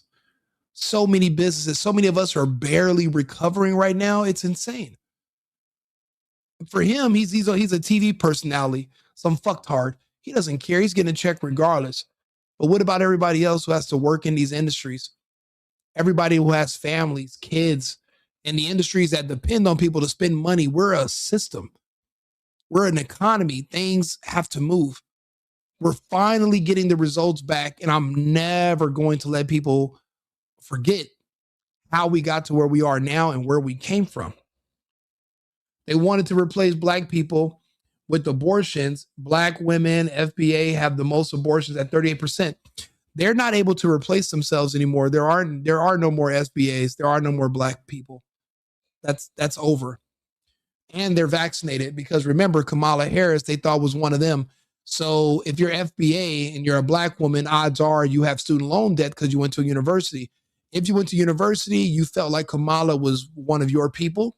She told you that if you don't take the vaccine, you're actually not a part of the black cult anymore, and you're really just a right-wing, Trump-supporting white supremacist. They fell for that propaganda, and they went out and took that. They went out and took those experimental injections at a rate over 92%, the same way they vote Democrat, and now they're all dying all of them. All your favorite rappers and celebrities, they're all having heart issues. They're all just suddenly dying. They're gone. I tell people, mourn them while they're still here. Also, if you can, collect jerseys, clothing, music, any black memorabilia you can get your hands on. Collect it, save it, put it away somewhere. One day it'll be a collector's item and be worth money. This is one particular group that's not going to survive the vaccine. They can't. It was specifically designed for them. And I've proven it to people that it was only designed for them only. It wasn't designed for everybody.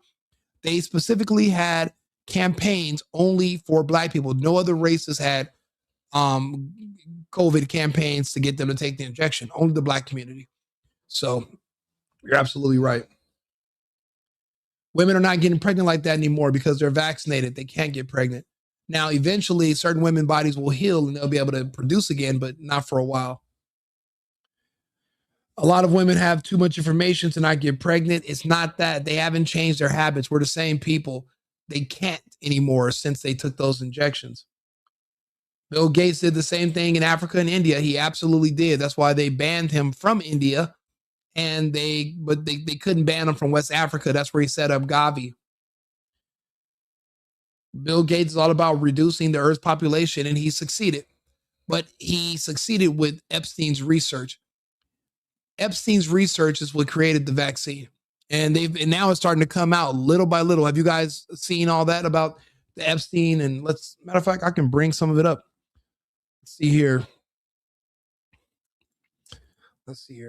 Epstein, Bill Gates, pandemic, 2015. Let's see what they say.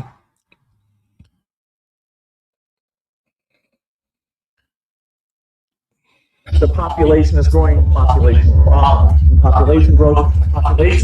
population growth rate goes down. You're going to have a tripling in population. The world today has 6.8 billion people. That's headed up to about 9 billion. Now, if we do a really great job on new vaccines, healthcare, reproductive health services, we could lower that by perhaps 10 or 15%. Here we can see a chart that looks at the total world population over the last several hundred years. And at first glance, this is a bit scary. Bill Gates, 2015, everyone knows this, spoke that the world population needs to be reduced by 10 to 15% because of global warming through the reduction of the world population through the use of vaccines. Next. In 2020, the same Gates said 7 billion people must be vaccinated. Next. So here's my question. It's a rhetorical question. Why would I take a vaccine for my health, which is financed and produced by someone who wants to decrease the world population? Research potentially useful for national security. So let's take a look at this. So right here, to JEVacation@Gmail, and the man using the Gmail, BGC3 deliverables and scope. To Bill Gates, Larry Cohen, Bill. Larry and I have been working on deliverables for my time at BGC3 since you and I spoke. At Larry's request, I have spoken, and one thing I want to point out, they use these weird equal signs and these certain other symbols when they're talking, and I've noticed it across all of Bill Gates's emails that I've looked at, and some of it corresponds with other people, and I really wonder what that means, but I'll carry on. At Larry's request, I have spoken with Roger, Mark, Chris, Trevor, Jeff, and next week, Bose, Jonah. Everyone has offered guidance, advice, thoughts, and ideas. As Larry works to put together any required documentation, we are trying to make sure we make this time valuable for all. Two areas where I am interested in terms of scope: domestic health and neurotech brain science. I propose these deliverables. Please let Larry and I know what you think. Deliverables. Number one is ampersand NBS. To improve access to secure personal health data, affordability access, blueprint and or recommendation for a zero-knowledge proof-based digital system to secure private personal health information while allowing access to digitally redacted personal information. Why would you want access to digitally redacted information? Number two, white paper on consumer health expenditures in the USA. 3, white paper and or recommendations on neurotechnologies related to chronic and degenerative disease. Hey, 2love29. I'd save my love if I was you. Don't waste it. White paper on neurotechnologies as weapons in national intelligence and defense. Follow-up recommendations or technical specifications for strain pandemic simulation. Happy to do whatever else is helpful. Taryn, that's excellent advice. Teach them to pick the right soil. That's a lost art nowadays that we do need to make sure we start instilling in men. But I'm not anti-vax, especially tried and true. I wish you were. I wish you were. You know, it's the latest research is coming out that now since RFK Jr. is our Health and Human Services Secretary, the research that was suppressed has come out. Apparently, the reason the flu shot is free now is because in 20 years you developed Alzheimer's and dementia due to whatever the ingredients were in that flu injection. There's nothing to do with the flu. It actually causes other detrimental issues in your brain by causing certain amounts of swelling later on as an adult. Childhood vaccines cause a lot of those issues like autism, but you know, some of those vaccines turn your kids gay and it turns them into gang members who can't think very clear and are hyper violent with emotional issues and mood swings. Other side effects are homosexuality because they do affect your hormones and it creates confusions in your mind. But those flu shots in particular, they've now correlated them and connected them to Alzheimer's and dementia. And I did a story about that about 3 weeks ago. If you guys had time to go back, I'll share it again. Just that, you know, my audience is growing, right? So if I made prior videos, some people might have not have seen them. You might be a new follower and, you know, we're going forward with a lot of things. So I'll try to repost them and reshare them so you can read over the data. But like I said, a lot of this is only coming out because RFK Jr. is Health and Human Services and he doesn't care about making money for these vaccine companies or government contracts. He just wants to get the information out there. They're trying their best to save Americans. Remember, this agenda is America first, Americans first. So our health has to be a priority. They talk about all these different drugs that are like 15 cents in other country, but when it comes to an American, they want $800 for the same medication. The fact that we're not generating our own medication is a problem, and when it's being outsourced to our enemies, we're being supplied by countries that we are economic enemies with, and they're in control of our antibiotics and all of our medications. It's just a huge blind spot, which we have to fix, which we're working on. But we all have to stay the course, and we have to make sure we all hold our leaders accountable or only elect people and vote for people that are going to be focused on what's important to us and what's going to, you know, keep us safe. But I wanted to get to where's the part because he's going through the Epstein files, but I wanted him to talk about the part where Epstein, where they're talking about pulling this off. They're going to pull off they're going to pull off this whole scam-demic. Let's see here. Epstein pull off pandemic. There we go. Sit here. To improve access and secure personal health data, blueprint and/or recommendations for zero knowledge, proof-based digital system to secure private personal health information, allowing access to digital be redacted. Oh my God. Yeah, your immune system is God's gift to you. That is God's nanotechnology. When your body is repairing itself from the inside out, to this day, we don't understand how it works. But yet we consider ourselves to be so masterful of the sciences, but we don't even understand how the human body repairs itself. We don't understand how material, like a meaty material with fluid and electricity creates your brain, which is the source of your consciousness. So we think. We don't understand how any of these systems work. And it's crazy. When you look at that Epstein interview, he goes over how we don't understand how none of these systems actually work. We know they work. We don't know how, and we need to create a new study to figure it out. That's what that man was proposing. And all this stuff about kids, it's like it's all put out there, it seems, just to get you to ignore the actual genius behind the things that this guy's suggesting and the things he's been working on. I mean, we got to keep going, but this is apparently from him, and this is about him and Bill Gates planning the scamdemic. Follow-up recommendations and or technical specifications for strain pandemic simulation.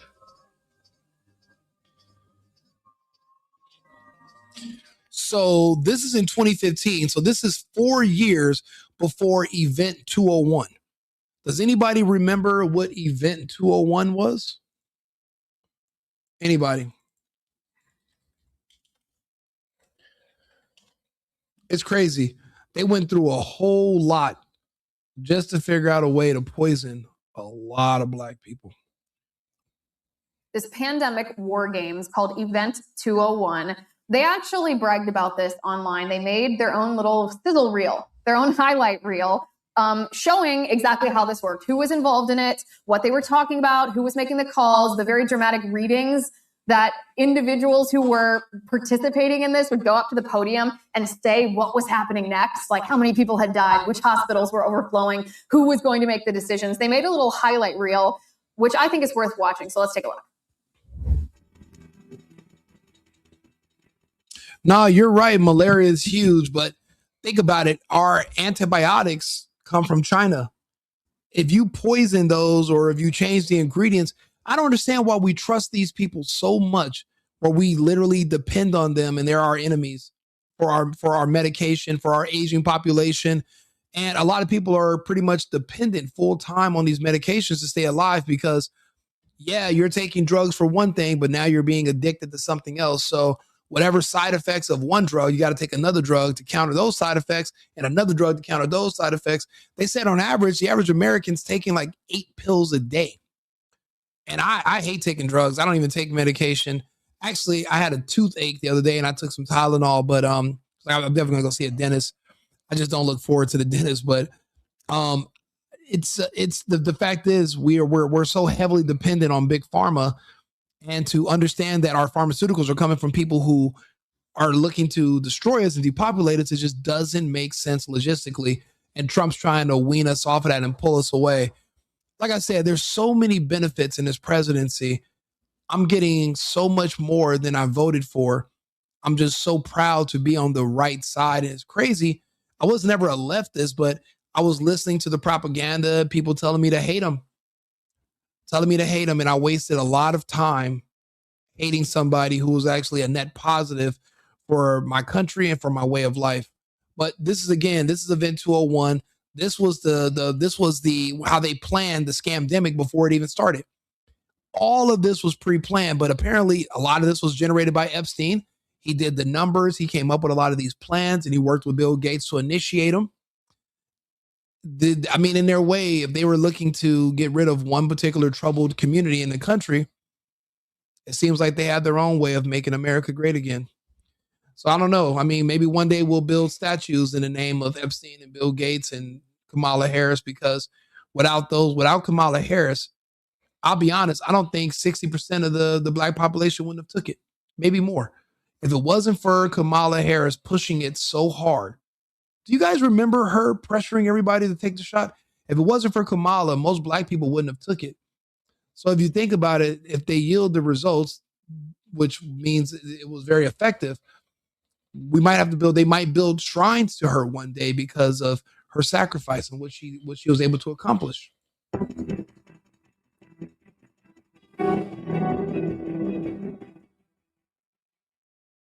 It began in healthy-looking pigs, months, perhaps years ago.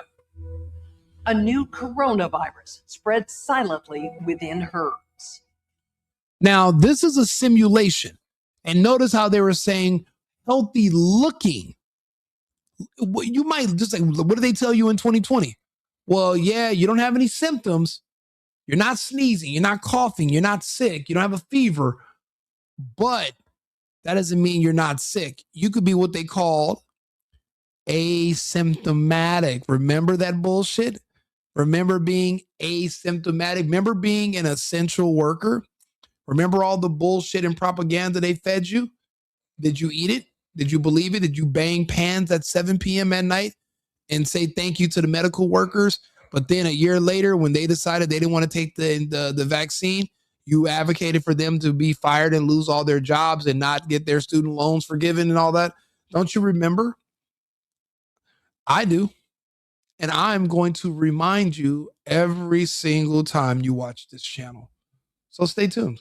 Gradually, farmers started getting sick. Infected people got a respiratory illness with symptoms ranging from mild flu-like signs to severe pneumonia. The sickest required intensive care. Many died. If you even think about pushing natural drugs or natural medicine or anything holistic, if you were a medical professional, you will lose your license. You'll be kicked out of the industry. They will call you a witch doctor. Remember Dr. Stella Emanuel that was treating people and none of her patients died? Remember how they wanted to kick her off the internet, called her a witch doctor and all kind of crazy names? She was actually one of the frontline doctors of America back with Dr. Simone Gold, Joseph Ladapo, who is actually the Surgeon General of Florida right now, which is why Ron DeSantis, I don't care what no one says. If it came down to me picking between DeSantis and JD Vance, 1,000% I'm going with JD. I'm going with DeSantis because I've seen DeSantis as a warrior this whole time in Florida. I've seen DeSantis's results. I like DeSantis. So what? He put a little high heel on his boot. It happens. Okay. Some of us are big, tall guys. If you look smaller than us, we're Americans.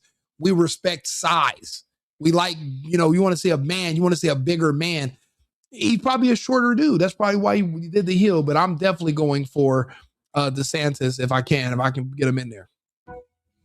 Experts agree unless it is quickly controlled, it could lead to a severe pandemic, an outbreak that circles the globe and affects people everywhere. And it's all, and this whole thing of, for one thing, it's never been proven that you can transfer sickness from one sick human to a healthy human. They've tried hundreds of experiments. They used to use prisoners 100 years ago, and they would take people that had, like 100 years ago, there was like a really bad sickness that went around the world. And it came out the same time that radios came out in World War I. They called it the Spanish flu. What they did was they took people that were sick from the Spanish flu, and they would have 100 prisoners, and they would take their bodily fluids and have them, and they would inject it and put it on the prisoners. They were never once able to successfully transfer sickness from a sick person to a healthy person. So this whole thing of being contagious, again, there are systems in this world, in life, that we don't understand.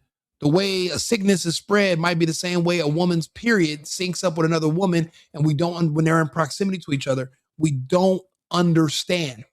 But pretending that we do means that no one's going to question anything because you would think that the science is settled.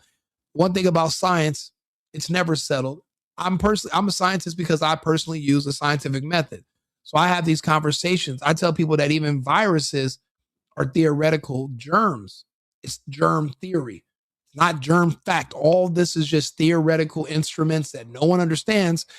But if you leave it on the table long enough, you make enough TV shows about it, you'll start to believe it, just like Star Trek. There's no such thing as a nebula or a black hole or a quasar, or it's all just bullshit made up by a man named Gene Roddenberry. Even the whole astronomical measurement unit of one astronomical unit, which is 93 million miles away, equivalent between the distance between the Earth and the sun, it's all fake. It's all made up. It's just made up. What is 1 mile? It was a king named Mile, and he said, okay, from here to the river, it's whatever, how many feet that is, that's 1 mile. I mean, some people just make things up in their mind. Some people make things up based on reality. A mile, they were able to measure with their feet. No one's ever actually been to the sun. No one's been to space. There is no space. It's all fake bullshit anyway. So a lot of our lives, it's all these different systems that are just made up, and you're indoctrinated into believing them. And unfortunately, because of that trust in the belief system of nonsense, so many people fell for this. And the rest of us just walk right through it. I never even took a test. It never even made sense to me. Why would I shove some shit up my nose?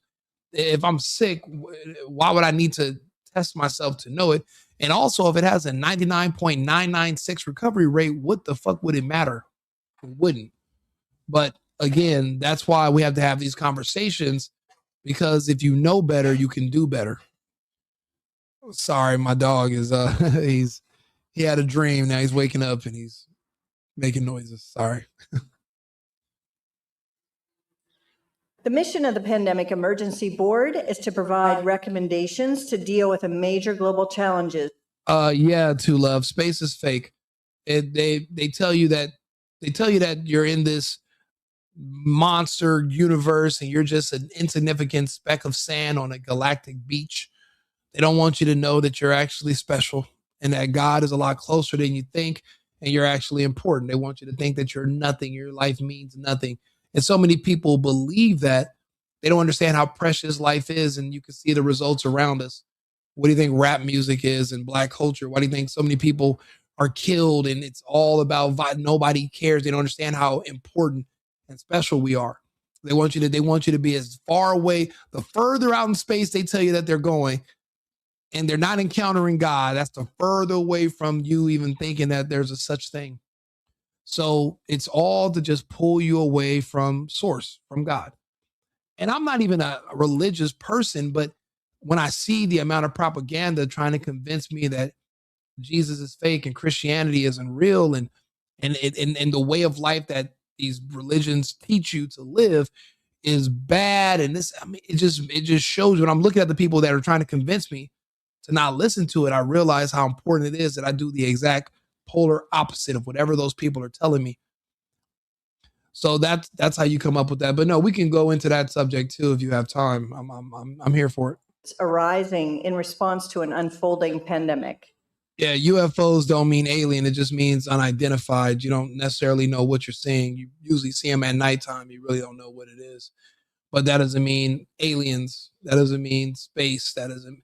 For all you know, we live in the inner earth because we don't know what's above the sky. We know there's a solid barrier above us. They try to convince you that there's something called an atmosphere that you're going to burn up in, but it's not solid, but it's not liquid. So then, okay, show me an atmosphere anywhere else in nature. Nature, one thing about nature, right? It's the beautiful part of nature. Nature repeats itself. It has a habit of doing that. Show me another non-physical barrier that's somewhere in nature. And then that way we can have this conversation, but you can't because it's fake. There is no going up into space and then you're floating around and then you're able to hit warp drive, and it's all just fake bullshit. Elon Musk is a liar. And even though I drive a Tesla, I don't trust him at all. And him joining us when it came to the elections was him just trying to save himself from prosecution because Kamala and them, they were calling for him to be arrested. So he saved his own ass. But I mean, everyone's lying to us about space. So The board is comprised of highly experienced leaders from business, public health, and civil society. We could be looking at double the number. I don't know. We're on a prison planet. So everything that's here is from here. There's no coming in. There's no coming out. There's no in. There's no out. We're stuck here together. So anything that you see here is from here. Not going to be alien. It's like we're in a controlled terrarium. We're in a controlled environment. We're in a controlled environment. And we're not able to change the climate ourselves. We're not able to, and a lot of our resources are not, they're infinite. They convince you that they're finite so they can charge you for them. But everything's already here. And we're not running low on anything.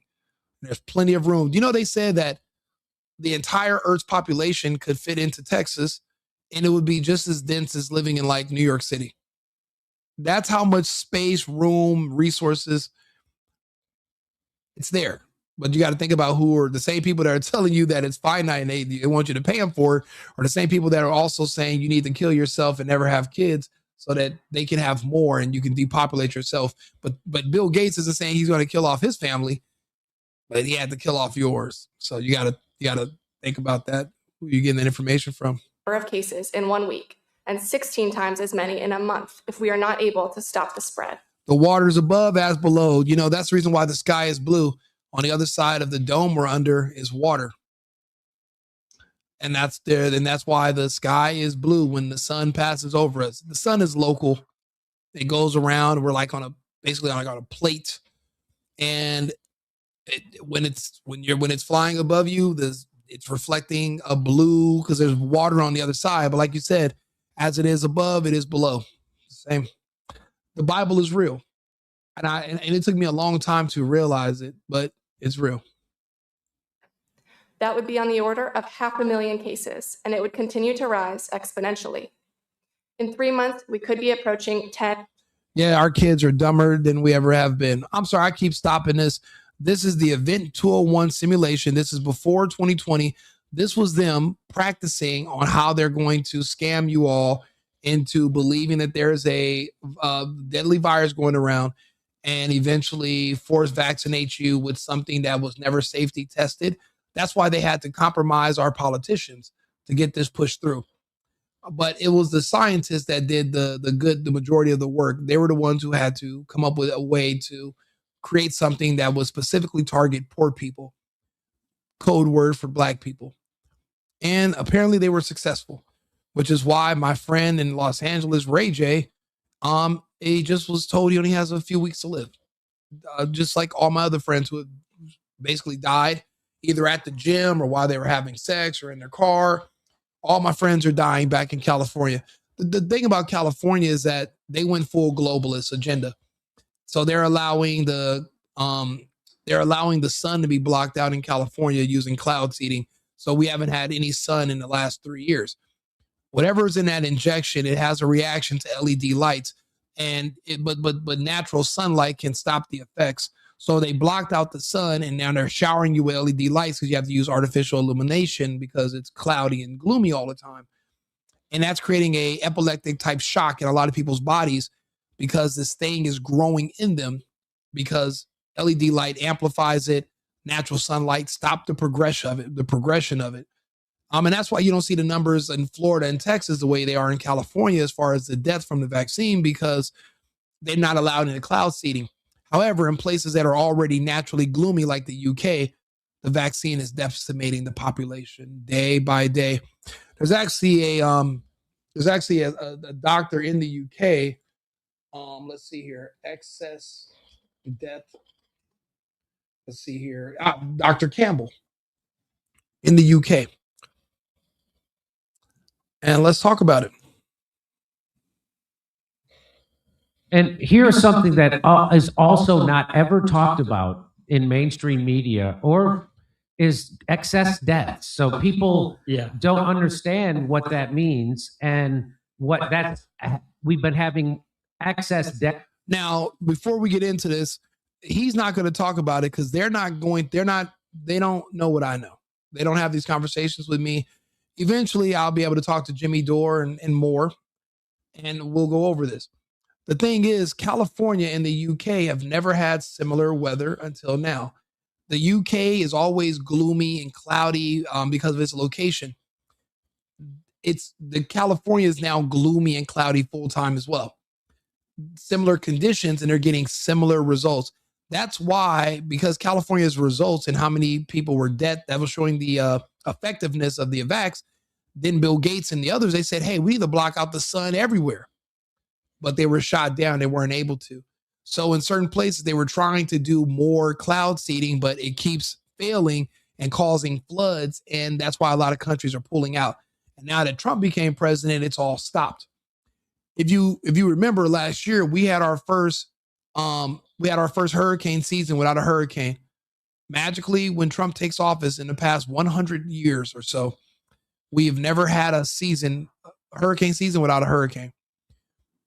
So you got to understand, they have to block out the sun for the injection to kill you faster. In the UK, they don't have to block out the sun. It's already naturally blocked out. So they're recreating those conditions in California, which is why that's where all your favorite people live who are dying.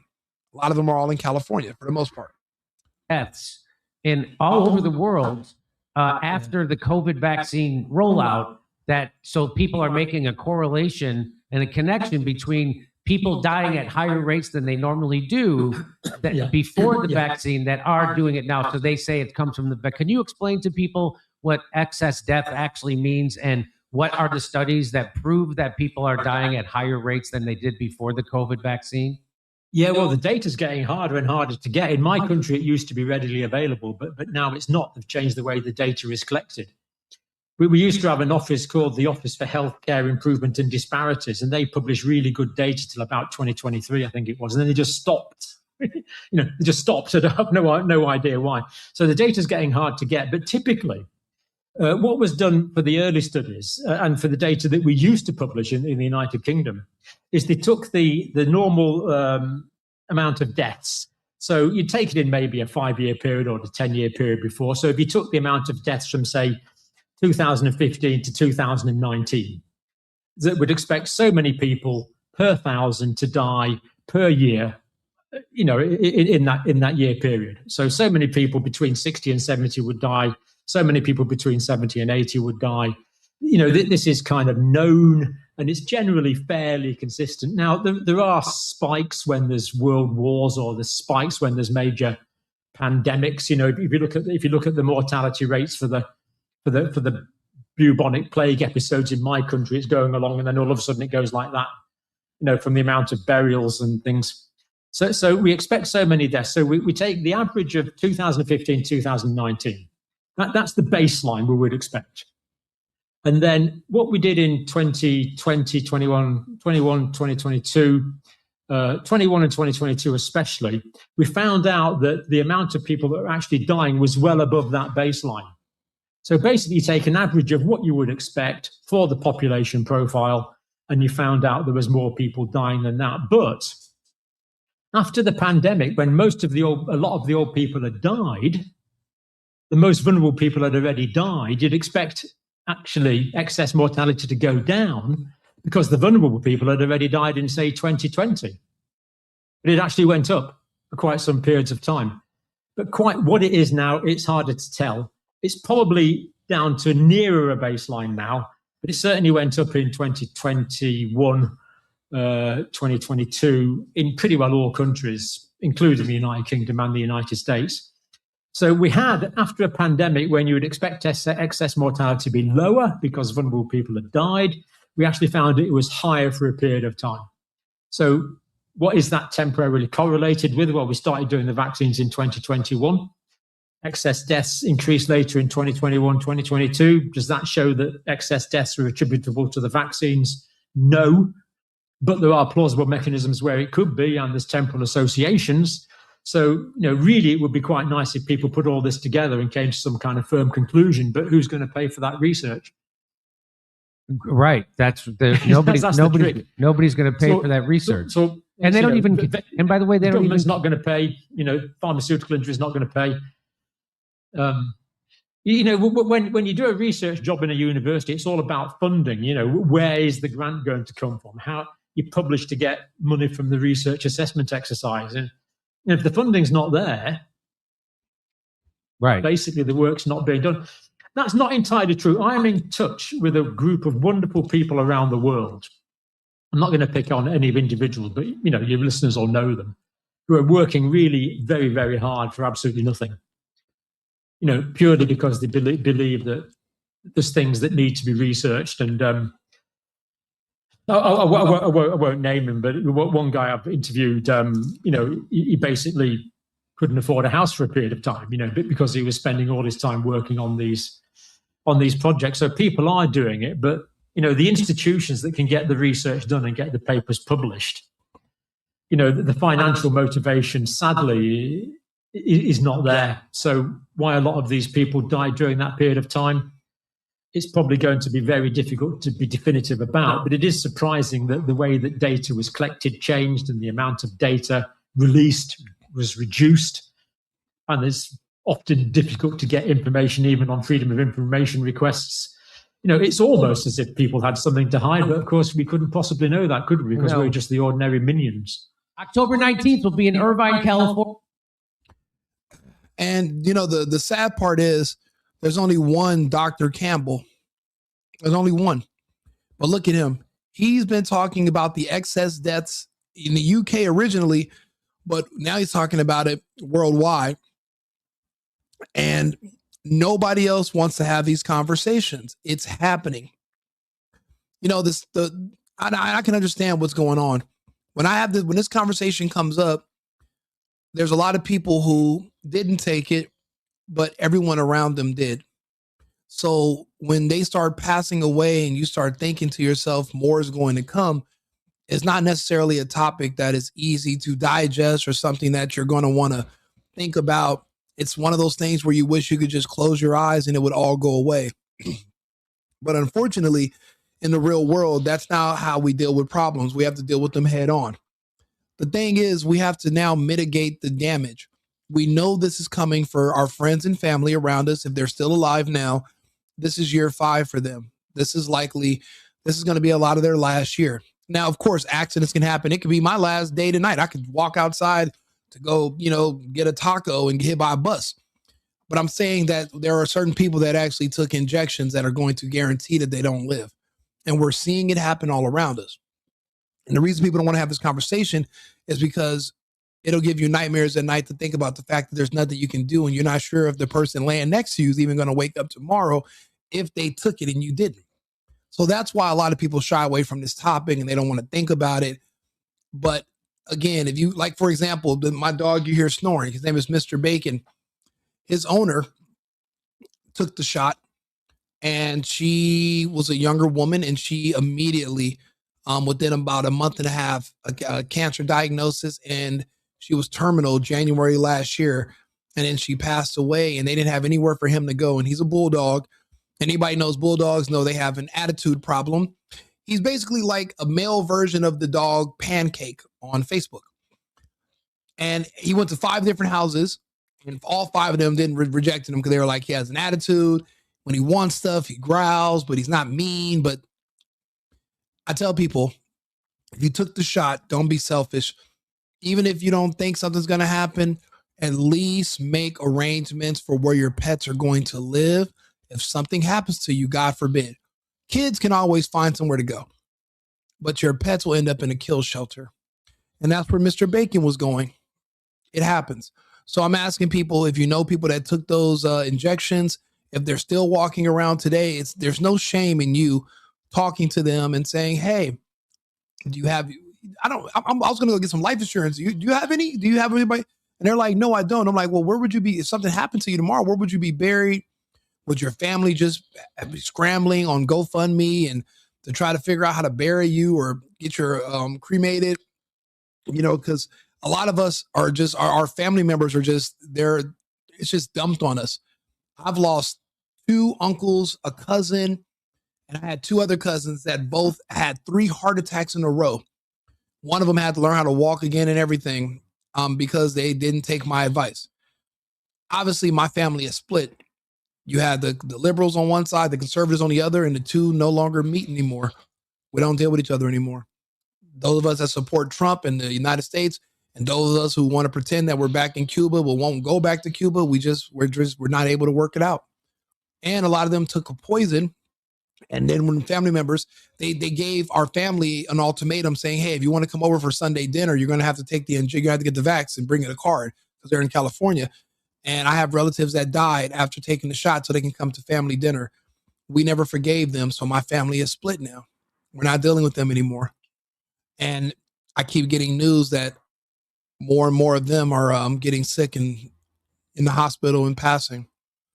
But I mean, it's been 3-4 years now since we've all seen or been dealing with each other. And I mourned when I first found out they were Democrats that were going to take the shot. I started to mourn them back then. I knew where this was going.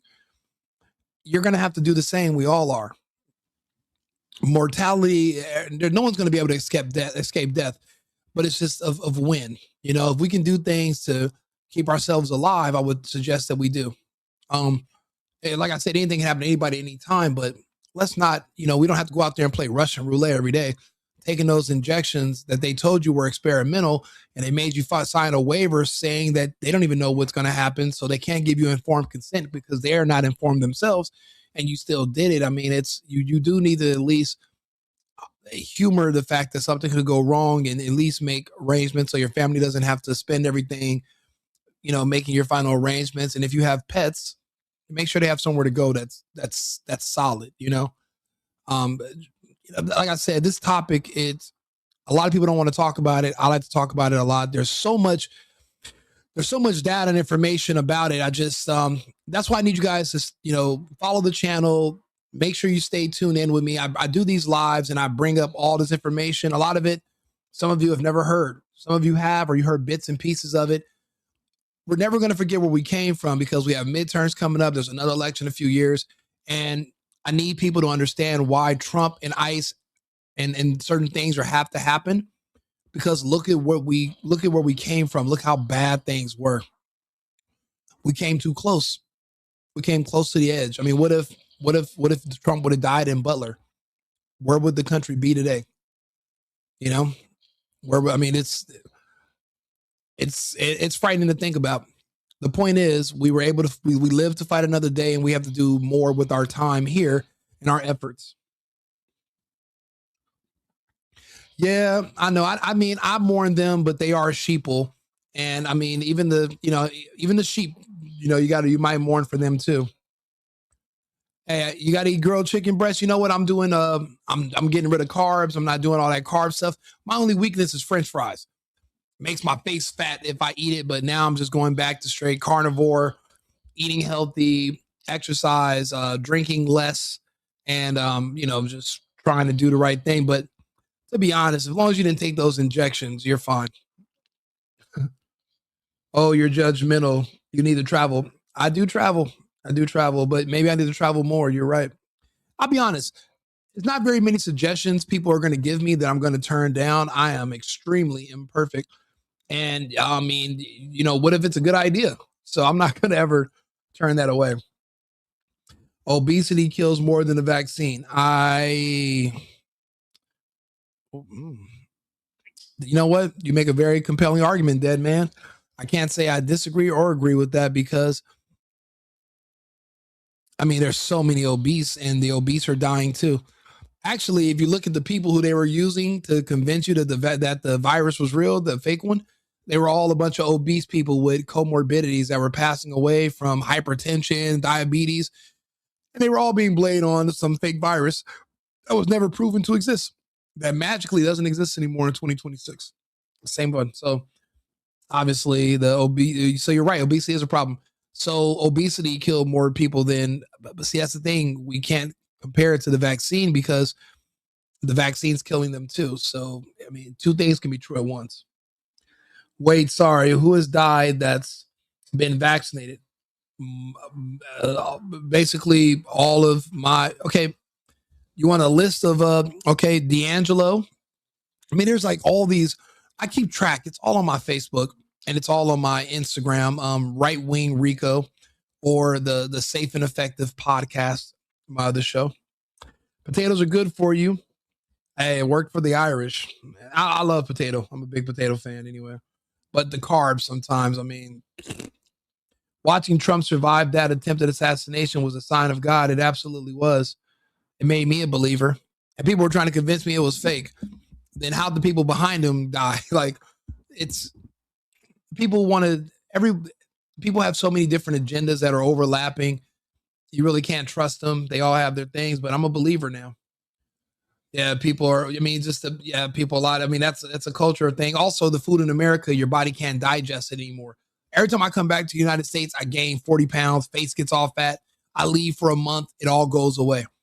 Because the food that's like I could, even though we're in the United States, I couldn't take a Happy Meal and get on an airplane and fly to another country. Their customs would make me throw that food. It's illegal over there. It's illegal. I couldn't even fly to a poor country like Colombia with food from the United States. The food here is illegal over there. But you don't see the obesity in these other countries either.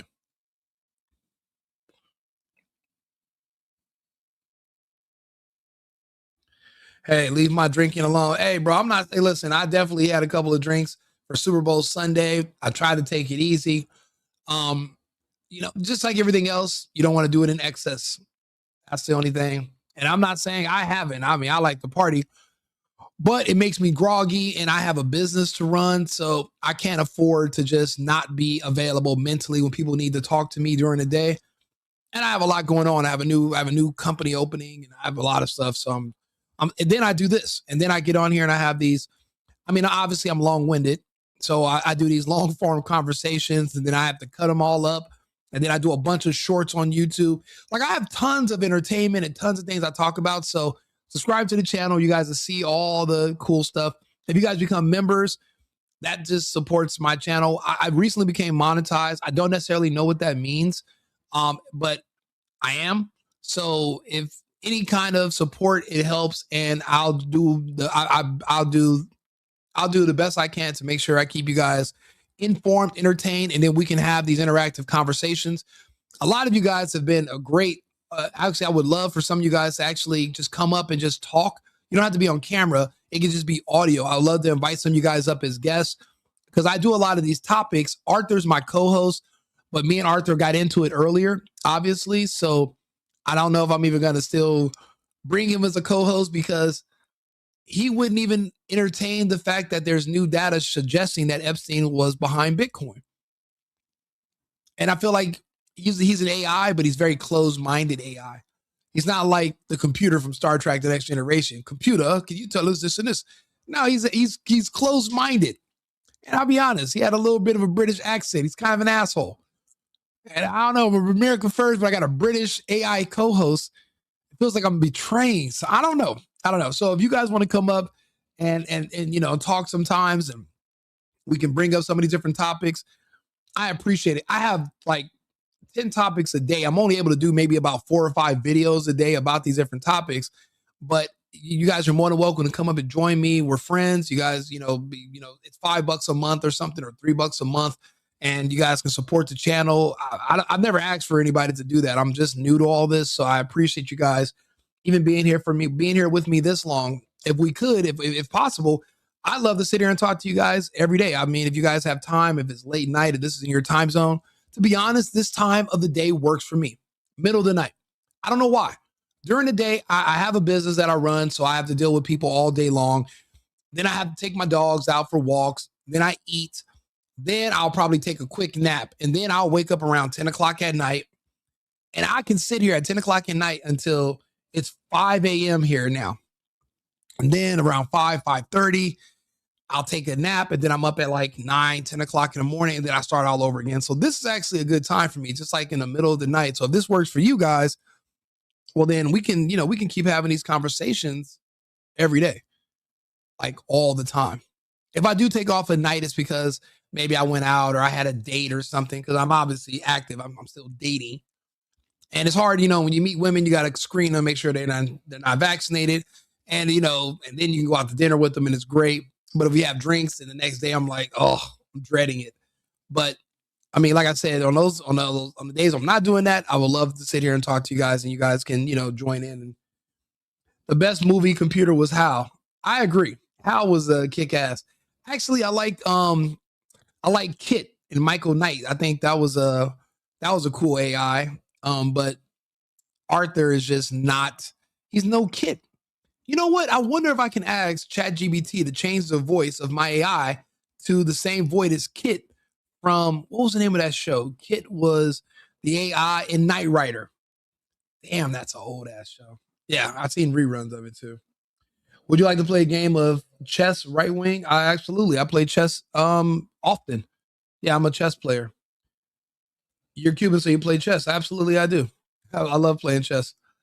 Chess and poker. Those are my 2 games. I play poker and I play chess. You play poker or you only play chess? Oh yeah, you too? Yeah, sweet. Make sure they don't have a purple hair or snout rings. You know what? That as soon as they pierce their nose right there, it's like it pierces a hole in their brain and they just disintegrate. And it's like a puncture of evil. I've never seen any normal, sensible woman with that septum. So yeah, you're absolutely right. Avoid those women at all costs. And if you have kids that are in school, make sure none of their fucking teachers have curled hair, colored hair or that thing in their nose. And if they do, remove your kid. Figure out a way to homeschool. Unless you want your kid to be on this list right here, with the men's gay choir. Unless you want your kid to be one of these guys, Let me see here. Well, of course, regarding the As we point of celebrate peace. Pride on the progress we've made over these past years, there's still work to be done. Unless you want your child to be just another pin cushion for these pervs, make sure you pull them out of any classrooms they have with teachers who are colored hair, septum rings in their nose, and all that bullshit. Pull your kids immediately. I thought it would be chess and dominoes. Nah, I don't know how to play. I think I know how to play dominoes. The issue is, I hate the fact that I'm always a 1 or 2 numbers off. I guess you got to get the number 5 or 10 or 15, or it has to be like an odd number. I don't know. I'm not really a big fan of dominoes. I don't know. Chess or poker will be my 2 games. There is no space. There isn't. There's no such thing as space. The closest you can get to it is going into water, going to the ocean. U.S. is far worse than the Nazis, seeing it's not proven they killed more than 270,000 Jews. They did kill millions of mighty Soviets and Chinese. You're factually correct. Also, they killed a lot of innocent Germans in the firebombing of Dresden. So it was the U.S. has a far greater history of indiscriminate extermination of populations. Hiroshima and Nagasaki, they always forget about Dresden. The reason they never make the correlation between the two is because they want you to believe in another farce called nuclear weapons. There was no A-bomb dropped on Hiroshima and Nagasaki. It was firebombed the way they firebombed Dresden. However, if they made the correlation, then you would find out that there was no A-bomb, because they were able to rebuild Hiroshima and Nagasaki within 4 years. Those cities were rebuilt. There was no mass die-off. There was no disruption to the birth rates of the women because of the radiation exposure. So a lot of that stuff is fake. And you've never seen a bomb dropped on a population since then, but we're in a world full of psychopaths and pedophiles. Obviously, there are no nukes. It's all just a scam. But if you call out one person scam, then you have to admit that you're a part of a scam too. It's kind of like the space scam. You call out one person as being fake, then you have to admit you're fake too. And that's how Elon Musk got himself involved. Remember, he pretended he sent a roaster into space, and then he said, it looks so real. It looks so fake. It must be real, or some bullshit like that. Same thing. Dice only in the casino. If I go to, there's a good bunch of casinos right by my house here in Arizona. I live in Scottsdale. You can go, now they have like dice in the casinos. You can go in there and roll dice. I've been watching people play on YouTube. There's like all these new gambling channels to convince people to go. I don't know. I'm not really big on losing money like that. I mean, it's too much leaving it just up to fate. At least with poker, you can use strategy, and chess, you can use strategy. I thought we were friends. I think we are friends. I think we are friends, and we can shoot some dice. That's fine. Okay, we'll go for it. We'll do it. I don't get it, but I never would or get it. I don't have any tattoos either. You know what it is? I'm too indecisive. I could never decide. It's a hard enough time for me to decide what I'm going to eat for dinner, let alone what I'm going to get tattooed on my body that I have to see all the time. So I didn't want to do it. I just never did. I know people that have tons of tattoos, and a lot of them regret them tattoos now. And I'm just glad I never got any. Yeah, no tattoos. I will absolutely not call myself fake. I don't think you're fake. I lived in Las Vegas for 8 months. I did Vegas for about 3 months during the lockdown because everything was closed in LA. I moved to Arizona, and then Arizona closed. And then at the time, my pup, man, my dog of 10 years had passed away, and I was very depressed, and he died at my home in Arizona, and I just couldn't stay there anymore. And me and my ex-girlfriend were having issues.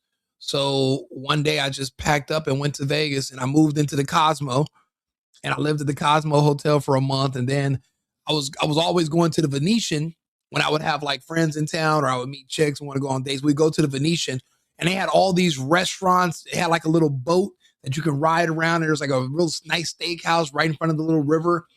And I was like, you know what? I'm going to move to the Venetian. So I moved from the Cosmo to the Venetian. Now, this is Vegas during the lockdown. So this is like 2020, 2021. Everything was dirt cheap because it's the lockdown. Everyone thinks that there's a deadly fake virus going around. I'm partying every single day. And there's like stripper parties inside these big, huge suites, 5,000 people in a hotel suite, but nobody's dying of the fake virus. And I tried to explain to people that it's fake. So I was one of the first people that was like, look, I'm going to keep traveling. So I was getting on airplanes and friends would be, no, don't get on the plane, Rico, you're going to die. And I'm like, bro, I am from Los Angeles. I go to parties and clubs that I know are going to get shot up just because that's where the prettiest women are at the most dangerous locations. Obviously, the spirit of fear is not something I'm accustomed to. So no, I'm not going to not do certain things because I'm afraid of the air. It just doesn't make any sense. So that's what I did in Vegas. And then when Vegas started pressing the whole mask issue, I left Vegas and then I discovered a magical land called Texas. Never even heard of the vaccine. They never heard of masks. They have no idea what I'm talking about. Everything was wide open and I fell in love. I fell in love with Texas. I never gave Florida a fair shot, but I love Texas. Or at home. Yeah, this is true. Last time I was there, they had finished the MGM Grand. Yeah. Oh, wow. So that must have been a while ago. You don't go to Vegas very often, I take it. I appreciate it, man. I miss my pup. His name was Space Baby. That was my guy for many, many years. Many, many years. So because of that, I couldn't stay in that house anymore. And I had just moved into that house when we left LA and we went to Arizona. That was the house we had rented. And he had passed when I was out of town for work. I was in Illinois and I was gone for like one day and I come back the next day and I was just like, wow. And this is the first time I've ever actually talked about it out loud. I haven't spoke about my pup in years. I'm not one of those guys like, I'm not an emotional person at all. I don't really have feelings. The only thing I care, it seems like the only thing I ever care about anything is like my dogs. I don't everything else. I don't really, nothing really bothers or moves me or anything. So yeah, no, I appreciate it. I was stationed in San Antonio. Not that great. You know what? I've never been to San Antonio. I drove through there on my way to Arizona from Houston, but Houston is amazing. Depending on where you live in Austin, it's nice, but it gets really, really gay around the downtown area. So it sucked. But I live in Austin. I live out by Lake Travis, Lake Austin area. So I live in the hills. And it's a beautiful area, but it's just boring because you're out there on the lake.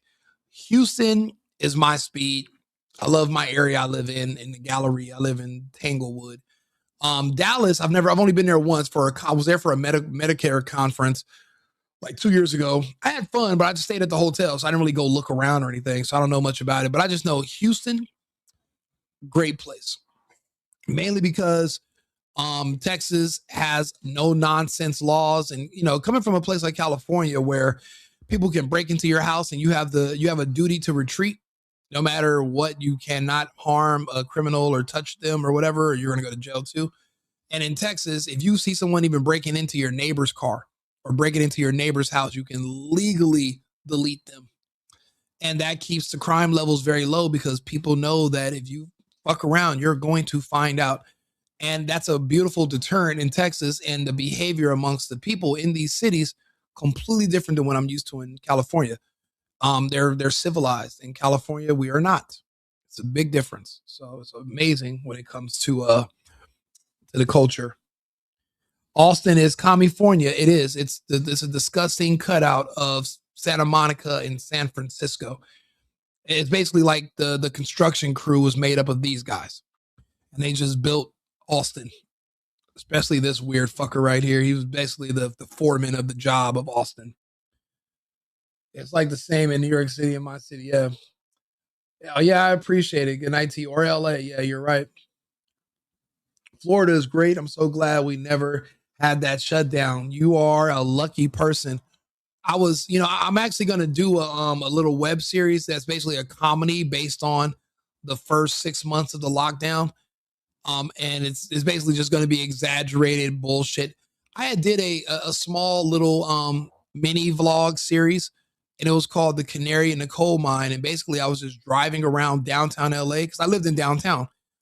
And I live right next to Skid Row. Now all of LA is Skid Row, but back then it was only 2 streets. And I was telling people, and I explained to them, if okay, 100 years ago, if they were going to the coal mines, they would take a canary because they were sensitive to changes in oxygen levels. So if the canary stopped chirping, you had about 4 minutes to get everybody out of the mine because you hit a methane patch or something like that. Basically, it was an early warning system that something bad was going to happen. If the homeless people are the canary, if there was really a deadly virus going around, the homeless people could not shelter in place for 2 weeks. They're outside with no mask, no gloves, no hand sanitizer. They're eating tacos with feces on their fucking hands. If anybody was going to die, it would be the homeless people. But the canary kept singing.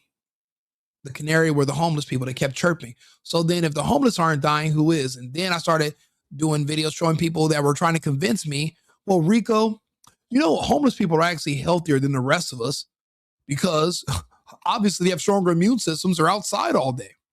They're outside in the trash. So I'm like, you mean to tell me that people that don't take showers are physically healthier than people who live indoors and take care of themselves? And that's when I realized everyone in California had lost their God-forsaken minds, and I have to get out of here as fast as I can. And that's when I made my exodus and became a refugee. Sing like the canary. Yeah. Homeless are healthy because they drink. You know what? It's funny. I remember back in like 2018, 2019, I'd have my beautiful big luxury car, and right on the other side of the gate is all these fucking homeless people. But they're not really homeless. They're just guys. And they're sitting around in their chairs and they're just drinking at 3 p.m.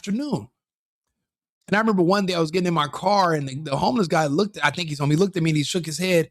He was like, I feel so sorry for you.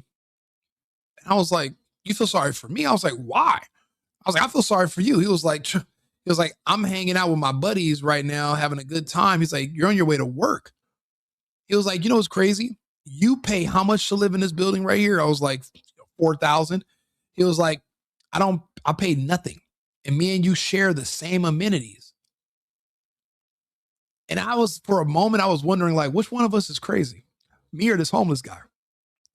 And I was just thinking to myself, if I could get my girlfriend to bang me in a tent, maybe that's the answer. If I could just find a woman that's like, you know what? I love you so much. We can live in a tent together. I can save all this money on mortgages and rents. But until then, I'm going to work. But no, I mean, he made me look at everything a little bit different. It was true. He was sharing the same amenities. We go to the same restaurants. He hangs out. I seen him at the bar. I'm like, but he lives out in a tent. But I'm like, he's making it. He's doing pretty good. And then, in California, they enable you if you're homeless because, well, you're a voter base too. And, these guys, sometimes they'll raid some of the tents. They'll find $50,000, $60,000 in these people's tent because they get thousands a month from the government. All their food is free. They don't got to pay for housing. So you're really just enabling and creating these problems in California. That's the issue with having too much money, I suppose. Even Layla allowed Jacob to have sex with her in a tent. You know what? You make a good point. I need to get my life together. I got to get my life together. I got to do better. I need a tent. So, you know what? A couple more super chats and I'm getting a tent. Okay. I'll build a small home and yeah, that will work too. Having sex with her meant you were married in the Old Testament. That is true. That is true. And I'll be honest. I'm a conservative. Eventually I'm going to get married, have kids, but I'll be honest with you. I've been moving around. I'm trying to decide if I'm going to need to run and be somewhere, but I don't know who needs someone like me in their local government somewhere. I don't think that the only election that matter is the presidential election. There's boards, there's all types of positions, but there are places that need me more than others or need someone like me. But it's people like you guys in the chat. It's people that are interacting with us. It's going to be up to us to start running for these positions. And what we're all going to do is one thing different than anybody else. We're going to set up studios in our homes, and we're going to talk to our constituents every single day about all the topics. You're not going to have to schedule meetings. You're not going to have to worry about us coming up with different policies behind your backs and not being transparent, and you're never going to see us. We're going to be the politicians that you're going to be able to talk to every single day. We're going to change how this is all done. No more bait and switch like Mondami. They promise one thing, get in there, and a week later, they're like, oh, yeah, sorry. People that are openly communist, planted here by somebody else. They don't care about this country. They're not invested in this country. They have no children, so they don't care about the future. All they care about is the now. That means they're different than us. You know, we have families. They don't. That's how you can tell who's who. Kamala is one of them. She has no children. That husband is fake. I think she's a lesbian too, or she's dating Montel Williams. The point is she doesn't have kids. People that don't have kids, they live in a different world than you. But we're occupying the same country, and that's a problem for me. It's a problem. I see that as an exploit. I see that as a blind spot. They are the Obama sons, or maybe better. There's a troll diary saying, "Build a smell in the hair of the shower." Yeah, I've heard that too. Middle school seems it failed the trolls. I think it did. I don't think they really paid much attention in middle school. And depending on how old they are, they were probably being groomed anyway. They were in there talking about their sexuality. They weren't actually learning anything. It's so easy being a conservative when lefties are so clueless and transparent about their idiocy. That's true. Zoran is Epstein's son, and I was looking at that. He has some of his mother's features, but he has Epstein's forehead. I think Mondami is Epstein's son, or he had something to do. She definitely has something to do with the Epsteins. They're also saying the Island Boys are his son. You guys remember those weird little twin boys with all the tattoos that have a bunch of money that no one knows where it comes from? They were like, I'm just an island boy trying to, they were like doing like this fake rap bullshit. They're saying they were saying that they're his kids also. I mean, there's so much coming out in these files. I just hope it's a net positive, and I hope that when they find out about this whole Black extermination thing, they don't try to say Trump was behind it using warp speed because he's racist, because that's all it's going to do is just kind of slow down our America First agenda. That's why I said these Epstein files don't need to come out for another few years, because you really don't care about all the child molestation and rape stuff. All you care about is Trump. So it's pointless. And then when you find out about warp speed, they're going to use that against Trump. Even they're going to say, "Oh, warp speed. This was Trump was working with them," and it's not true. But it's just going to just create a delay that we don't necessarily need. Kamala Swallows. See, now you make me want to vote for her. God, now I'm torn. I ain't gonna lie. She is a cute ass old lady, but she's an Indian, and Indians are cute at that age. So. I mean, I'll be honest with you. And now you're telling me all this other little freaky stuff about her. So now I might have a nightmare or a daydream. I don't know how it's going to go today. Actually, after that's all they wanted was Trump to be in those files. Absolutely. And it's just, for one thing, these are just emails. There's no like videos or pictures or, and I'm thinking, okay, since when do people have sex with rich billionaires and celebrities, and the next day they don't go to the hospital to get a rape kit? Nobody went to go get a DNA. I mean, even Monica Lewinsky saved a DNA sample from years before on a blue dress, and she was able to prove that that belonged to the, the spooge of Mr. Clinton, President Clinton. So you mean to tell me all this stuff that's happening with all these rich billionaires and nobody decided to keep a napkin or a bib, I don't know, whatever you're into, and just go to the hospital the next day and just get a rape kit? Like, I don't know. I mean, I'm not saying it was possible, but a lot of people survived. But the thing is, they don't have anything on Trump because none of it was true. I mean, even if he had a bunch of girlfriends, it's not like he was dating kids, but these are the same people who like men who date kids. They protect pedophiles. So it's all just a grift because they're using it to hate Trump, even though they love what they're accusing him of doing. 25 years later, after a serious accusation. Yep, absolutely. Even that E. Jean Carroll bullshit, it was all fake nonsense with her. She doesn't deserve a penny. She couldn't even tell you what year or anything or how. Just her having these fantasies. She even told Anderson Cooper how she has dreams and fantasies, and none of this was sexual with Trump. And and they were able to get a conviction. It just shows you that these liberal judges and these liberal jurisdictions are a problem, and we're going to have to do something about them. But the best thing we can do for now is just to talk to them. So I'm opening up the dialogue so we can have these conversations. Even Jay-Z was in them, and even Jay-Z's accusations are more realistic because he has a history of, young women, Foxy Brown, Aaliyah, Beyonce. I mean, he has a history. So that's why it's more believable. But nobody wants to talk about Jay-Z. They only want to talk about Trump, which is crazy because they're both from New York. I don't see the difference. These types who have been violated seemingly are relishing to memory, not reliving a fantasy that never happened.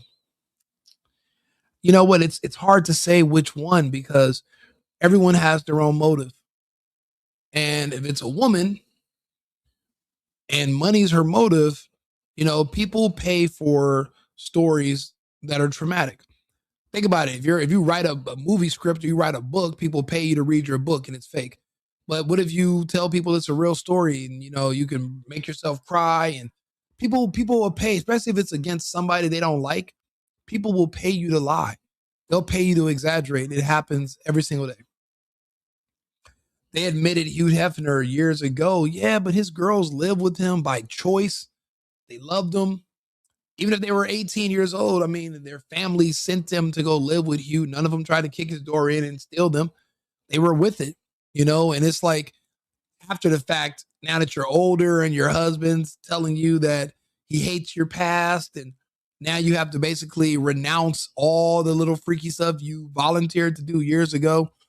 I don't know if you can use that as, I don't know if you can use regret as a crime. I mean, I don't know if that's going to work.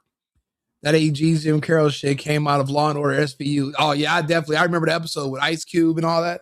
Ice-T. That's exactly where that came from. It's completely money driven. I agree. Liberals created this. Christine Blasey Ford used the same lie against the judge that was nominated for, Brett Kavanaugh. The Kavanaugh, remember that? Oh, he was outside the room and it was 30 of them and they were all taking turns and choking me and beating. Just lying. All of it was just lies because they didn't want him to be confirmed. And it's crazy. I know a lot of people that wanted Kamala and them to win. They don't want these Supreme Court justices to win. Why? What did you get when you won last time? Kamala and Joe Biden were president and vice president for years. What did you gain? Nothing. You can't even you can't remember anything about their whole presidency. You can't say one accomplishment ever made by either of them. So what were you in such a hurry? You guys did all that election fraud. What were you in such a hurry to get back to? Why did you want more of nothing? That's why again, these people don't care about the future. They don't care about anything else. They just want power, and then they want to abuse it, and then they want to abuse you. Yep, Justice Kavanaugh. Yep, that's exactly what I was talking about. Kavanaugh. Oh, if you're old school, you know what happened to Clarence Thomas. Oh yeah, I do. I remember when Joe Biden literally tried to destroy Clarence Thomas during his nomination hearing to be a Supreme Court justice. I believe he did a filibuster against Clarence Thomas. We can actually bring that up. Let's see here. Let's see. I love when we have these conversations because we can just look stuff up. Let's see here. Biden, Clarence Thomas. There we go.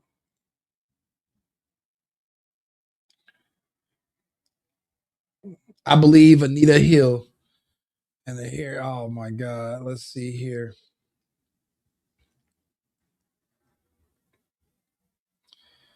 Let's see here.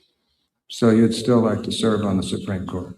I'd rather die than withdraw from the process. And there's a guy, by the way, who's on the Supreme Court that sits in one of those big robes with her and talks about these very serious cases. His name's Clarence Thomas. You might remember him. Let's go old school. Let's go old school Biden. I'd like to go to the video, please.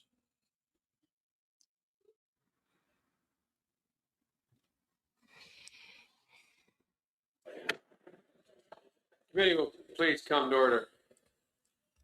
I'll be honest. I used to like the real Joe Biden, not not the imposter played by Jim Carrey the last couple of years. I like the original Joe Biden. He said a lot of stuff that I agreed with.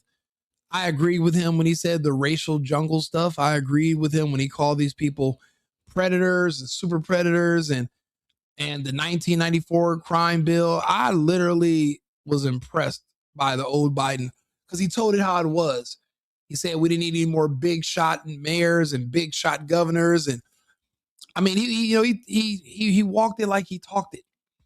But he was a fraud as well. I didn't appreciate that. He plagiarized and he got caught plagiarizing when he ran for president another time. And then for him to be elected, it's just a lot of crazy stuff. But the old Joe was raw and he was straightforward. And I appreciate that from anybody. Judge, tough day and tough night for you, I know.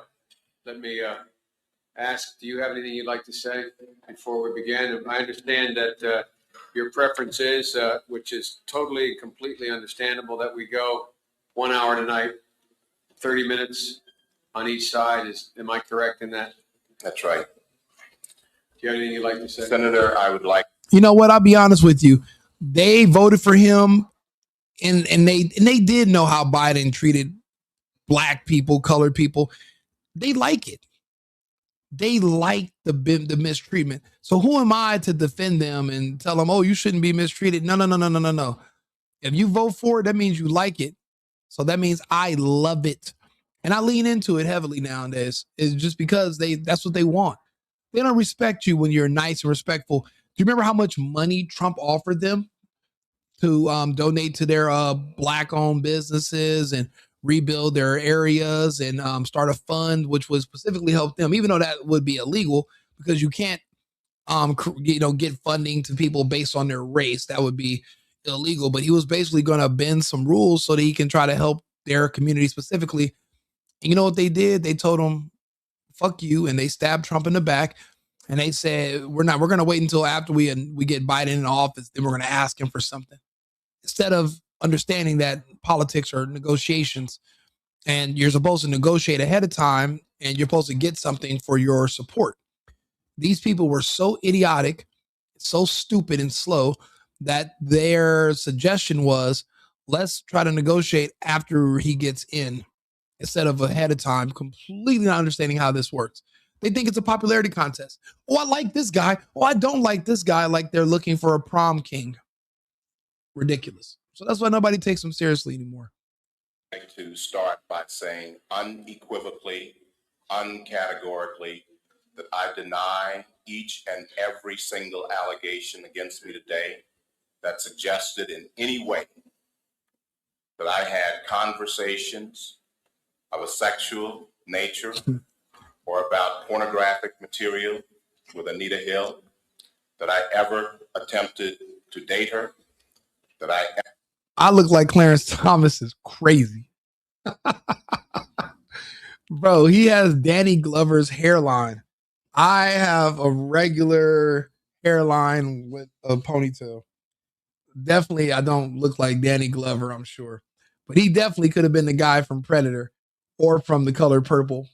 I mean, it's a look. It's the glasses. I had to take them off for a second, but yeah. Ever had any personal sexual interest in her, or that I in any way ever harassed her. The second, and I think more important point, I think that this today is a travesty. Bro, listen, when Trump shores up these voter rolls, you're going to realize that 81 million votes is impossible. To be honest, they're going to find out that the American population is not even 320 something million. It's closer to about 220. They've just been padding voter rolls on both sides for so many years that we think we have a larger population than we actually do. We don't. Even with the 20, 30 million in illegals, but to be honest, we don't know how many illegals are here. We're not able to keep track, but it's still, we're well under 300. So 81 million in one person's direction, it's impossible. But they pulled out all stops. all this just to give people that look like Clarence Thomas an injection that was going to kill them. The lockdowns, the mandates, the fake vax, the scamdemic, it was all just to give one group an injection. And I guess we can say if it was worth it or not. I mean, it just depends. Now that I'm looking at the results and I'm seeing how many people are dying from it, I'm like, shit. Yeah, I mean, I don't know. We won't know for a few more years if it was worth it. If this whole Black Army race war doesn't kick off soon, then it was worth it. And the only reason it won't kick off soon is because they don't have the numbers anymore. There's so many of them dying. They're not going to be able to organize. And without the illegals, that's pretty much their attack dog arm of the left. So right now they're just being crippled. That's why Trump and Hegseth have been moving with laser-like precision to remove certain people from certain positions, and they got rid of the DEI. So we're losing. So a lot of these threats are going away day by day. So, I mean, again, there's light at the end of the tunnel. I think that it is disgusting. I think that this hearing should never occur in America. You know, that's the thing. If you're a dreamer, go take a nap somewhere else. You know, America for the next X amount of years is going to be for Americans. People say that the sauce that makes America great is the immigrants. Well, then that means maybe we had a monopoly on immigrants for too long, and we're going to spread the wealth. And I want to see with all these immigrants that are going to be going to these other countries, let's see if they can make these other countries great. Because if they can, then it's our loss. But if these countries are still fucked up or they go in the worse shape than they were initially, well, then that means that everything people told me about the illegals building up this country were a lie. If they can't go somewhere else and do it again, then you lied to me. If you because when you are the main ingredient in something, you're able to repeat the results wherever you go. But if you're the problem, then no matter where you go, you're still going to be the problem. So let's see how these other countries that we're exporting these people to, the places that we're deporting these people to, let's see if their GDP goes up, and if they're really the key ingredient that makes this country great. Because if that's the case, then all these countries could turn into America overnight if we're sending them a bunch of these illegals. If their logic is sound, right? This is a case in which this sleaze, this dirt, was searched for by staff. Oh no, I'm not black, my friend. Blacks don't even call me black, which is great. I'm not a part of their cult. Besides, I mean, you can't really even be a human if you're a color. You're not recognized as even being a human by the UN. So I have a nationality. I have a language, a religion. I have an ethnicity. I have a country. I have a home country of origin. To be black is to be confused. It's to be lost. It's to have no nation, no country, no homeland. You're just floating around. You're confused. That's what that means. And I'm not confused. I have a country. So it's just different. So yeah, that wouldn't apply to me, unfortunately. But I do appreciate you, commenting. Thank you. Staffers of members of this committee was then leaked to the media. And this committee and this body. South Africa is a great example, because now that the Boers are gone, they're actually begging for Boers to come back because they cannot run their country themselves. So I wonder, why do people vote for identity politics in these American cities and put blacks in office, knowing that they don't have no idea what they're doing, and they're going to destroy these places and go to jail for corruption after a few years? I mean, what's the point? It's the same pattern playing out everywhere, every city. So eventually we're going to do something about that too. Certain people are just not going to be able, you can't just accept everybody into everything. It's just not going to, it's not a good idea. The results aren't there. Validated it and displayed it at prime time over our entire nation. How would any... Well, no, that's not necessarily true. There's all type of people that have skin like mine that are darker than me, and they're definitely not blacks. So yeah, black is a state of mind. Basically, to be black is basically just it's a lifestyle choice, and it's a lifestyle of consistently making bad decisions in a row. And to not be black or to be white or be something else is you making better decisions in a row. So basically, anything that's unpatriotic, anti-American, anti-human is black. So the opposite of everything that fits that description is black. The opposite of that is considered white. So you have two sides of the spectrum. I'm on the other side. I'm not on the black side with you, unfortunately. Member on this committee, any person in this room or any person in this country would like sleaze said about him or her. Yeah, I mean, it's uneducated people that are trying to run for this country, but you don't really see a lot of that. You really just see a lot of foreigners and scammers now that are coming over here trying to run for office.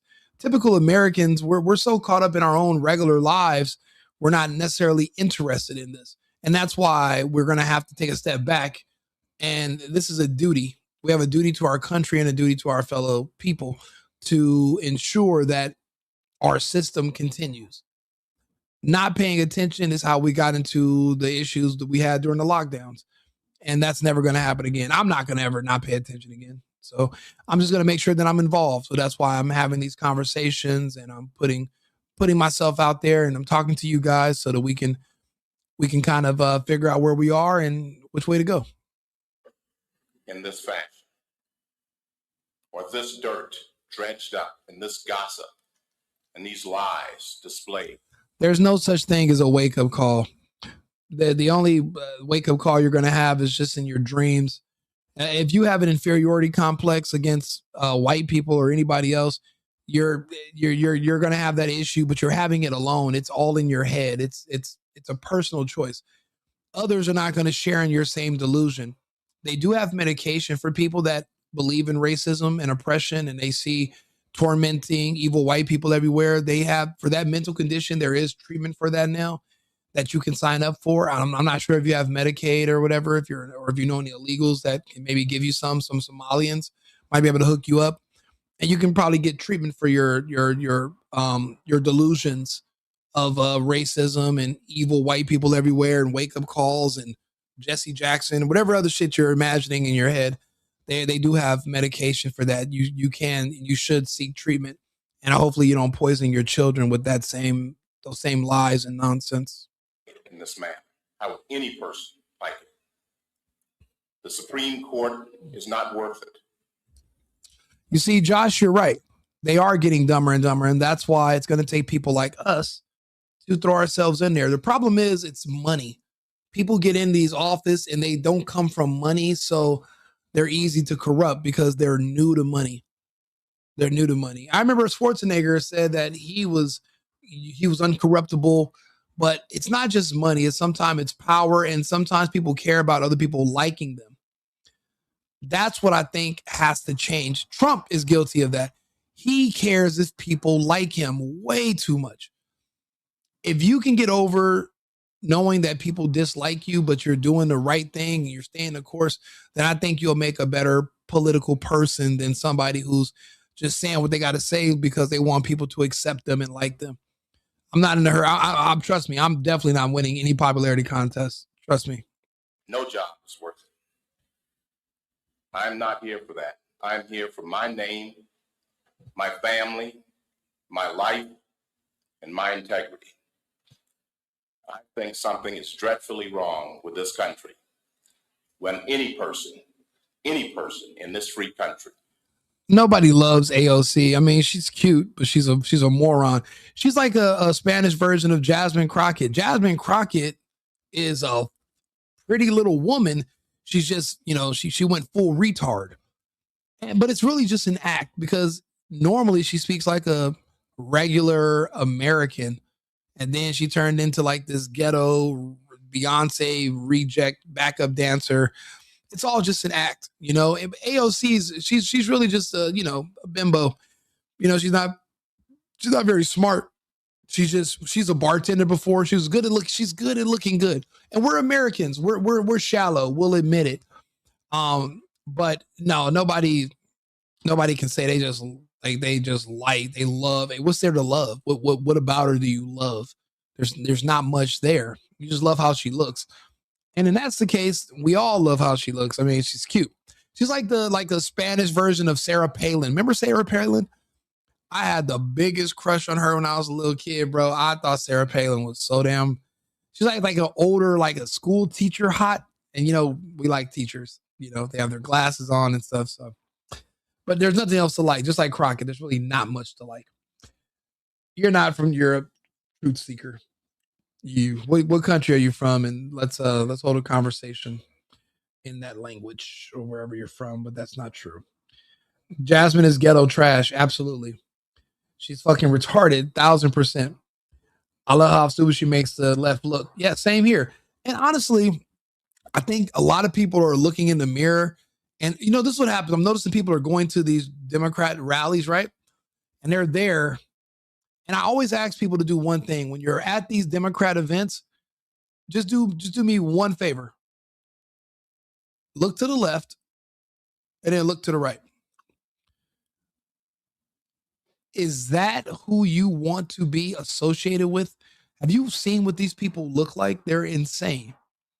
And they're heavily gay, or they're deeply black, where they're willing to side with pedophiles as long as the pedophiles are going to help them fight against Trump and white supremacy. It's like, so you're willing to get in bed with pedos because you're that angry, you're that insecure about white man Trump, orange man Trump. That's insane. But you got to look at what these people look like who are next to you. Are these the kind of people you consider your peers? You're associated with them. And after people see how psychotic these people to their left and their right are at these Democrat events, they won't go back. You know what makes them a Democrat? They used to feel really, really sorry for black people growing up. So they think all black people are poor. So they think that's what makes them a good Democrat. What else made somebody a Democrat? But they believe black people all need welfare. So that's what made them a Democrat. Oh, and they all believe that healthcare should be free, like universal healthcare. So those are only two things that make someone a Democrat. They feel sorry for black people and they want free healthcare. But if you look at what free healthcare leads to, it leads to MAIDs, which is medical assistance in dying suicide. So when you have free healthcare, they offer you suicide for any reason. Are you depressed about going through a recent breakup? We could euthanize you and the pain will go away. Do you need a wheelchair for a while? You were injured in a car accident, you broke your leg. Well, we could get you a wheelchair, or hear me out. We could put you in a pod and we can put you to sleep. And then you don't have to worry about walking again at all because you're dead. They're literally euthanizing people in Canada right now for literally just going through temporary depression due to breakups. That's how despotic it is in these universal healthcare systems, because it's unsustainable and it's not affordable. And you can't just dump all this on a government. And anytime you're in a communist society, communism only works in a small commune. Once a population gets too big, they have to kill off large swaths of their population. That's just how it goes. Because it doesn't make sense. So yeah, that's what makes somebody a Democrat. And if they believe and they want free shit, that's all it is. And that doesn't work for us. That's why I tell people, instead of fighting for something you're going to lose, why don't you just relocate to a place that already has all that stuff? Canada, find another country in Europe, China, you can go relocate. The United States is not for everybody. Some of us choose to come here. Some of us are born here. You can choose to go somewhere else. That's my only suggestion. Yeah, Tulsi Gabbard is hot and she's a badass. She's a soldier. Is she married? What is Tulsi? What's her situation? I don't know if she's married or not. I know she's hella pretty. I think she used to be, I know Kristi Noem is from South Dakota. So Tulsi Gabbard is from North Dakota. I forgot where she's from. We have universal health care in America. It's called the VA. Yeah, but you got to be a vet. And if you didn't sign up, you're kind of on your own. The Democrats must have illegal people voting for them. And due to the fact they have performed abortion, all their future voters. Absolutely.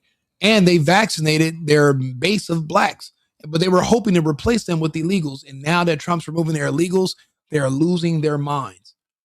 They really did double down on the bullshit, and there are no more. There's no more Democrats left, pretty much. They must be offering that now in Canada, maids. Yes, they are. Absolutely. I just did a story about it like a week ago. You guys got to check it out. It's crazy. What, because remember Dr. Kevorkian? Remember he went to jail, and now it's the law of the land. There's actually 7 states that are doing maids here in the United States. All liberal Democrat states, of course. They're all about killing Americans. Yeah, the most racist thing that a Democrat can say is that black people are too stupid to get an ID. But you know what's crazy? When Democrats say black people are too stupid to get an ID to vote, and they're too stupid to know how to use the internet, I don't hear any black people ever push back on them and say, "Hey, excuse me, what the fuck are you talking about? I can vote. I have nowhere." They never push back and correct them. So I'll be honest. I'm starting to think maybe it's true. I mean, because if somebody says something about you that's wrong, you would correct them and set the record straight. I never see anybody come out and say, you know what, the Democrats are wrong. I just got 2 IDs. I got a license and a state ID. I don't ever see that. I never see it. No one ever objects to it. So as far as I know, it could be true. I mean, the governor of New York said they don't know how to use computers and they've never seen a computer. They don't know what a keyboard is. And I was like, God damn, this is, but then again, I don't live in the hood. I don't know what they have over there. Maybe they don't have computers or IDs. I don't know, but it's hilarious either way. But if you don't have an ID, why do you want to vote? Like, just go back to whatever you're doing. You don't need to participate in the process. It's not for people like you. It doesn't matter. Tulsi's married. That sucks.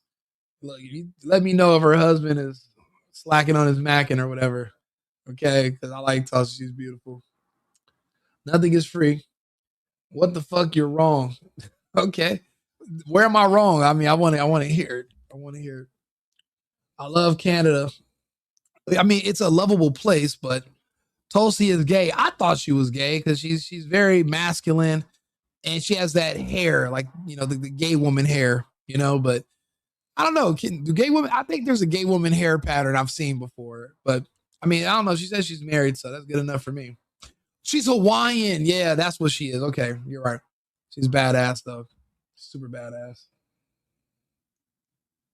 Let's see here. I might move to Miami when I'm older. I never gave Miami a chance. It's just always overpriced, But a lot of the other influencers, like me, I was living in downtown LA. So was Jackson Hinkle.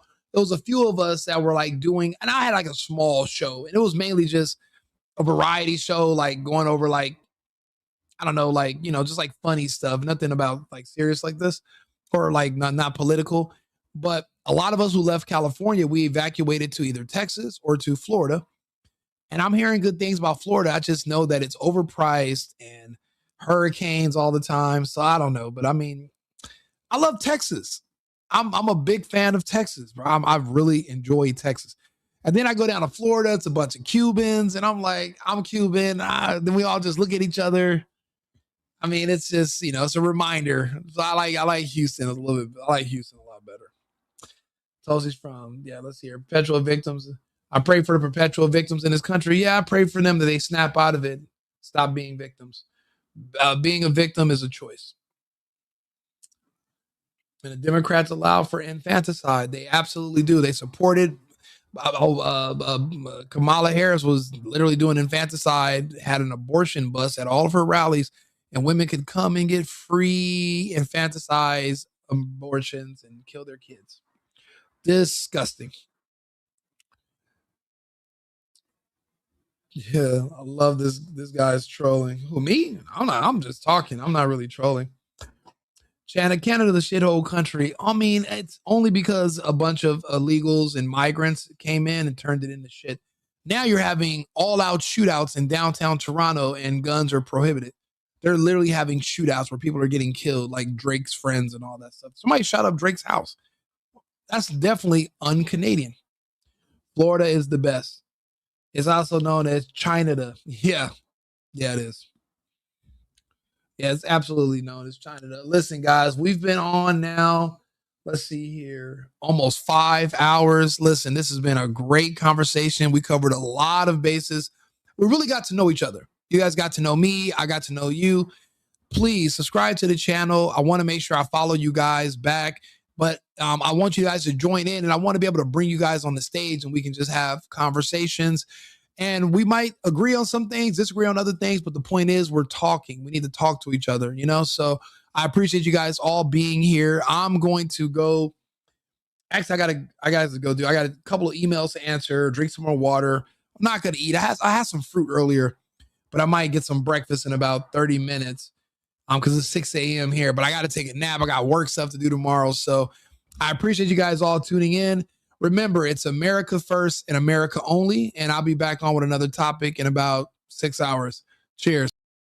I've been needing to find a new apartment, which has not been easy with credit as bad as mine. Luckily, I found cosigning.com. They connected me with a cosigner who helped me get my dream apartment for me and my dog. I just paid a small fee and was able to move in fast. Get the cosigner you need for the apartment you want. Check out cosigning.com today.